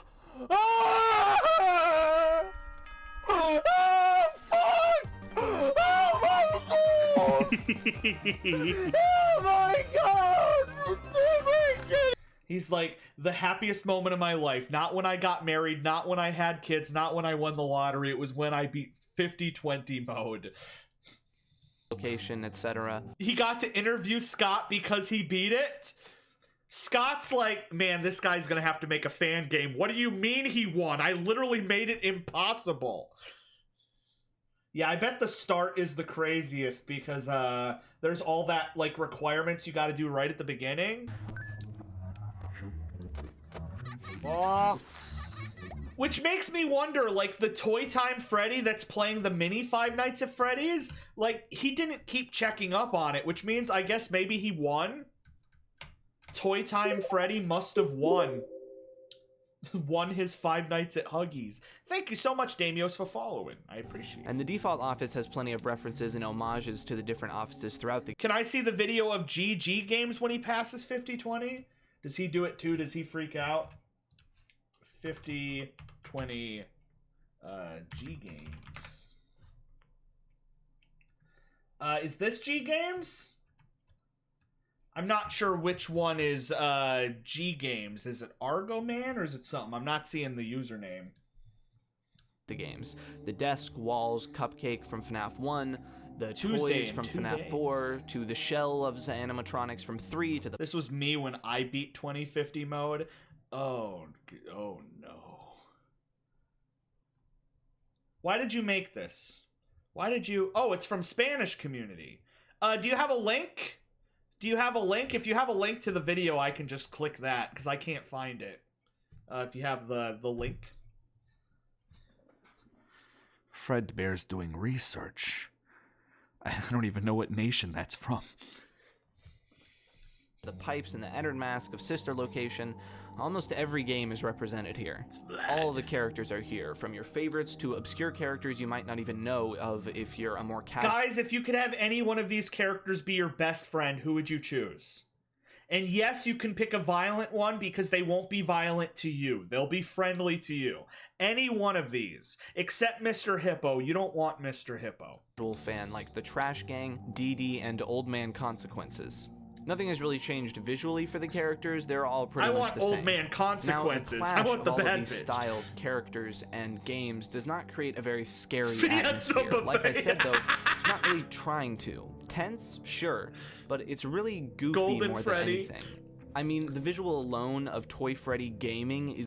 The Toy Freddy Gaming. The first Spanish-speaking person to beat 50-20 mode.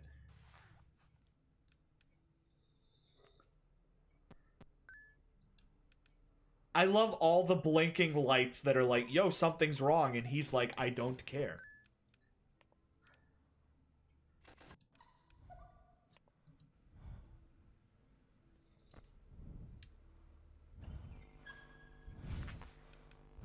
This guy's good.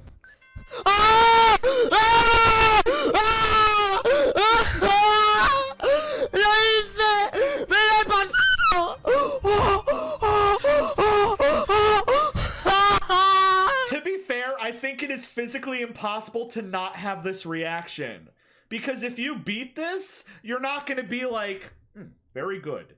Very good. I managed to get through it. I am quite proud of myself for having accomplished this. No, you're going to do this. You're going to voice crack.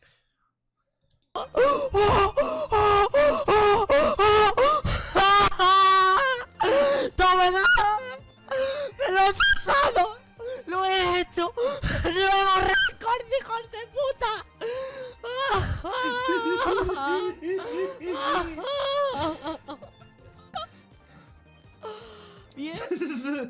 Their voice, just fingers on a chalkboard. I got the idea from a shitpost bot. This is the funniest image ever made.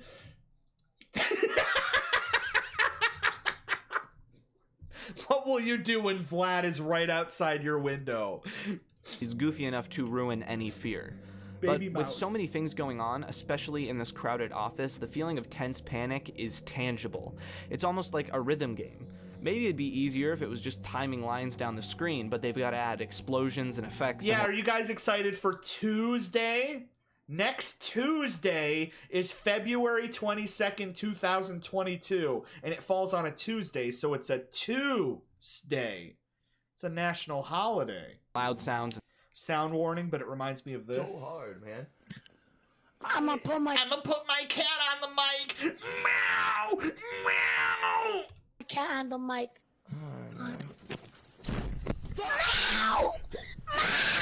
Dude, what are you doing? Shut the fuck up, man! That's not a cat! That's not a cat! If you scream, What if that was genuinely his cat? And screen shake and all sorts of shit to distract you. The visual overload on something like That's 5020 genuinely is his cat. astonishing.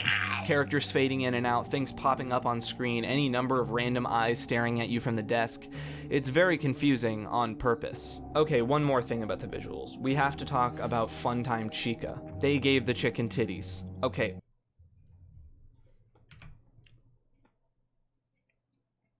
At the visuals. We have to talk about Funtime Chica. They gave the chicken titties. This whole thing was worth it just so I can hear the sentence, they gave the chicken titties.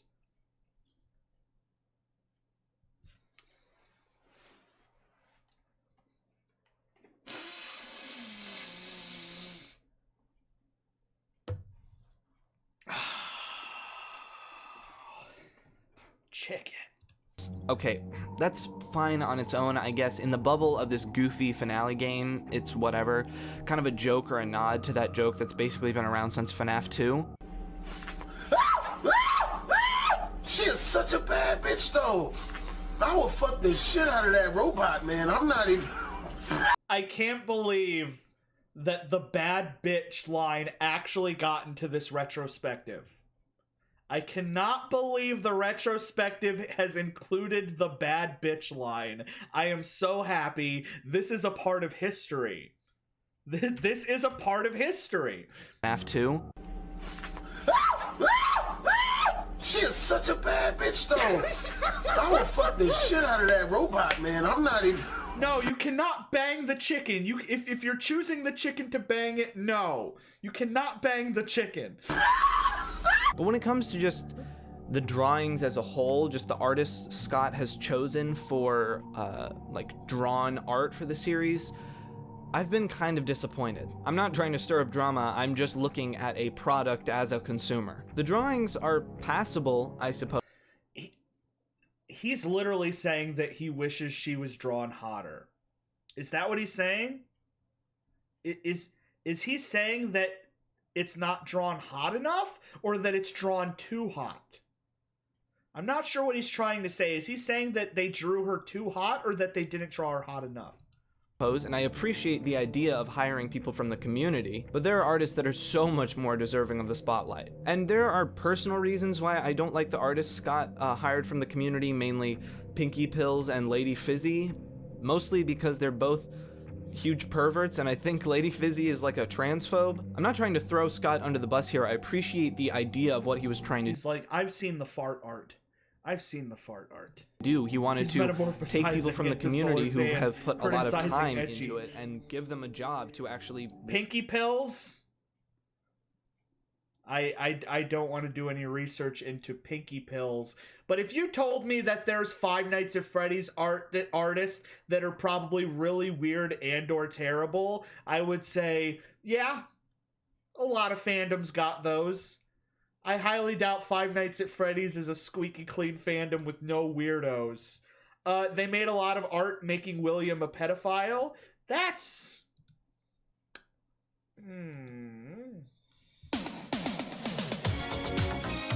This is technically on topic. This is technically on topic. This is on topic.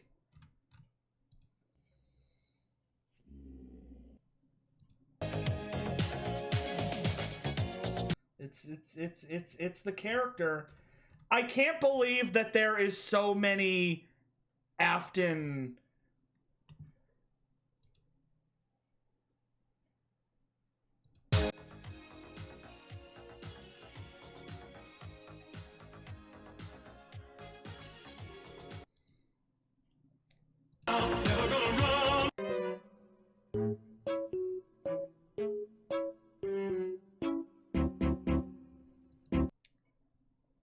I feel like I've discovered a deep, dark corner of the lore.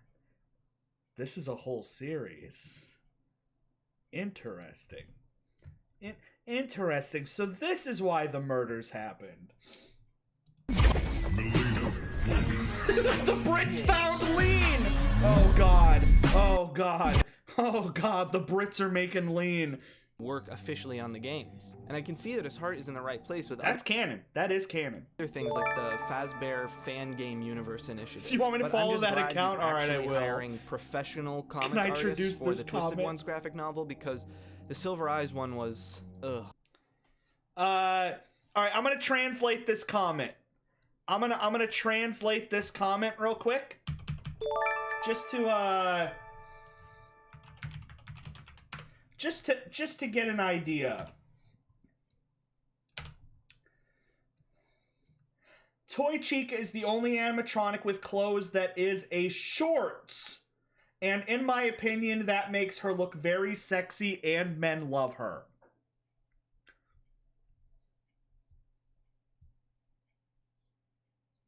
The only animatronic with clothes that is a shorts.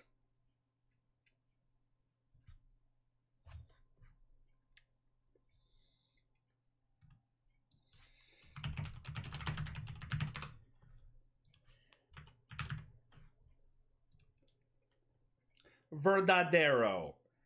Verdadero. Verdadero. Verdadera. Verdadero. Okay, not a lot to say here. Honestly, the big thing is just that all of the characters have voice lines. Almost every single character has multiple after-death voice lines. In Pizzeria Simulator, it didn't really work for me. I just thought it was too goofy and it ruined the whole tension of it because it was trying to be scary and trying to take itself seriously. But this game is just completely wacky and goofy, so it adds a little bit of depth. All right, and I'll character. get it after this. Generally, I'm the music done. and sound effects are good as always, and the menu music goes hard. And not that I need to remind you, but the audio is used a lot in this game. From Phone Guy to Music Man, there's a real importance to the audio. No stone of gameplay was left unturned for this game, so don't just keep your eyes Custom peeled. Night Sexy Keep Chica your on ears Toy open. Freddy's monitor. But like I said, there's not a lot else to say here, so let's just move on to the fun part. Simple the but lore effective. and the secrets. It is simple, but... So if you dipped out of the fan base before this game, you may be thinking, how is it even possible that any of this is canon? Is it like FNaF World where it's sort of meta? Well, not exactly. When we get to the theory part, we'll talk a little bit about how the gameplay itself is probably canon, but for now, let's just look at everything face value. First, the voice lines. Like I said, after every death, the character that jump scares you will say a voice line, and many times they will have multiple to choose from.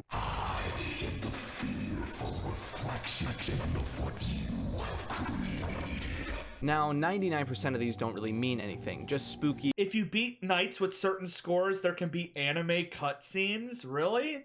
Is that an actual thing? That thing is positively bleeding, my good fellow.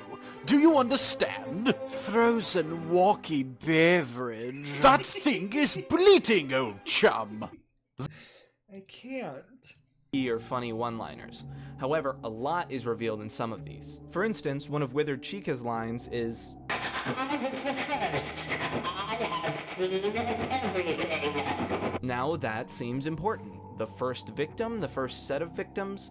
Other lines, including another one from Withered Chica, reference someone that you should not have killed.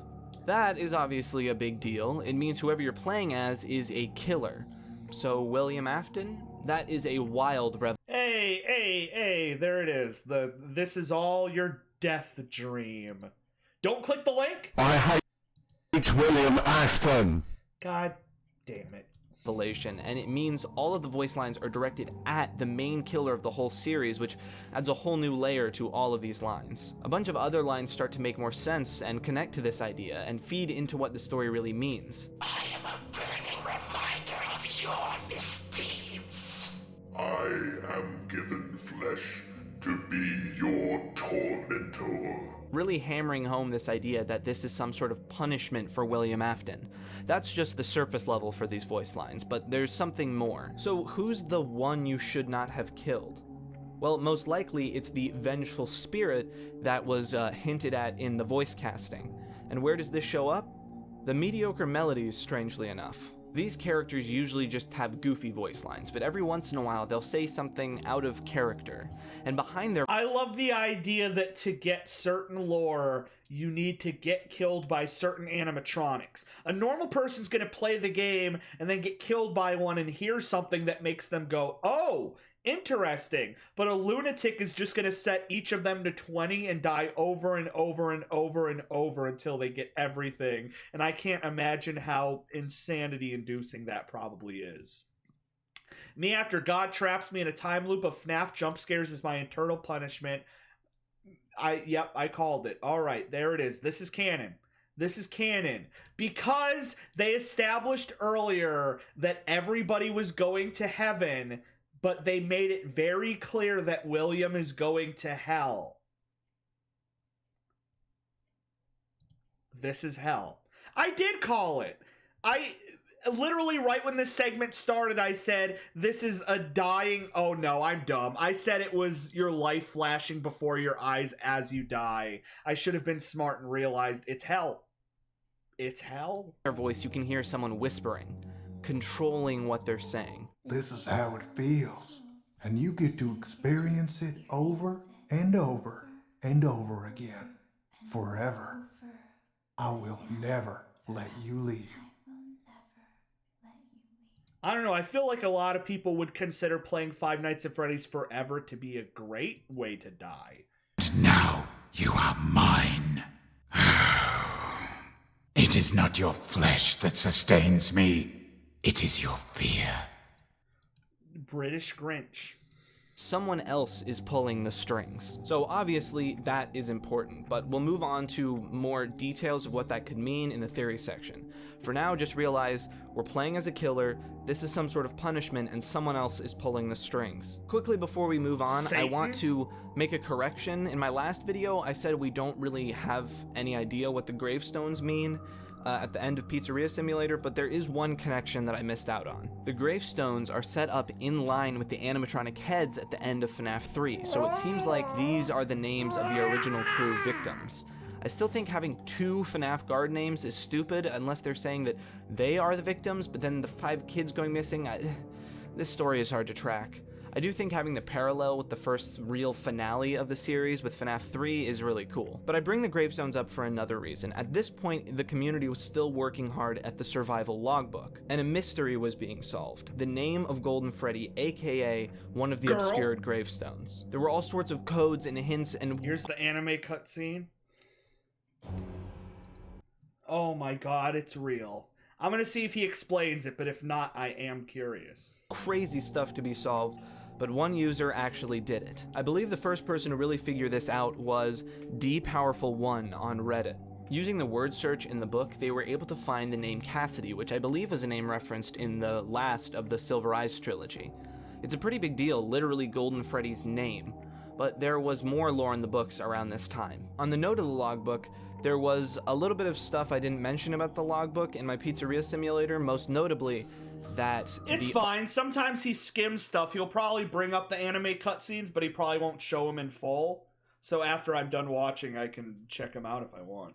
Owner of the logbook was Michael Afton. Tons of different hints and even the first name suggests this, but the drawing of Nightmare Fredbear really hits home. This was Michael Afton's logbook. And finally, the 4th closet came out, the final book in the Silver Eyes trilogy. Again, the name Cassidy is in that book too. But there's also a more expanded definition of what remnant is. I explained it a little bit in my Pizzeria Simulator video, but to just go over it again briefly, it's essentially a mix of molten metal, human flesh, and strong human emotion. It's basically what makes the animatronics haunted, or maybe more of like a byproduct. I'm not exactly clear. Either way, in the 4th closet, William Afton is experimenting with it to give himself like eternal life. I never really finished that book, but it does add a bit more of an expanded definition to the lore. Looking away from the books, let's look at more of the hidden secrets of this game. First, let's look at Old Man Consequences. If you set him to be the only character and then catch a fish, you'll be teleported here, a very similar place to Old Man Consequences area in FNaF World. He says, "Come and sit with me for a while. Leave the demon to his demons. Rest your own soul. There is nothing else." Meanwhile, creepy ambience plays in the background. If you go into the lake, then the game crashes. It seems like we're switching perspectives from William's to the vengeful spirit, being told to leave William alone and let their own soul move on. And to slightly get into the theory area for a moment, that's why the game just ends and crashes. The game is the punishment, so the game crashes when the soul moves on. Kind of reminds me of this part in FNaF World after going to Old Man Consequences Lake. A lot of people thought this was an angel. There's also something else here too. The audio in the background is actually an extremely slowed version of screaming.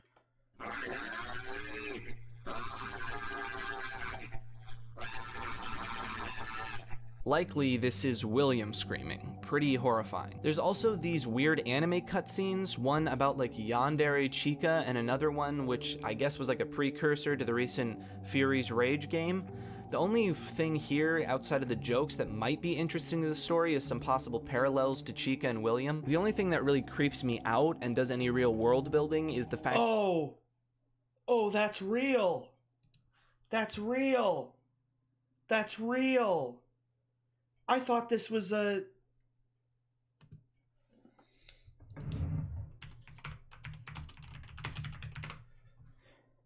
That's real. That's real. That's... Where's the... Oh, no way! It's Hex... Spend time with me, Matt. What's the vid? What's the vid? What's the vid?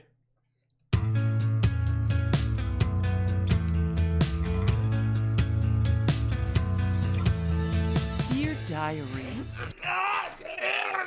Yesterday was so amazing. I met such a wonderful guy, and I know just how to get him. He'll be mine by the end of the day. I just know it. I'll tell him that I've solved the lore of his games and constructed a timeline. And once he's there, I'll have him. And once I have him, he'll be mine forever. There's only one thing that could possibly go wrong.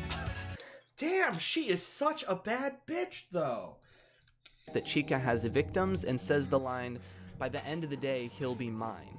If you want to look at the parallels, it paints a really creepy picture of William Afton sitting in the corner of Freddy Fazbear's choosing a victim for that day. That hurt people 101. And of course, there's the vengeful spirit, the one you should not have killed, face. You see this creepy, distorted face faintly on the game over screen at times. Besides being like the only human character we've seen that isn't pixelated, it's also just really... I have seen this in edits, that whenever the thing appears, you get this face. The idea of this smug asshat of a kid being like, bet you regret it. Bet you regret killing me now, jerk. Are you having a good time? Are you having a good time? Creepy, distorted face faintly on the game over screen at times. Besides being like the only human character we've seen that isn't pixelated, it's also just really creepy. But aside from that, there's no like hidden codes or whatever, it's just the face. You can also summon Fredbear. Not Golden Freddy, Fredbear, which is basically the same thing but with a purple hat and tie. Turning on only Golden Freddy, buying the death coin, and then using it when he's on screen will cause Fredbear to jump scare you. Afterwards, distorted audio plays that are very hard to make out, but some people have taken a crack at it, including MatPat.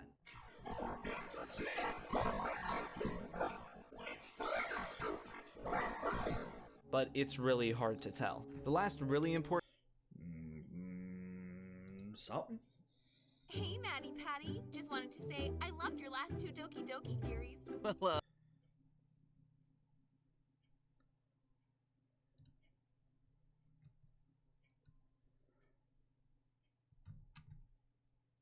Maybe I'm in hell and this is my own personal hell. So as you can see, Fred is looking at Fred, is looking at Fred, is looking at Fred, is looking at me. We've gone too far. We've gone too deep. Important thing I'll talk about is the Golden Makes Freddy me regret cutscene. being alive. After getting a score of 9,800, you get this cutscene.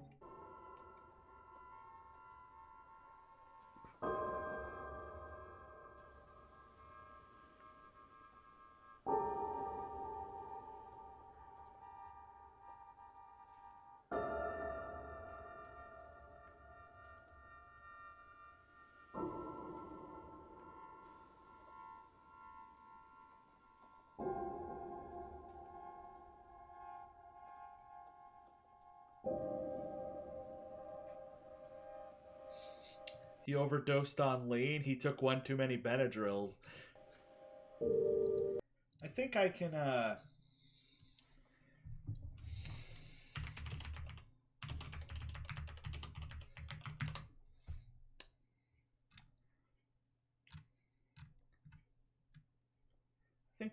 I think I can make this a little less scary. A little less scary, maybe.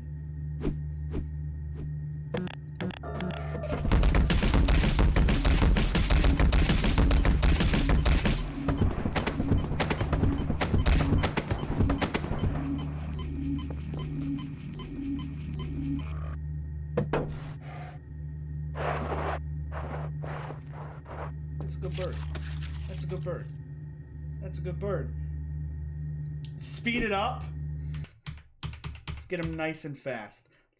Let's get him nice and fast. Just as fast as this little boy can go. Get him, get it.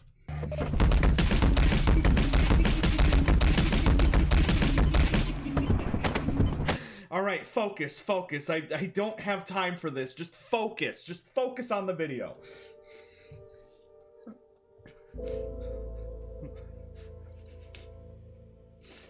pretty creepy, but also slightly emotional. There's something hauntingly sad about the music and Golden Freddy just twitching as he fades away. Exactly what it means is unclear, but it's pretty cool. There's a couple other, like, smaller, not really very relevant Easter eggs I should mention. Some FNaF World characters will appear at times, and then, of course, the opening.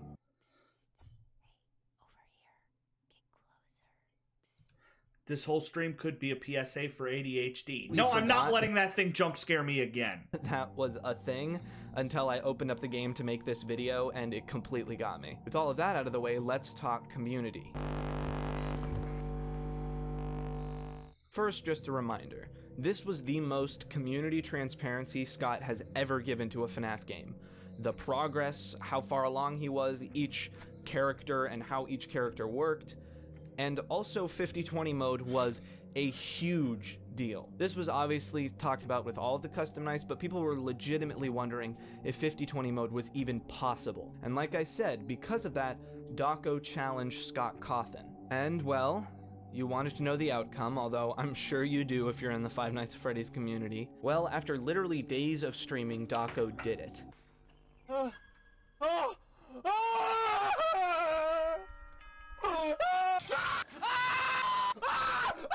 He wasn't the first, but he was up there, and so we got probably the I take it this guy likes FNaF? I mean, I've never seen him before today, but I think he likes FNaF. Only audio interview with Scott Cawthon, and definitely the only official interview since, like, FNaF 1. If you like FNaF, I would definitely recommend watching it. It's really interesting, and there are some good questions. The interview started, he's like, yo man, your games suck. He's like, that's not a question. He's like, that's the only question I got. He's like, that's not a question. He hangs up.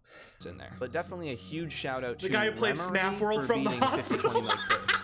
Alright, with all the stuff I've talked about in the lore section, let me just quickly spell out the two main theories behind this, although the first one is definitely more widely accepted. How? The first theory goes like this. After the events of Freddy Fazbear's Pizzeria Simulator, William is on his way to hell.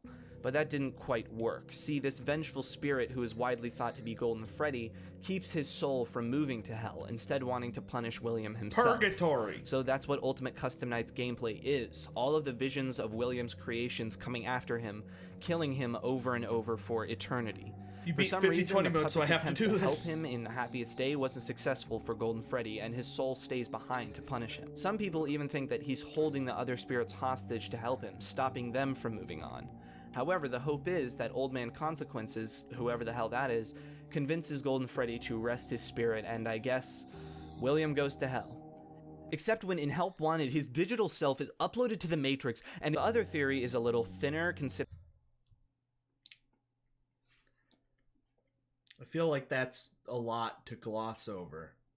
I feel that's a lot to gloss over. He created a digital version of it. Never mind.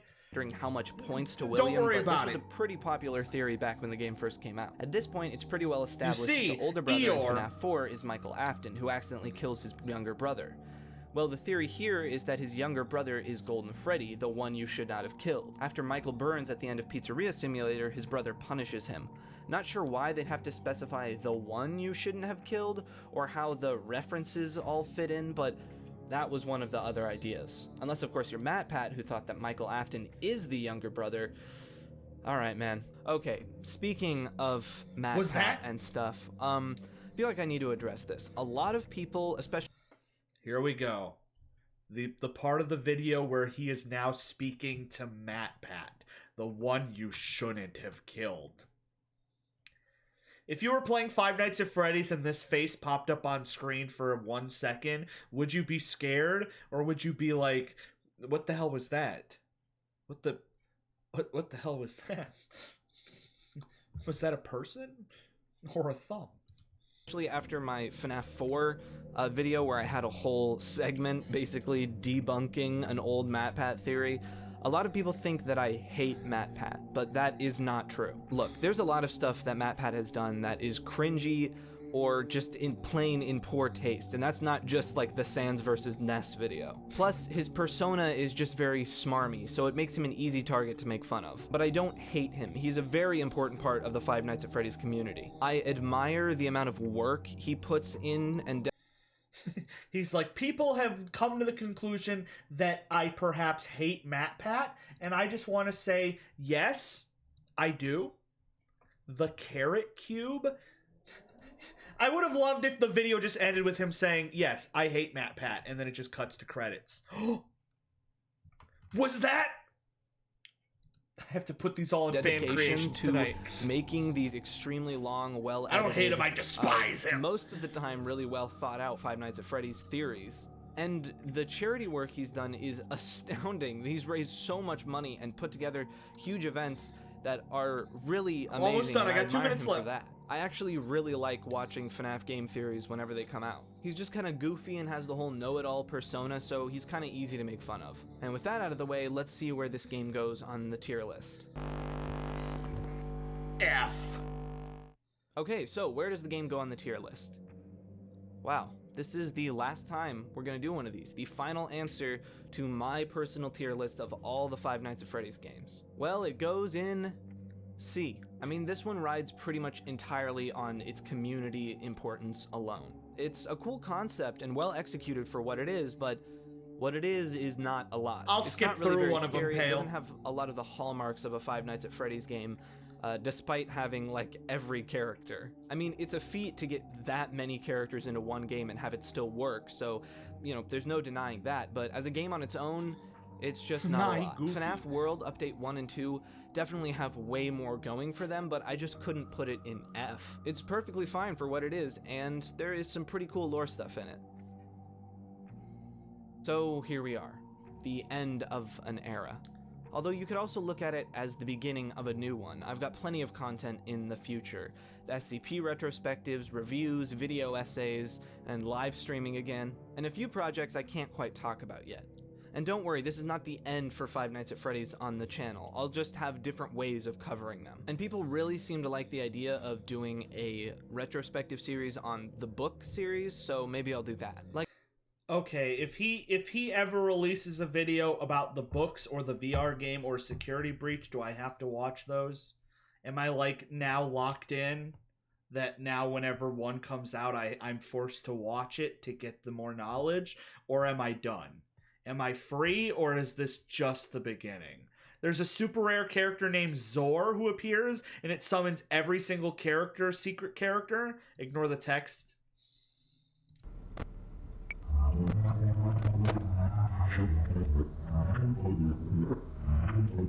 It's Zor!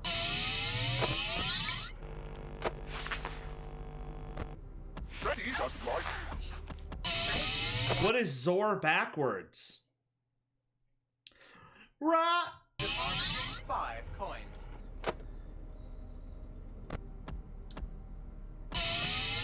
Every character gets summoned. Cox!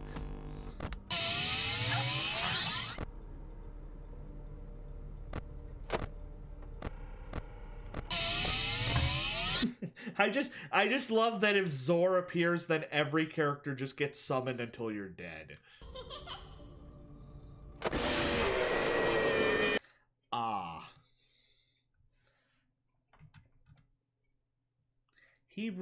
He's not even playing a game, he's not even watching a video, he's just straight up staring at a JPEG.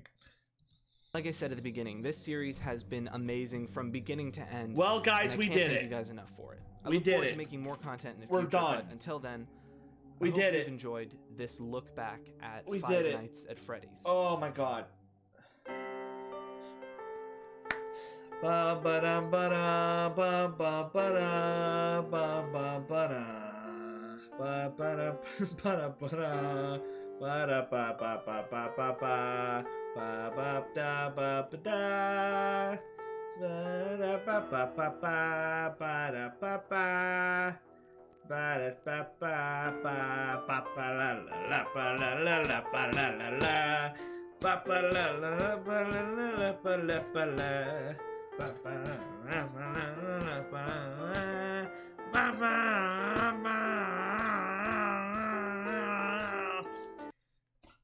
How long? Let me see. How long was the last one? part 1 of the retrospective was 3 hours and 12 minutes, and this one is 4.5 hours, meaning together I spent 7 hours and 40 minutes watching a 4-hour video. That is literally... Yo, Sema, thank you so much for following. That is literally longer than some video games. I guarantee I can beat, like, Mario 64 or Crash Bandicoot in the amount of time it took me to watch FNaF. Over double the length. Thank you to the patrons for supporting. Oh, here we go. The retrospective for the book. The retrospective for the book. Oh, he has multiple books. Oh, well, all right, we're not done. Let's keep going. Let's keep going. Here we go. We're not done.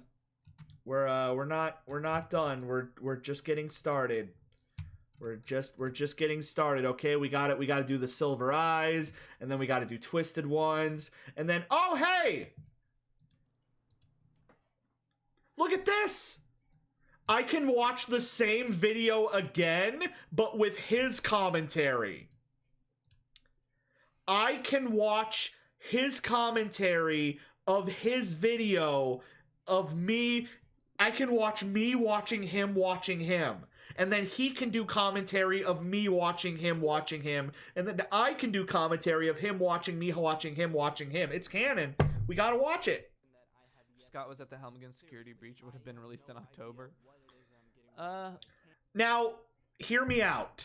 136,000 people have watched this. I can understand watching a 4-hour VOD of the lore, but imagine sitting down. This one's even longer. This is 5 hours. Imagine sitting down and being like, I'm gonna watch this guy watch his old video in case there's any corrections. Maybe he messed something up and he's gonna correct himself. You know, I gotta make sure that I'm caught up.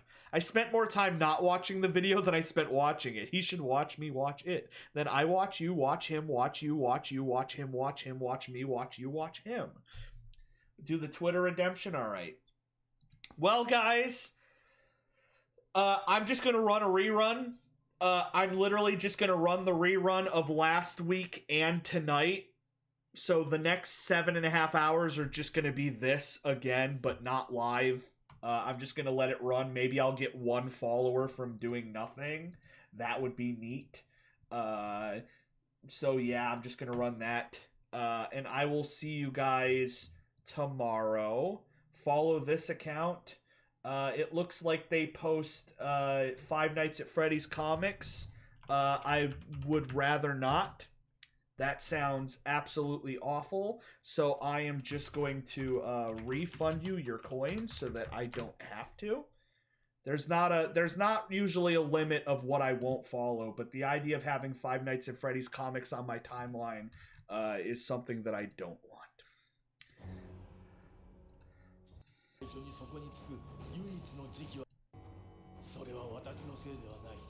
Amazing top hat. I just know it. あまりにも多くのものを持っていた。そしてお前がそれをもう一度食べようとすると。And I think he's really into me too. 誰かここから下ろしてくれ。氷の上のブリトーのように。私の周りの人は言った。I've been thinking about him all day. Yo, we got a chicken panty shot. We got a chicken panty shot. We got a chicken panty shot.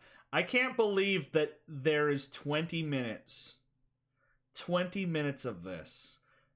That is literally the length of a regular anime episode that you can spend watching this. Well, well, well. well. Who you gonna call when you want pizza there? Who you gonna call when games are there? Who you gonna call when there's an animatronic bear? Come down to Freddy Fazbear Pizza Fred Bear.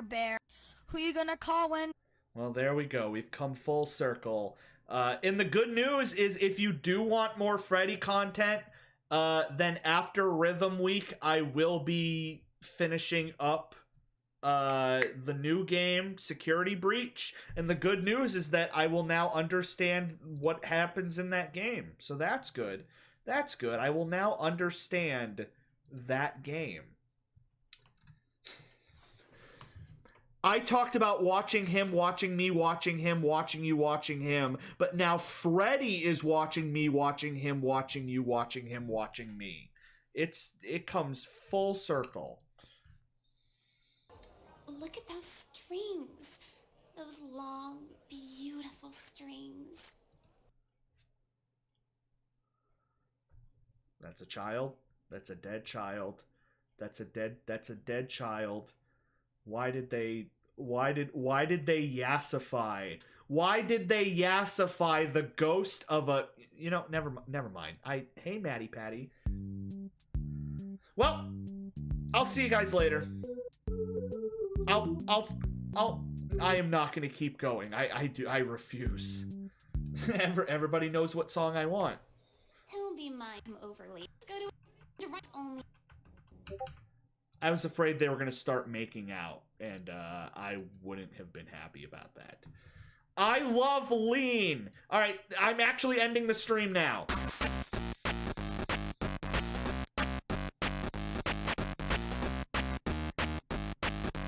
Listen to her plan. I do not care. What I do care about is not getting sued, which is why I gotta let my lawyer get to work. I gotta let my lawyer get to work, okay? I've been dealing lean to too many kids. The kids have gotten hooked on lean, and I will go to prison unless he gets me out. So, fingers crossed that he's a good defense attorney. So, fingers crossed. Fingers crossed.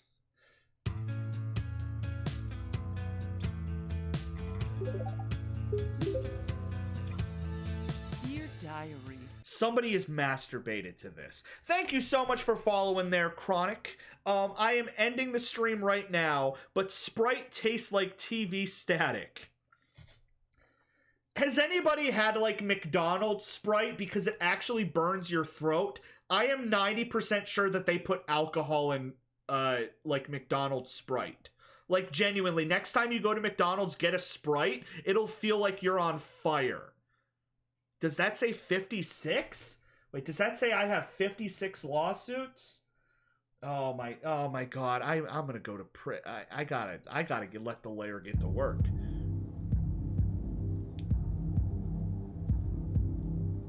Okay, genuine question. If I went to McDonald's and ordered a large Sprite, and then right when the cashier hands it to me, I pop the top and just pour a bottle of cough syrup into it, do you think they would call the cops? Wait.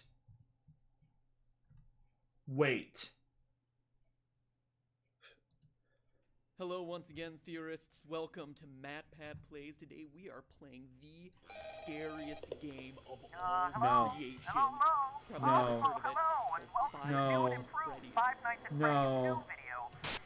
No. I'm here to answer any questions. No. Oh god.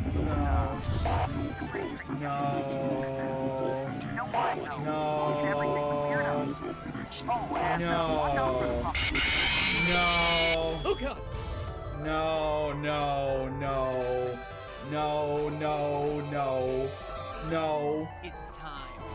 No. Hello, Internet. Sorry, child. No. Game Theory. We may not have made you laugh, but I like with me at least No. and more interesting. So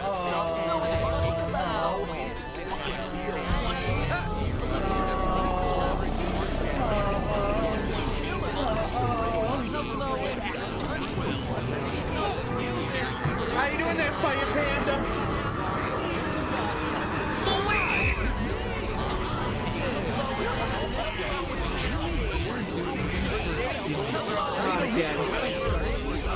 Hello everyone and welcome to Game Theory. Hello everyone and welcome to Sakurai.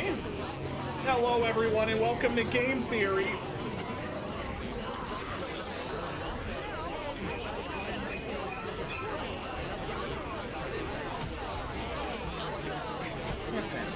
MatPat.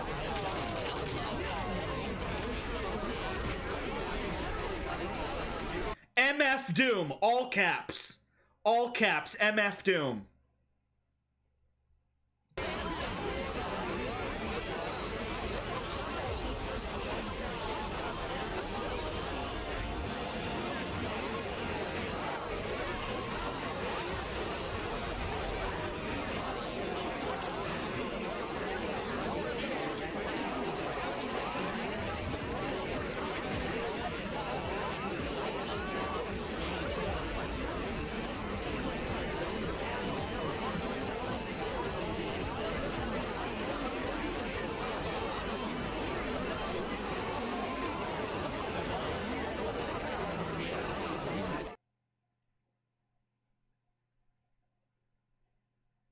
Nobody better mention Five Nights to Freddy's to me ever again. I don't want to hear the word Freddy ever again. Oh my god, MatPat literally uploaded another one 11 hours ago. Today, we end the horror. Literally uploaded #1 on trending? You mean to tell me the #1 trending video on YouTube right now is a new... You know what? All right, MatPat, you win. You win. You win, MatPat. You win. I quit. MatPat wins. I quit. He wins. He wins. #1. #1 trending. Sure. 25 minutes. The clue that almost solves everything. Almost. I'm done. I'm done. I need to go to bed. Name a rapper? I did. MF Doom. All caps. All caps. All caps. There it is. See you guys tomorrow. Bye-bye. Have a good one. Heyo.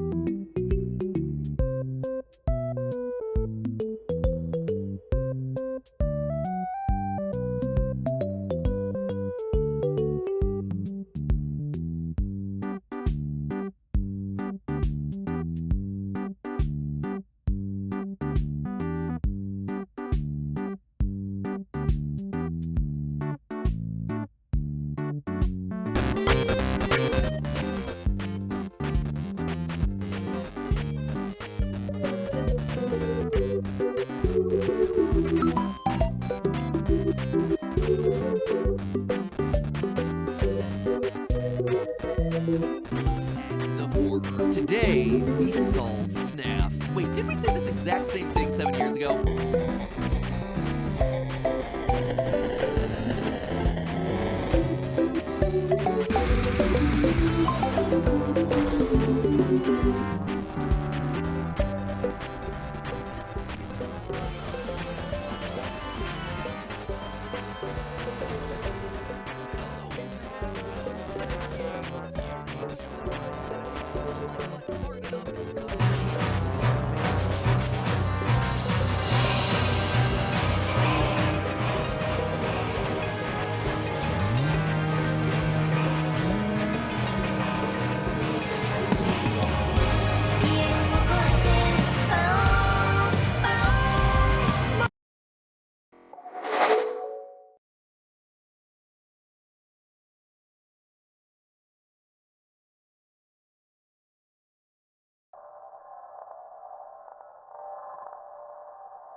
She is such a bad bitch, though.